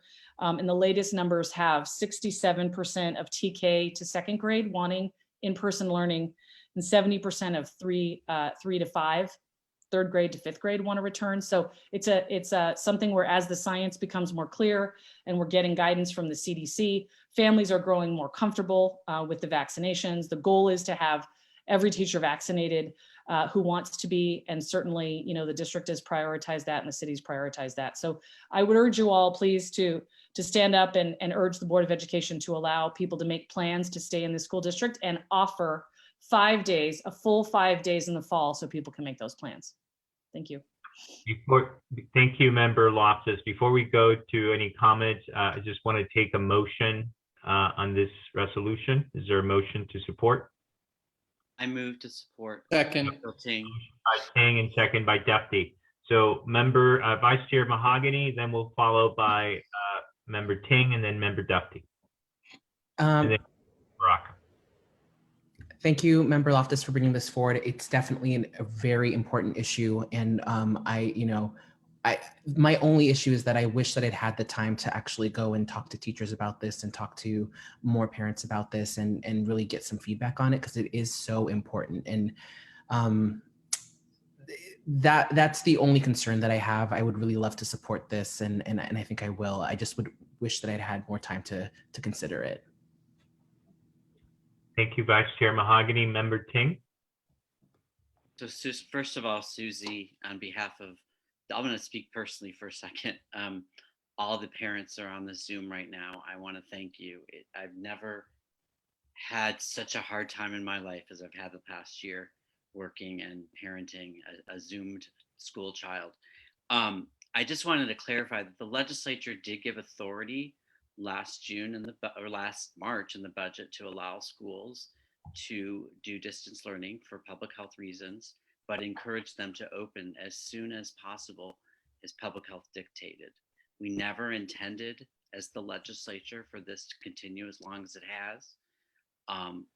We believe as the legislature, the governor, schools can open safely as they are doing. We've incentivized schools. We provided a lot of funding to do that. San Francisco Unified will begin to lose $175,000 a day beginning on at the end of spring break, and I think it's April 5th or 4th, for not bringing back our elementary students, at least 6th through 12th grade, and all our high-risk students, including all children with IEPs. They're aware of that.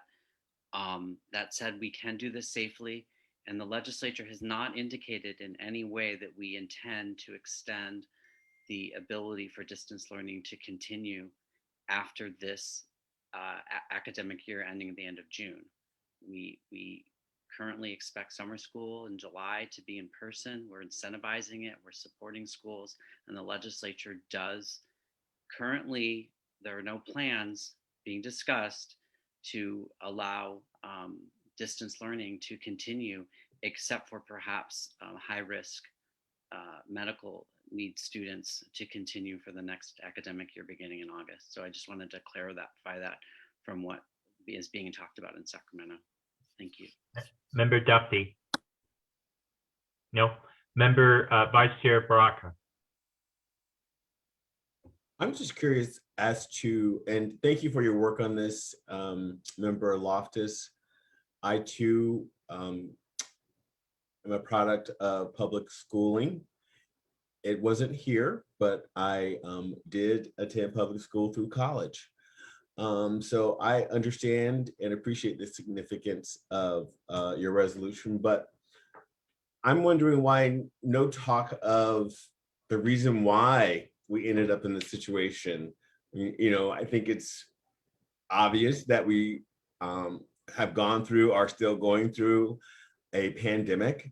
And we're also hearing about variants. And it's not just the students involved in this equation. From my point of view, I don't have any kids in school. I don't have kids. But like I said, I did attend public school.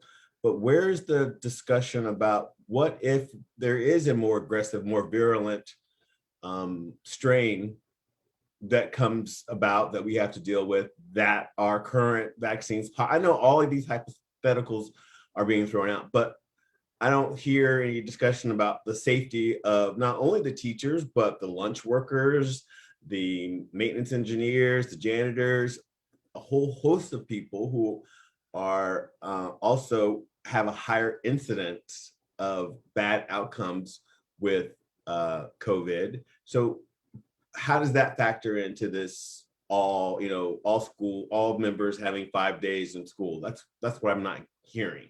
Yeah, no, it's a great question. I mean, it's ultimately the question, right? Is that we have been sort of presented, there's a lot of science out there that I think is misleading some folks. And so we're following the CDC guidelines, the Department of Public Health, and the reality that here in San Francisco, certain schools were allowed to open, and there were schools that had more money and more resources. And those schools, to the tune of, I think, 15,000 students are back already. There were 5 student-to-student transmissions as a result of kids being back at varying levels since October. I happen to have 1 child who's not in public school and 2 kids who are. So I've seen what is possible to bring people back safely and to make sure families understand. So, you know, the doctors that I've worked closely with and asked these questions, because for me, it's not an academic exercise. I made a choice to send one of my children back to school.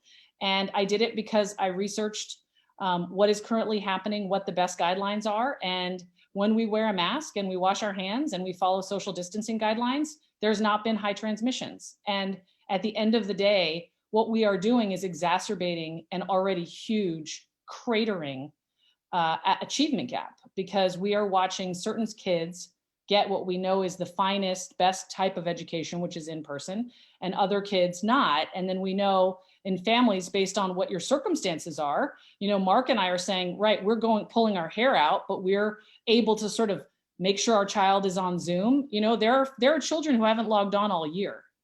And then, you know, what is the cost there of how we're going to make sure that child gets back to where they need to be? So the reality is, it's incumbent upon adults to figure this out. Your points are well taken. And we've now been out of school for a year. And we're talking about 5 months from now, offering parents the ability to send their child back to school for 5 days. And that is not unreasonable given the vaccination numbers that we have, given the guidance from CDC. But unfortunately, there are still myths out there that are making people feel unsafe. And I think part of what we have to do is work together and get the facts out about how we can make it safe. I want to make sure that we give some of our other members an opportunity to speak. Member 10 and then Member Barry.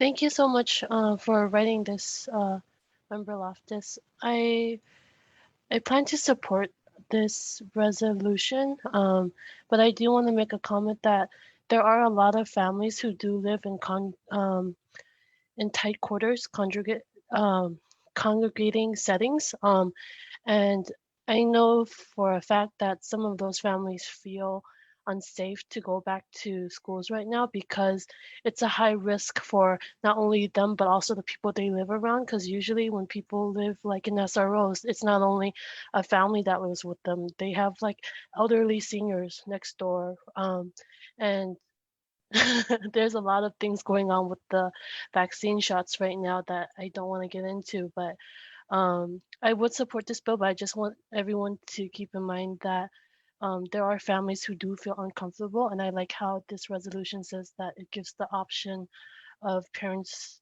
to go back to school if they feel comfortable to do so. Thank you. Member Barry, and then Vice Chair Lacroix, and then Member Ronan. Yeah, I'm thankful that for the sentiment of the resolution. My grandson, he's 3. I want him back in school. He got kicked out of his school, which remained open during the pandemic, because he turned 3. And the 3-year-old classroom wasn't big enough to social distance. So only the senior 3-year-olds got to stay and the younger 3-year-olds got sent home. On the flip side, my daughter is a teacher assistant. So she has a 3-year-old along with Zooms all day with the students she's responsible for, in addition to 5 roommates because she can't afford her own housing. So she's scared all the way around. And I do think that there isn't enough of a plan that's been presented, a safe plan. And I'm inclined to abstain from this resolution, although I respect the sentiment. Thank you. Vice Chair Lacroix. Yeah, I just also want to recognize that Secretary Lee has her hand kind of. Oh, I'm sorry. But I do want to take some time just to say that Member Loftus, I'm so grateful for you bringing this resolution forward. Like Member Barry, I appreciate the sentiment of the resolution. I come from a family of educators. My mom was a teacher, my sister was a teacher, and she's now in grad school to get her degree in childhood education and counseling. And she's currently, interning in a school district middle school. And so, and my nephew is a special needs student at Oakland Unified. And right now they're going back and forth between like, can these students go back to school? They're trying it out, with this group of students. And it's really frustrating because, especially with the students with IEPs and special needs, like we need to make sure that there's a plan for them to be extremely safe, because these are also students that, you can say one thing and model a certain behavior, but then, their own needs are what they're prioritizing. And so it's very hard and very challenging. And, with neurotypical students, you can say like, social distance and be fine. But with students with special needs, you have to be extremely more careful. And so I am inclined to support this resolution, but I also want to bring to attention too that, like, as we're pushing for schools to reopen and allowing school students and school staff to be back in the space, that really think about the whole community and the education and support for all of these students, not just the ones who are going to like, all of the students obviously are going to benefit from being in an in-person setting, but really thinking about, is every single student and school site staff prepared and vaccinated and ready to be in a school setting, and not just to push forward with being back in school just because we've been out of school for a year. Okay. I know that Supervisor Ronan had her hand up, but I want to go to Secretary Lee and then Supervisor Ronan, because I think I've been ignoring your hand. My apologies. No worries, all, Chair Campos. I want to thank Member Loftus for bringing this forward. I want to thank all the parents. We obviously had a diversity of opinions, but what I love is that so many of you parents and some even students and children took your time. It's 11:05 p.m. Bev and I got to get up real early tomorrow for a BART board meeting, so you're here with us. Thank you so much for coming out and speaking. I too am a product of public schools, K through 12, not here in San Francisco, but I have much love for public schools. I really see the impact that, distance learning has had. I don't have children, but I still see the impact. And I recognize that this resolution is moving forward with an urgency vote, but this conversation has dominated the discourse for a better half of the year, regardless of whether you have children or not. It's impacted my coworkers, it's impacted my friends, it's impacted even BART workers. I saw that, and, BART workers have to take using like federal leave so that they could take care of their children when schools closed. I see this resolution as setting a goal and a commitment.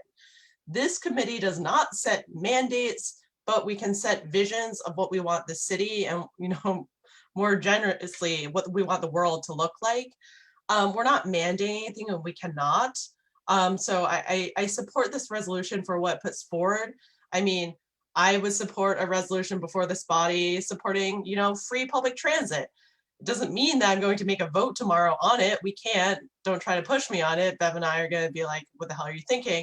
But we can set visions, right? And we can set commitments and goals. So I'm excited to vote yes on this. And I think that we can all work together, meet CDC guidelines, support schools, support educators, and get there. I thought that was a motion, Secretary Lee, on free public transit, but I guess not.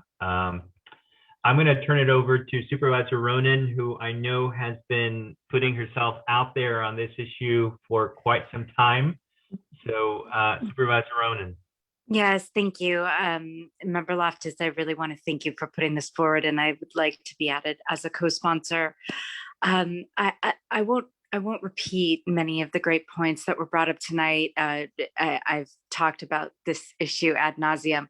What I'll just add a couple things, which is that in addition to the 15,000 kids that have been back in private and parochial schools very successfully for quite some time, the city has been running community hubs with about 2,500 children that come from the communities that have been most impacted by COVID.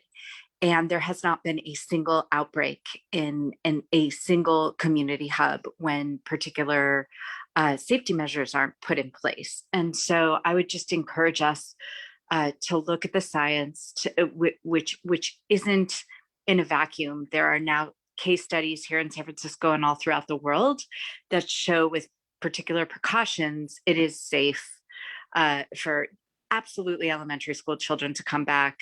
But now with the vaccine, there are ways to do it for middle and high school. And the city and county of San Francisco is working hand in hand with the school district, not only to create free summer programming for every SFUSD student that's going to be top of the line and excellent and provide opportunities for the social emotional support that students need more than they ever have in their entire lives, but also the academic catch up, because many students are far behind.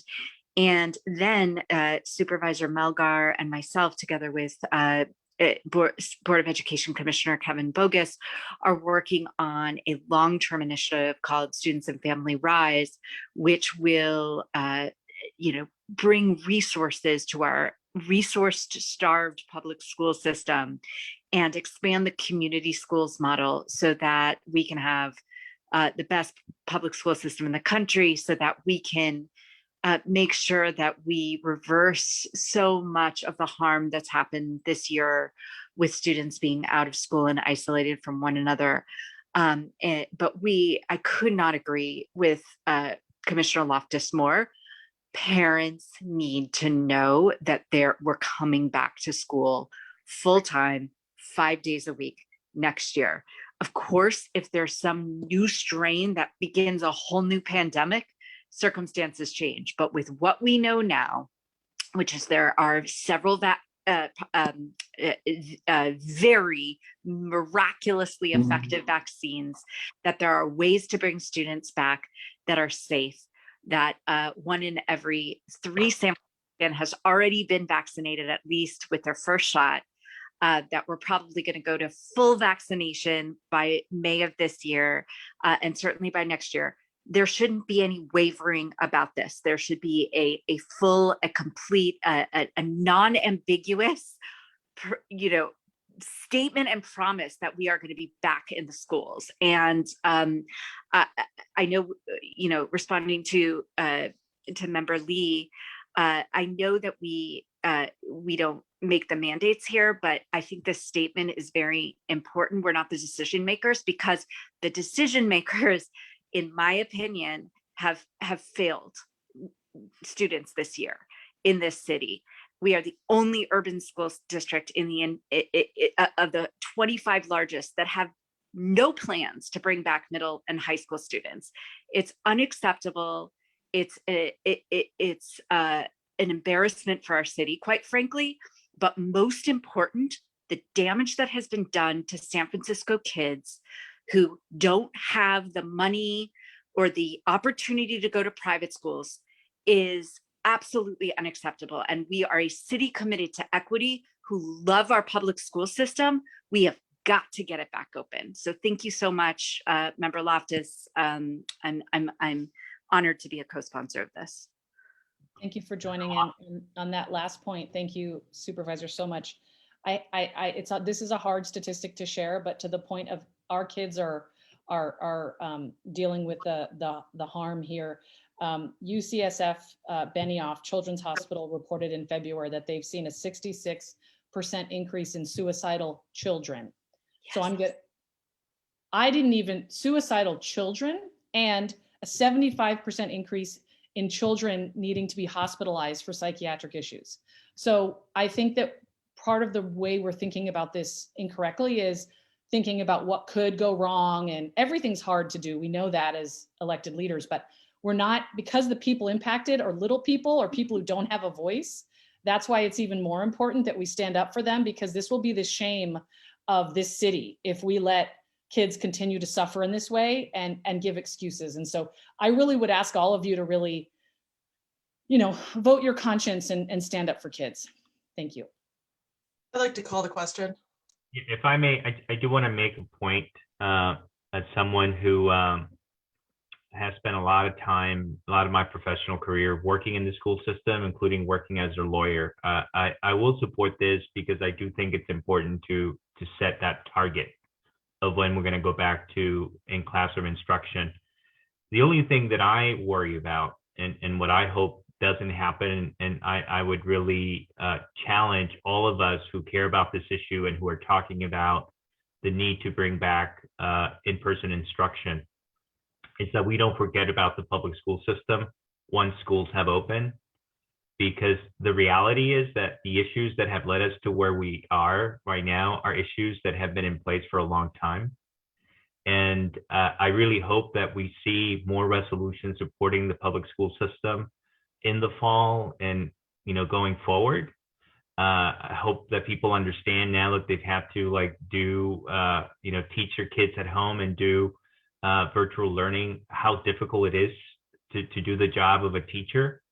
And so I hope that this interest in reopening leads to greater support of public instruction and public education in our public teachers, public school teachers, because I think that it would be a shame if people see schools open, but we go back to where we were, where there is no priority given to public education. So in that spirit, that I hope that commitment continues, I will be supporting this. So on that, I think that we already had a motion and a second on the resolution as moved and seconded. All those in favor say aye. Aye. Aye. Any opposed? Any abstentions? Abstain. Mary, Baraka, who else? Ibanez. Ibanez, Molina. Thomas. Thomas, Avalos. Avalos. Thank you very much. The resolution passes. Thank you, Member Loftus, for bringing this forward. We'll now move on to the last resolution, which was added as well to the agenda, and this is a resolution by Member Tung, resolution calling for the resignation of Board of Education Vice President Allison Collins. Member Tung, the floor is yours. Thank you, Chair Campos. I want to first recognize that there are still 68 public attendees on this call, and then another 53 or 54 watching on Facebook. So to those of you who have stuck around for this conversation, I thank you for your time.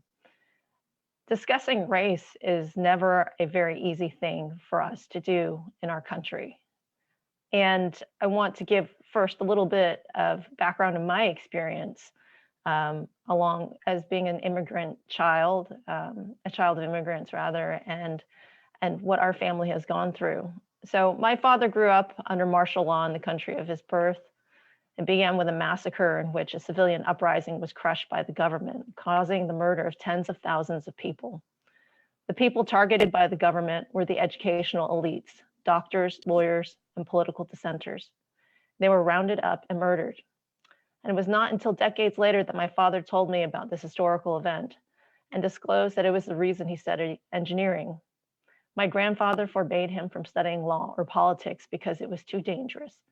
You keep safe by being quiet, otherwise your government might murder you. Political silence equaled safety.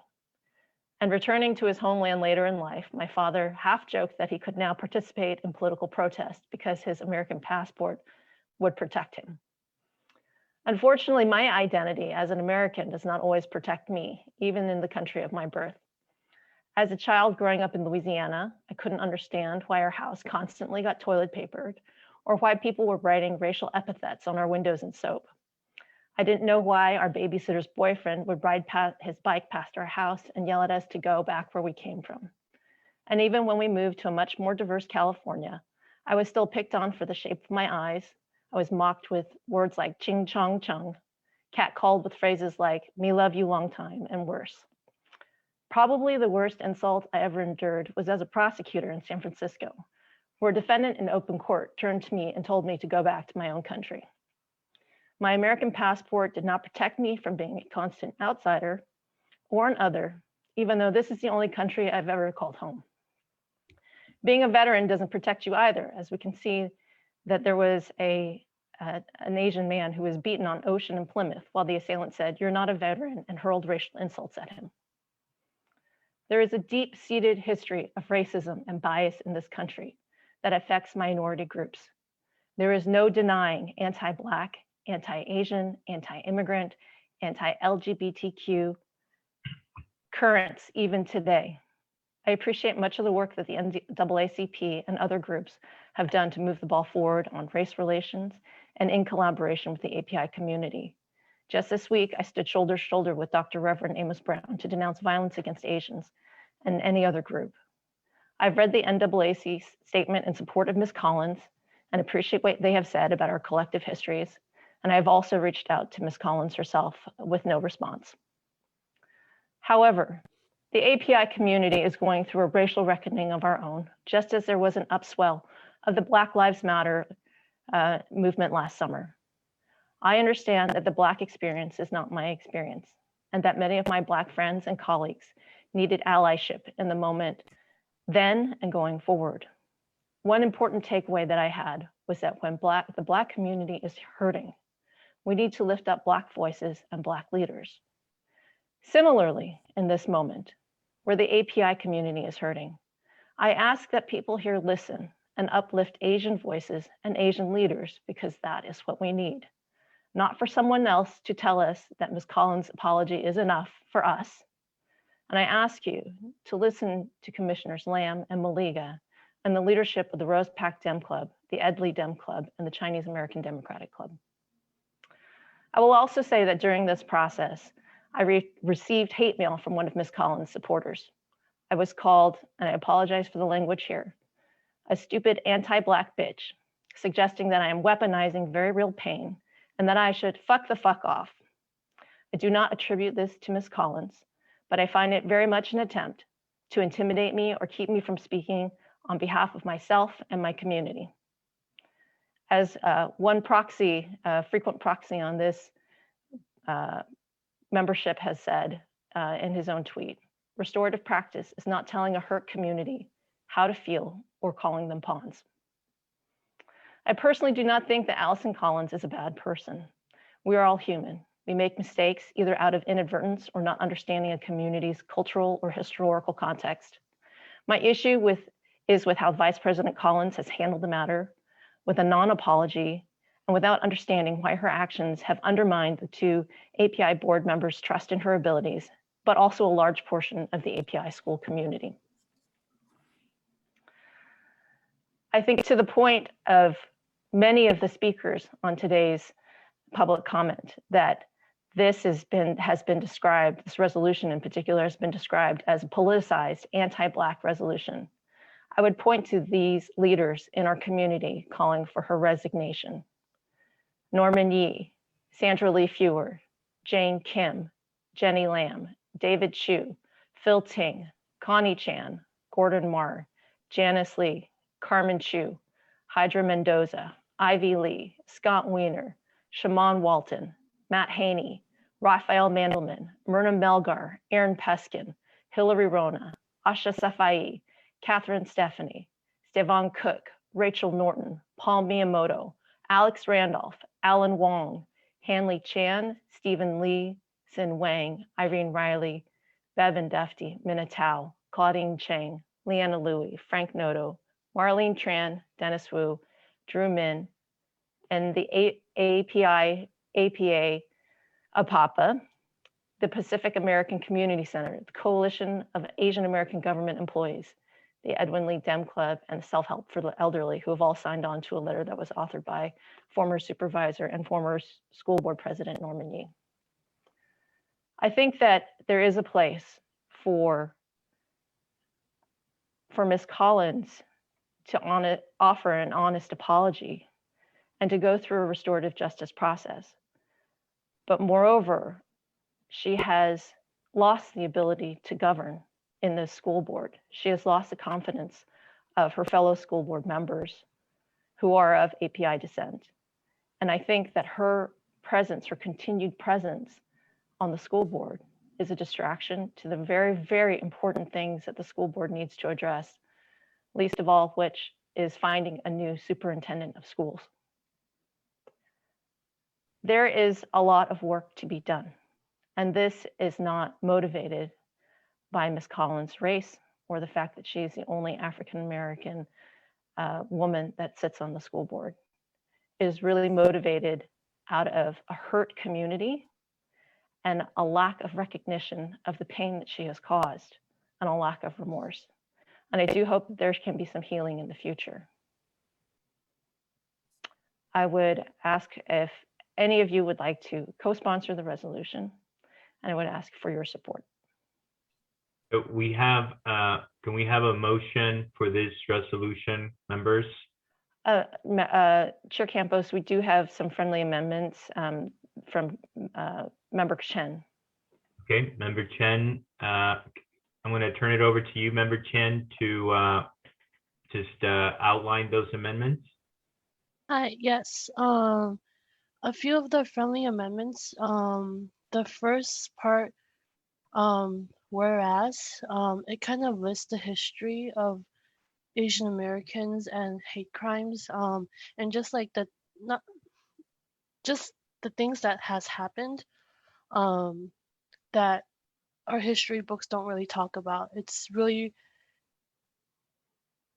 incidents that's happens that's been very hurtful, but nobody really talks about. So that's the first section. We also would like to acknowledge that we live in a society of systemic anti-Blackness, anti-Asian, anti-Latino, anti-immigrant. It's built into our system. So we do acknowledge that. And the second changes is, sorry, I had something written, but I don't know if I should read it or not. Well, I think I'm just gonna read what I wrote.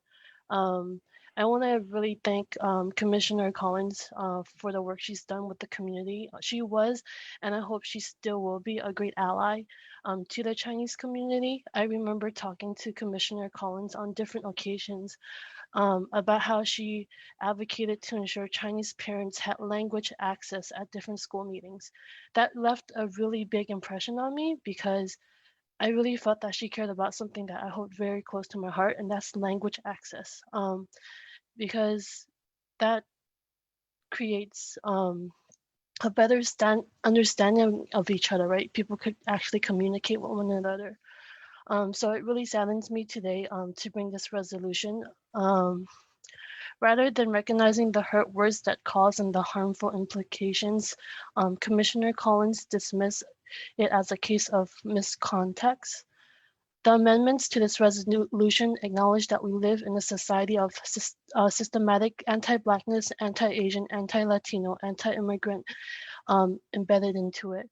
The comments that Commissioner Collins made were extremely hurtful because it perpetuates a long-standing stereotype that maintains a cycle of cultural misunderstandings between communities. We shouldn't pin against one another. We should be working towards a better understanding of each other that will help one another heal. Commissioner Collins' lack of understanding and partial apology falls too short and does not deliver a sincere recognition to the harm that she has caused. Because of this, we no longer believe she can be an effective leader on the Board of Education to lead our diverse SFUSD community during a time of crisis and division. I hope that by stepping back, it will allow us the space to work together collectively to repair the harm and foster mutual understandings and build up the Asian and Black solidarity. So Member Tung, do you accept those friendly amendments? I do. Thank you. So if we get, before we go to comments, if we can have a motion with those amendments on this resolution, if we can have a motion on the resolution. So moved. So that's Member Maliga. Is there a second? Second. Second by, was that Member Ma. Member Ma. Okay, so we're going to now go to Member Barry, Chair, Vice Chair Baraka, Vice Chair Lovett, and then Vice Chair Mahogany. Yes, I'm concerned we have politicians who don't want to piss off the Asian community, possibly due to re-election chances. I'm also very concerned about people that want Commissioner Collins to resign, but haven't bothered reaching out to her. The Asian and Black community are being used by the media. The violence against Asians is disgusting nationwide, we all agree, but that does not mean a cancel mob should compound on the pain. Caring about Asian people doesn't mean you have a problem with Black people, and caring about Black people doesn't mean you have a problem with Asian people. I will not be supporting this resolution, and I hope that regardless of what happens, there can be bold efforts in San Francisco to promote Asian and Black unity, and that any animosity between either group that exists, there be an understanding that these feelings exist due to white supremacy. I'd like to also volunteer myself for any events that develop because of that. Thank you. Thank you, Member Barry. Your Baraka. My comments have to do with some of the things that I heard during public comment. I think it's pretty clear that I'm a African-American gay male. So I have a host of perspectives and ideas that are both created by my upbringing as well as society and so forth, my education. It's really complicated, and I want to underscore something that you probably already know. The political realm is really messy and it's complicated. And what I mean by that is that, you know, I heard from not just one or two, but many members of the Asian community who actually see the point that was made by Commissioner Collins. And by no means am I excusing the harsh words that were used, but I think it's important to also incorporate in this discussion the fact that other members of the Asian community can understand and get an idea of what Commissioner Collins, where she was coming from when she made those statements 5 years ago as a private citizen. So I say all that to also state that, you know, I had the opportunity to read a book recently, and it's called White Fragility. And it made a point about being prejudiced versus being racist. And just to briefly highlight some of the key components of that, it says to understand racism, we need to differentiate it from racial prejudice and discrimination. To say that you're racially prejudiced against another person means that you prejudge him on the basis of the racial group to which he or she belongs. The logic here, it goes on to explain it, and it gives an example, but it goes on to say that if this judgment is made before you have empirical evidence that the person has that characteristic in question, that's why it's called a prejudgment.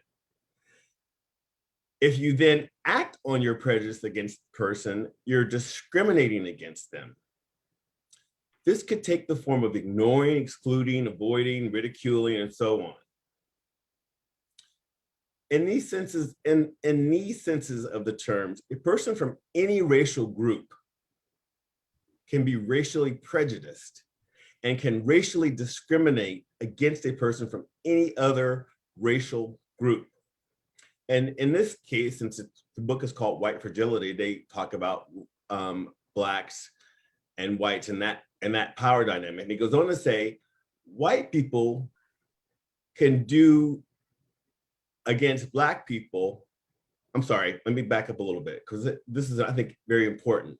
In these senses of the terms, a person from any racial group can be racially prejudiced and can racially discriminate against a person from any other racial group. White people can do so against Black people, and vice versa is the thought. However, racial prejudice and discrimination only become racism when one racial group has more power than another group and uses that power against its members in a systemic manner. To do that, the more powerful group incorporates their prejudice into society's laws, institutions, policies, and norms, which they can then use to discriminate against the less powerful group on a group to group rather than just an individual to individual level.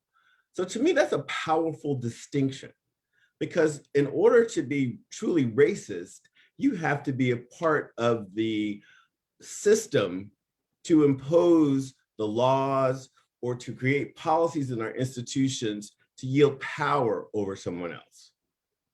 I don't believe Commissioner Collins has that ability. And I can also see how it could cause a lot of discontent by the highly charged N-word. So I understand it, but I don't think that it's responsible for us to ask someone with her agency, a person that has done a lot of great work around anti-Blackness or to bring these issues to light in our school community, which is a very important community to bring these things to light.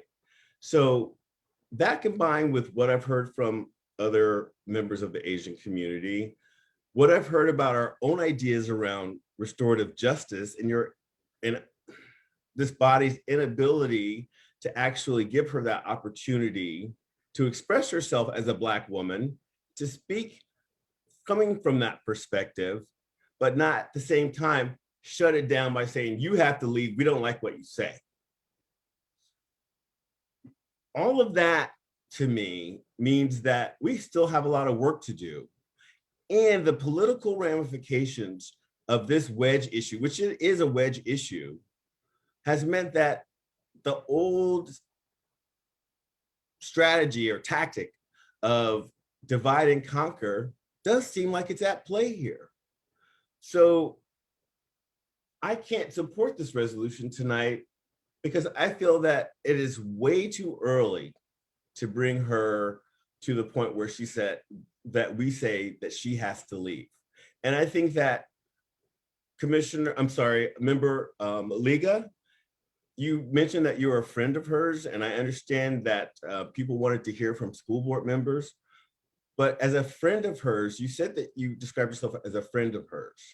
As a friend of hers, do you really think that she is a racist person?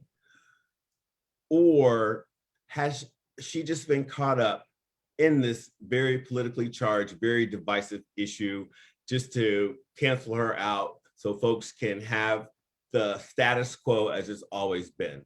That's my issue, and that's why I can't support this resolution right now. Now, if we talk about it later, that might be at another time. I would consider that, but I feel it's too early and it's too raw right now. Thank you. Vice Chair Lovett.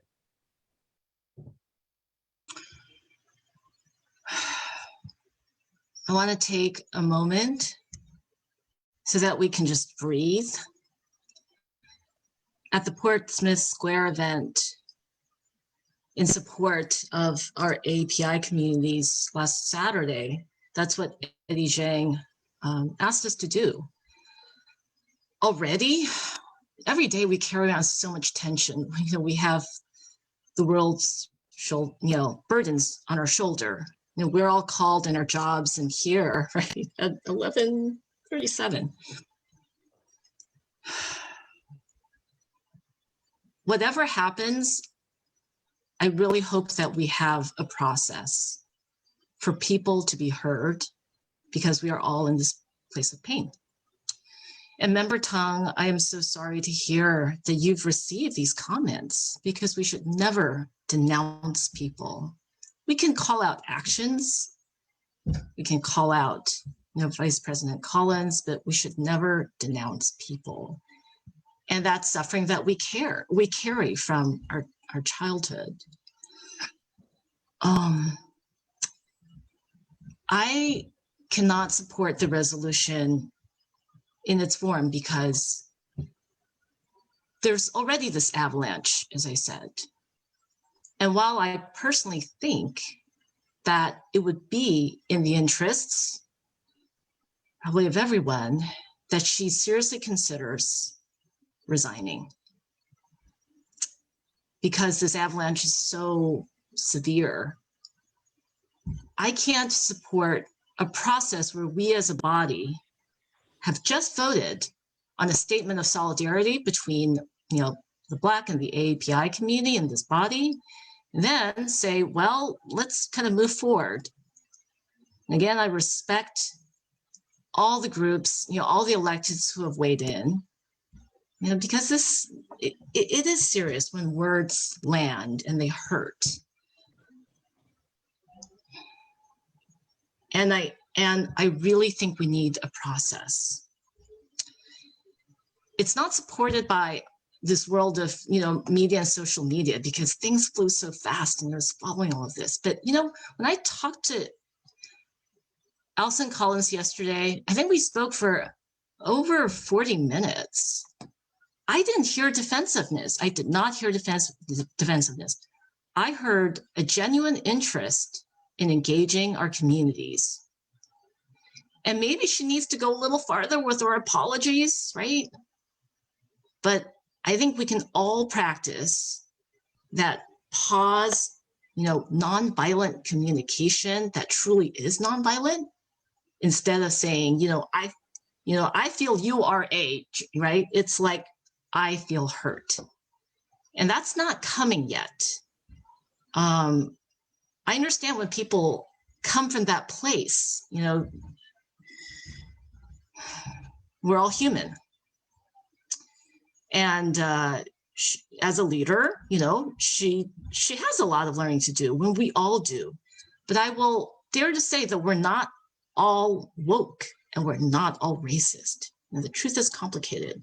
Right now, without a true process where we respect each other, not just lip service, I don't feel like voting for this in the form. And with respect to the amendments, I appreciate the language that's been added just today, because that provides for more dialogue. Thank you, Vice Chair Lovett, Vice Chair Mahogany, and then Recording Secretary Lee. Thank you, Chair Campos. I want to be clear that while I understand what Commissioner Collins was trying to say in her tweets, that I want to make clear that I disagree with the way that she said them. And I also personally don't think that her apology is sufficient. And I think that there is still a lot of work for her to do in earning back her constituents' trust, because clearly there are a lot of people that have been hurt and their trust has been tested. But I think, after listening to public comment, I also am really hearing that the API community is not united on this condemnation. I want to center the API community in this conversation, but we heard very, very clearly from a lot of API folks that they do not want to see her removed. And I know that there are also a lot of voices on the other side of that. But I think making claims that we're not listening to the API community when many people who are API have told us that they want us to wait and want us to have a different process, I don't think that's a fair or accurate statement. This is something that is really hard. I know that we have all probably lost sleep over this. But and even though I would hate to see this go on for longer, because I think it's going to continue to be painful, I do think that that work is important and in the end worth it. The fact is, like we heard earlier, a lot of API folks and Black folks, San Franciscans, still really trust and value and rely on Allison's voice in the school district. Her perspective, her perseverance, and her doggedness. Because let's be honest, that's what it takes. That's what it takes in order to unpack white supremacy. And that is exactly what we need to do right now, is unpack white supremacy. Perseverance and doggedness. Because this work isn't easy. It's discouraging, it's ugly, it's very painful, as we have seen in recent days. Allison Collins has definitely made a mistake here, and that has caused real pain. I do not believe that was her intent, but I do believe that the situation we find ourselves in today is unfortunately where we're at. I do believe that she still needs to address that pain and distrust that her tweets have caused. But I also think that context matters, and that coming to a rushed decision when it comes to this situation in particular is not the right decision. I too spoke with Commissioner Collins today, and she said that she was willing to have a conversation about this and how we can figure out how to heal the situation and what she can do to heal the situation. And personally, I do think that we should at least give her the opportunity, especially when doing otherwise would really subvert our normal process. So I don't think that I'll be able to support this resolution today. I think as much as I do think that she needs to be held accountable and that we do need to have a process, I don't think that we have given this enough time or her an opportunity to make amends. So I don't think I'll be supporting this today. Recording Secretary Lee, and then on behalf of Peter Galata, Sarah Souza. Thank you, Chair Campos. I really appreciate that everyone's bringing their full self to this conversation. I really hear it in everyone's voices, so thank you. I acknowledge that I too am coming from a place of hurt, and that it is true, emotions are still really raw, and that this won't be the best speech or decision that maybe I'm making, but as leaders, we are asked to lead, not simply to wait until there's a better or a more convenient time. And I want to be clear that I'm speaking for myself here. What is clear to me is that there's no universality here. Anyone saying that, oh, of course, Commissioner Collins' apology wasn't good enough. Listen to those who said it was good enough. For those who don't believe that restorative justice can happen now, listen to those who say it can. I would say that the resolution before us today echoes the language in the letter I signed on to with many others of you who are on this body, and the one that was issued by Rose Pack Democratic Club today, which I thought was incredibly thoughtful and spoke to Commissioner Collins's incredible activism in uplifting communities of color, including API community. I think Queena Member Chen spoke to that already. Listen, if we want to forcibly remove Commissioner Collins from office, we would support a recall. That's not what's before us today, and I absolutely do not support a recall effort. What we are asking in this resolution is for her to resign on her own volition. That is what every other letter has called for. I've heard so many interpretations of what Commissioner Collins did or didn't mean, that, you know, that she holds biases or that she too felt remorse and, you know, this is her intent, or maybe that wasn't her intent. But just as much as no one can speak for me, we cannot speak for Commissioner Collins. And I don't think we can we can't do that work for her to uncover what her true intent might have meant. I did talk with Commissioner Collins on Friday. I really appreciate her taking time to speak with me. And what I did hear is just how much the pain that she was coming from and the hurt that she saw, you know, with her children. And I can't fathom that pain. And I believe that it came from that place, but I don't want to interpret, you know, she's not here. I'm not going to interpret that. A few last things I'll say here is that I'm really concerned by sort of the counting that's happening here, that, you know, one hurt voice calling for Commissioner Collins's resignation can match one supportive voice for Commissioner Collins, and that maybe someone gets extra points if they self-identify as, you know, Asian American. I think falling into this trap, but look, there's an Asian person who doesn't call for a resignation, that, you know, there's an Asian person who has absolved Commissioner Collins, is really just not the way to go about things, and that's just not how it works. I think we are falling, if we do that, we are falling into the same tropes of toxic politics, the same politics where, you know, Trump found convenient Black people to prove he's not racist, or where we find token representatives to prove our point. We can't do that, and we need to stop doing that. I find the politicization of this issue to honestly be really disgusting. I've been told, you know, I've been a political pawn today, or that I'm this and that. We're all just fucking people here, and we are struggling through the same fucking issues that the rest of society is. Not everything is a litmus test. No one vote is an outright rejection of any one thing. Voting yes on this is not an outright rejection of all Black people, or voting no on this is not an outright rejection of all API people. For members here who may be wavering, do what your conscience says, and know that even if you vote no on this today, let's keep talking. Let's keep working together. I ran alongside many of you as part of Social Justice Democrats, and I did not expect we would always agree on every vote. So let's reject sort of these Black-white dynamics that's been really set up by the white supremacist system. Let's, you know, keep trained on the same enemy that we know, and just vote with your conscience. But I'm going to be voting yes on this resolution today. Sarah Souza. Thank you. Thank you for the opportunity to speak. Regardless of where you stand in regards to this resolution, we are talking about human beings.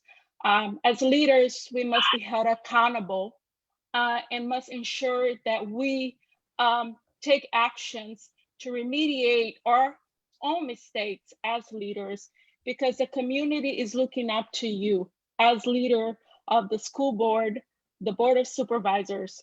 So I think we have to, as a leader myself, to have the same standards. If you make a mistake, you need to apologize. One, Member Collins has not apologized to the AAPI community. Secondly, the tweets have not been removed. And thirdly, I have not heard any commitment from her specifically that she will take proactive actions to work with the API community to heal the situation. I want to hear from her on what she's going to do. And this is not a reflection of her race, of where she comes from. This is about her being a leader in our city and about accountability. And I want to read a quote from a Rose Pack Democratic Club statement that I find crucial for us to reflect upon our decision as leader. Elected officials are community leaders, and community members look to them for guidance. We entrust them to be our voice within the halls of power. But when our elected officials falter, we are faced with a difficult decision of how to hold them accountable. So I'm asking you, as an undocumented immigrant and as an ally to the API community and to the Black community, to take action in addressing this, because racial divide is real. It's a problem that we need to address and work collectively to bring our community together. So thank you so much for all of you for your leadership, and hope to continue working on this issue. Thank you. Member Williams and then Member Loftus. Thank you, Chair Campos. I just first want to say I have deep respect for the diversity of voices from the API community that have come out to speak tonight. And for me, I believe that what it's going to take to heal the school district, in my opinion, goes way beyond Commissioner Collins resigning. You know, I've been witness to this firsthand serving on the Joint Select Committee during the pandemic. As a Black woman that has endured microaggressions, bias, and anti-Black comments from my white and POC colleagues, I do believe that Commissioner Collins deserves some amnesty and a little bit of time for us to talk about the harm that has been done. You know, we're not perfect. I know there's stuff that we could all go back and look as elected leaders and say, hey, there's disagreement there, there's harm there. And I just want folks to really reflect on that, because I would hate if the tables were turned, you know, and just to be in that position of calling out a colleague in this way. It just does not feel right to me in my heart. And I just, you know, as someone that is a SFUSD graduate, that's a SF native, as someone that's deeply in solidarity with the Asian community for so many years, I just think that we can do better with this situation, and we can rise, especially as San Franciscans, to a higher level and take the conversation to that higher level. And I really appreciate the conversation we're having here right now and the courage of all my colleagues to speak their truth. I just really feel that we need some time to breathe. And I respect Eddie Zhang so much. He actually worked with us on a panel around allyship with the Black community. He was on that panel and talked about some of the challenges in the API community and how he's committed to doing that deep work. So I just, you know, I hear it, I hear the pain. You know, I am invested in the long haul, because it's easy to kind of have this instant gratification to say, get rid of that person, cancel it. Well, this is long-term, deep work that we all have to do, and none of us are perfect. I think that, you know, reading off the list of names that have signed on, you know, I was asked to sign on, and I thought it was important to have a dialogue first. And I think that we should always commit to dialogue first, especially as BIPOC communities, knowing that we are within this white supremacist system that does do these things. And so I can't support this resolution as is. I deeply support the API community. I always have. I have so much respect for the list of folks who were named, but just in my heart of hearts and just speaking my truth, I just cannot support this. Thank you.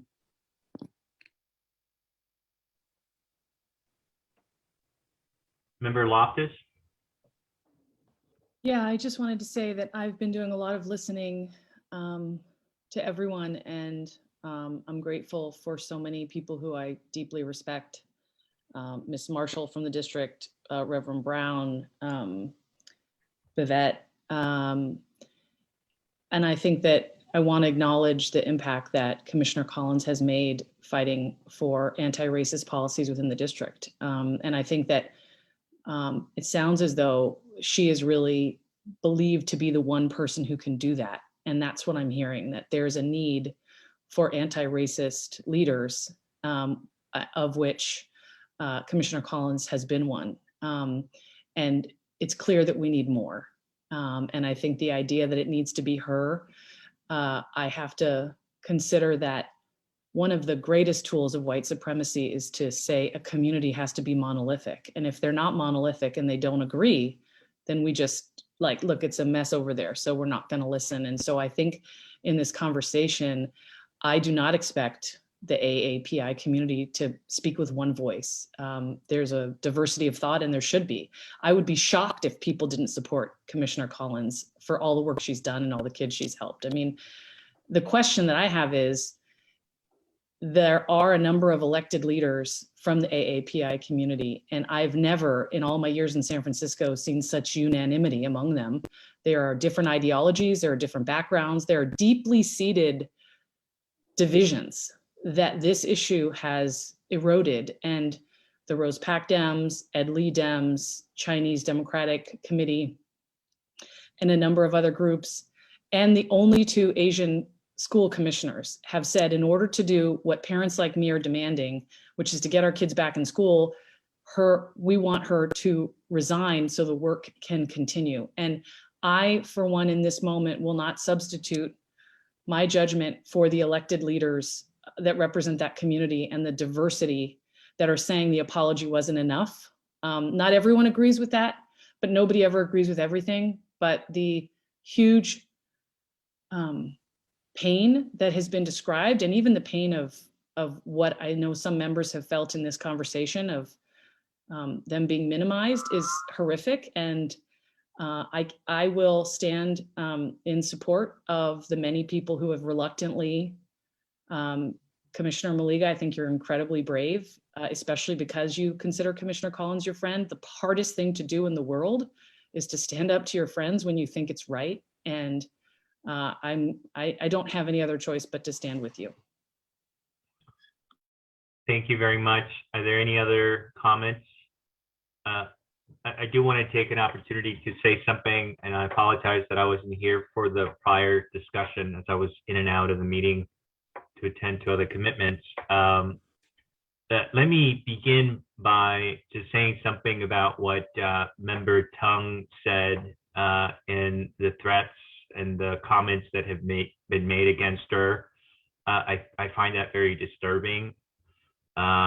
If anything is clear about this issue, is how there are very strong feelings from very good people. And I think that for anyone to go after Member Tung, or anyone for that matter, because of how they feel and the experience they've had, is unacceptable. And I think that we all need to denounce any threat or any attack. And I would add that the same thing goes to the threats and attacks that also have been made against Commissioner Collins and her family. I know that there have been issues around their own safety as well. So I think that any person on either side of this issue who makes such threats needs to know that that is not acceptable, and that there is no space for that in San Francisco politics, Democratic politics, or anywhere. The second thing is, I have to say that this is a very personal issue, and I speak as someone who is married to an Asian man, and who for the last few weeks and months has been really worried every time that he steps outside that something would happen to him, you know, and or to a member of the family. And it's something that you have to think about, because you see the incidents that have occurred, including incidents here in San Francisco. And so the very unfortunate thing about the text messages is that they were unveiled at a very painful time for anyone who is a part of this API community and who is connected to this API community. And having read those comments, I just cannot, you know, say anything other than, you know, it was just very offensive, very upsetting. It made me sick to my stomach to read some of the things that were said.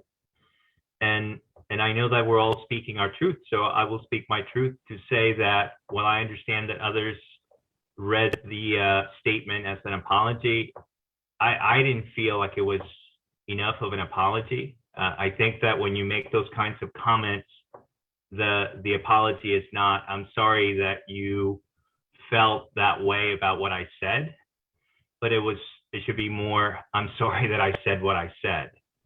Because if you only say, I'm sorry for the effect that my comments had on you, you're not fully understanding why your comments were problematic to begin with.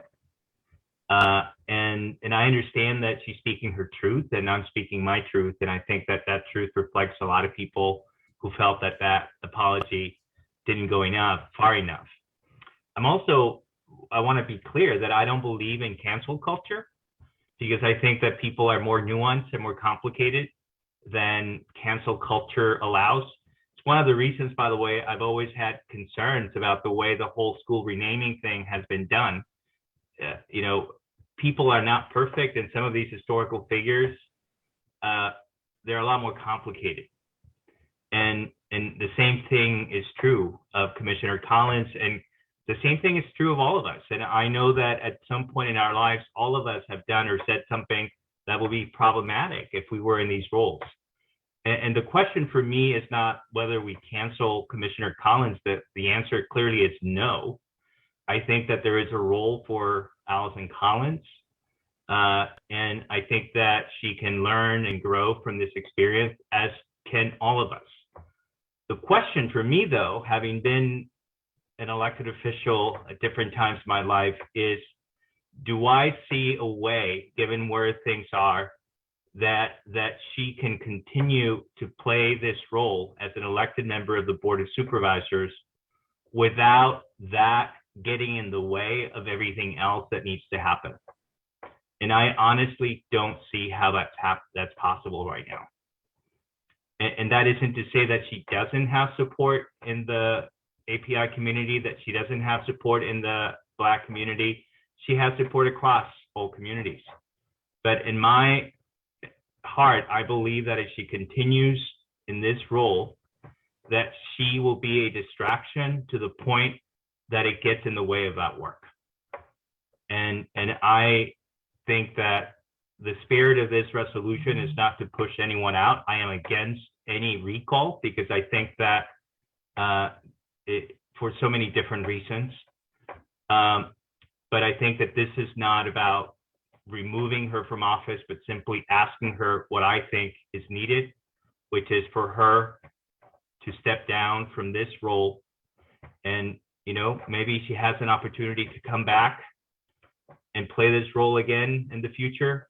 But I think that for the time being, that's what this city needs. We need to move forward. So it's in that spirit that I will be supporting the resolution. Any other comments, colleagues? Why don't we do this? I'm going to have a roll call, Madam Recording Secretary. So again, the vote is on whether to support the resolution by Member Tung. Roll call. Thank you, Chair Campos. The options are yes, no, or abstain. Starting with Member Avalos. Abstain. Member Baraka, No. Member Barry, No. Member Campos, Aye. Member Chen, Yes. Member Dufty, Yes. Member Galata, Aye. Member Haney, Yes. Member Ibanez. Abstain. Sorry, was that yes? No. Abstain. Abstain. Abstain, sorry. Member Lacroix, What was that? Pass, please. pass. Member Lee, yes. Member Loftus, Yes. Member Lovett, No. Member Mandelman. I'm sorry. Yes. Yes. Member Marr, A proxy, yes. Member Marr, yes. Member Mahogany, No. Member Mahogany, no. Member Maliga, Yes. Member Maliga, yes. Member Morales, Abstain. Member Morales abstain. Member Raju, Abstain.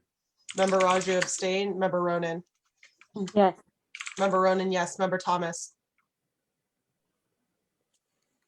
Abstain. Member Thomas abstain. Member Tong, Yes. Member Tong, yes. Member Williams, No. Member Williams, no. Member Feinstein, Abstain. Member Feinstein abstain. Member Spear, Yes. Member Spear, yes. Member Kunalakis, Yes. Member Kunalakis, yes. Member Ma, Yes. Member Ma, yes. Member Cohen,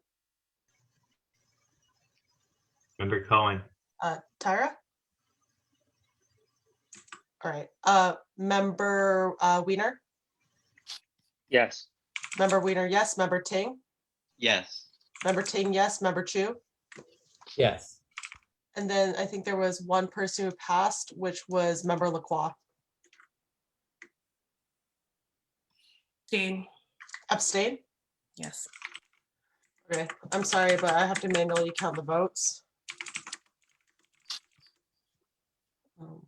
Can we clarify? I couldn't hear Member Galata's vote. Was it an abstain or was it a no or yes? I got it as a yes. Is that correct, Sarah? Yes. Yes. Mhm.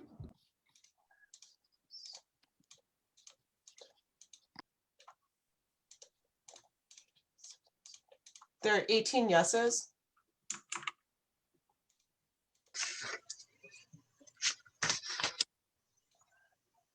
And there are 5 noes.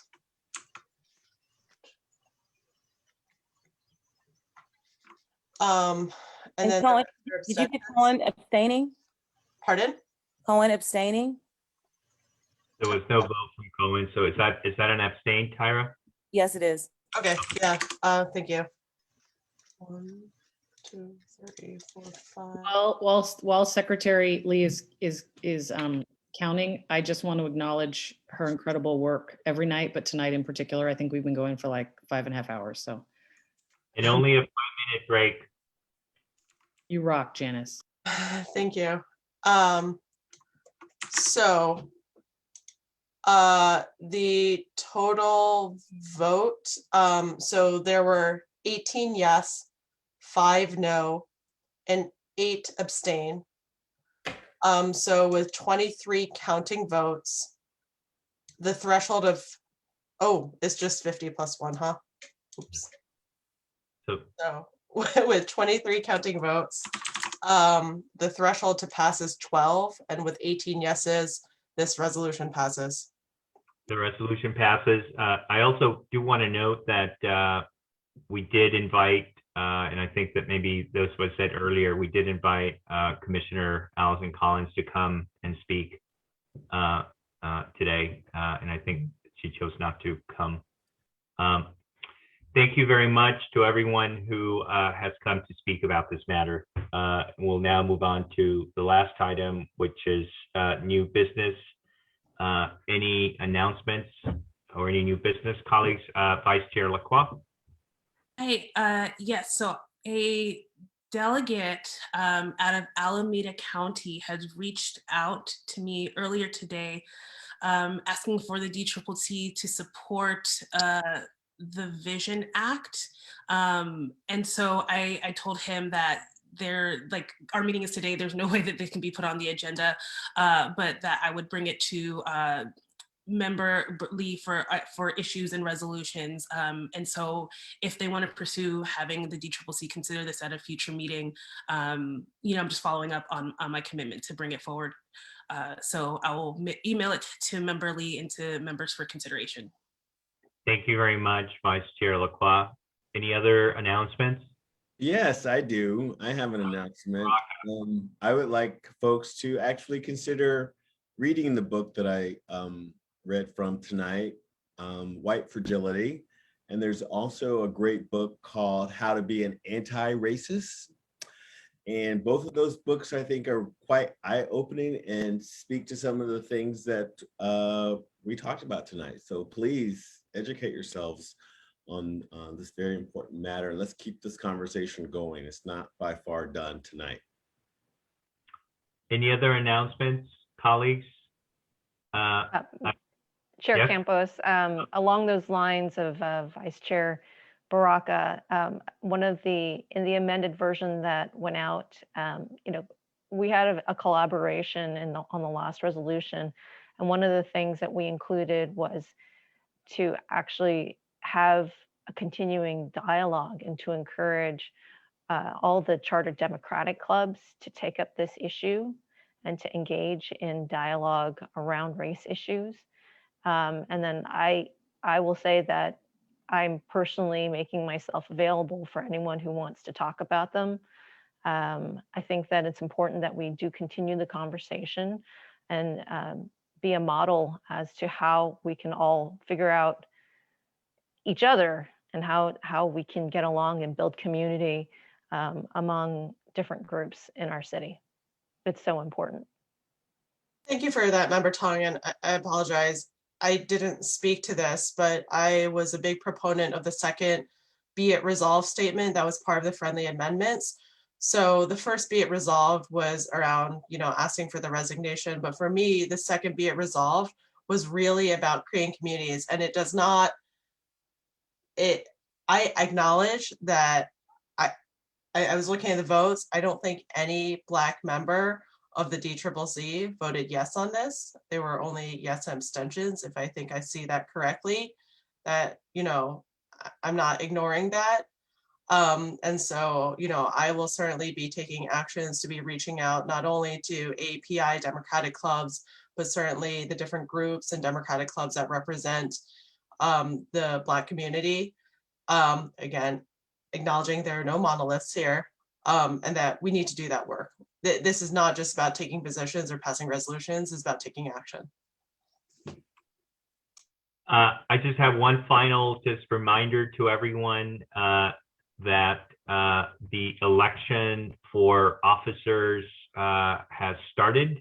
All of you who are members of the DCCC and who are delegates, ballots went out today. Many of us received those ballots, and you have until April 21st to make sure that you turn them in. So please make sure you vote. Vice Chair Mahogany. Sorry to add on yet one more comment, but I do want to put forward that I think it's important that we perhaps, I hope this doesn't sound reductive, but maybe have a committee specifically of Black and API folks so that we can continue to have these conversations in a proactive way. And well, I'd be happy to help facilitate that. On something like that, please let our executive director and me know, Karima Lynch. Thank you, everyone. Seeing no other business before us, this concludes our business and the meeting is adjourned. Have a good evening, or actually good morning. Thank you all. Be safe out there. Thank you. Thank you.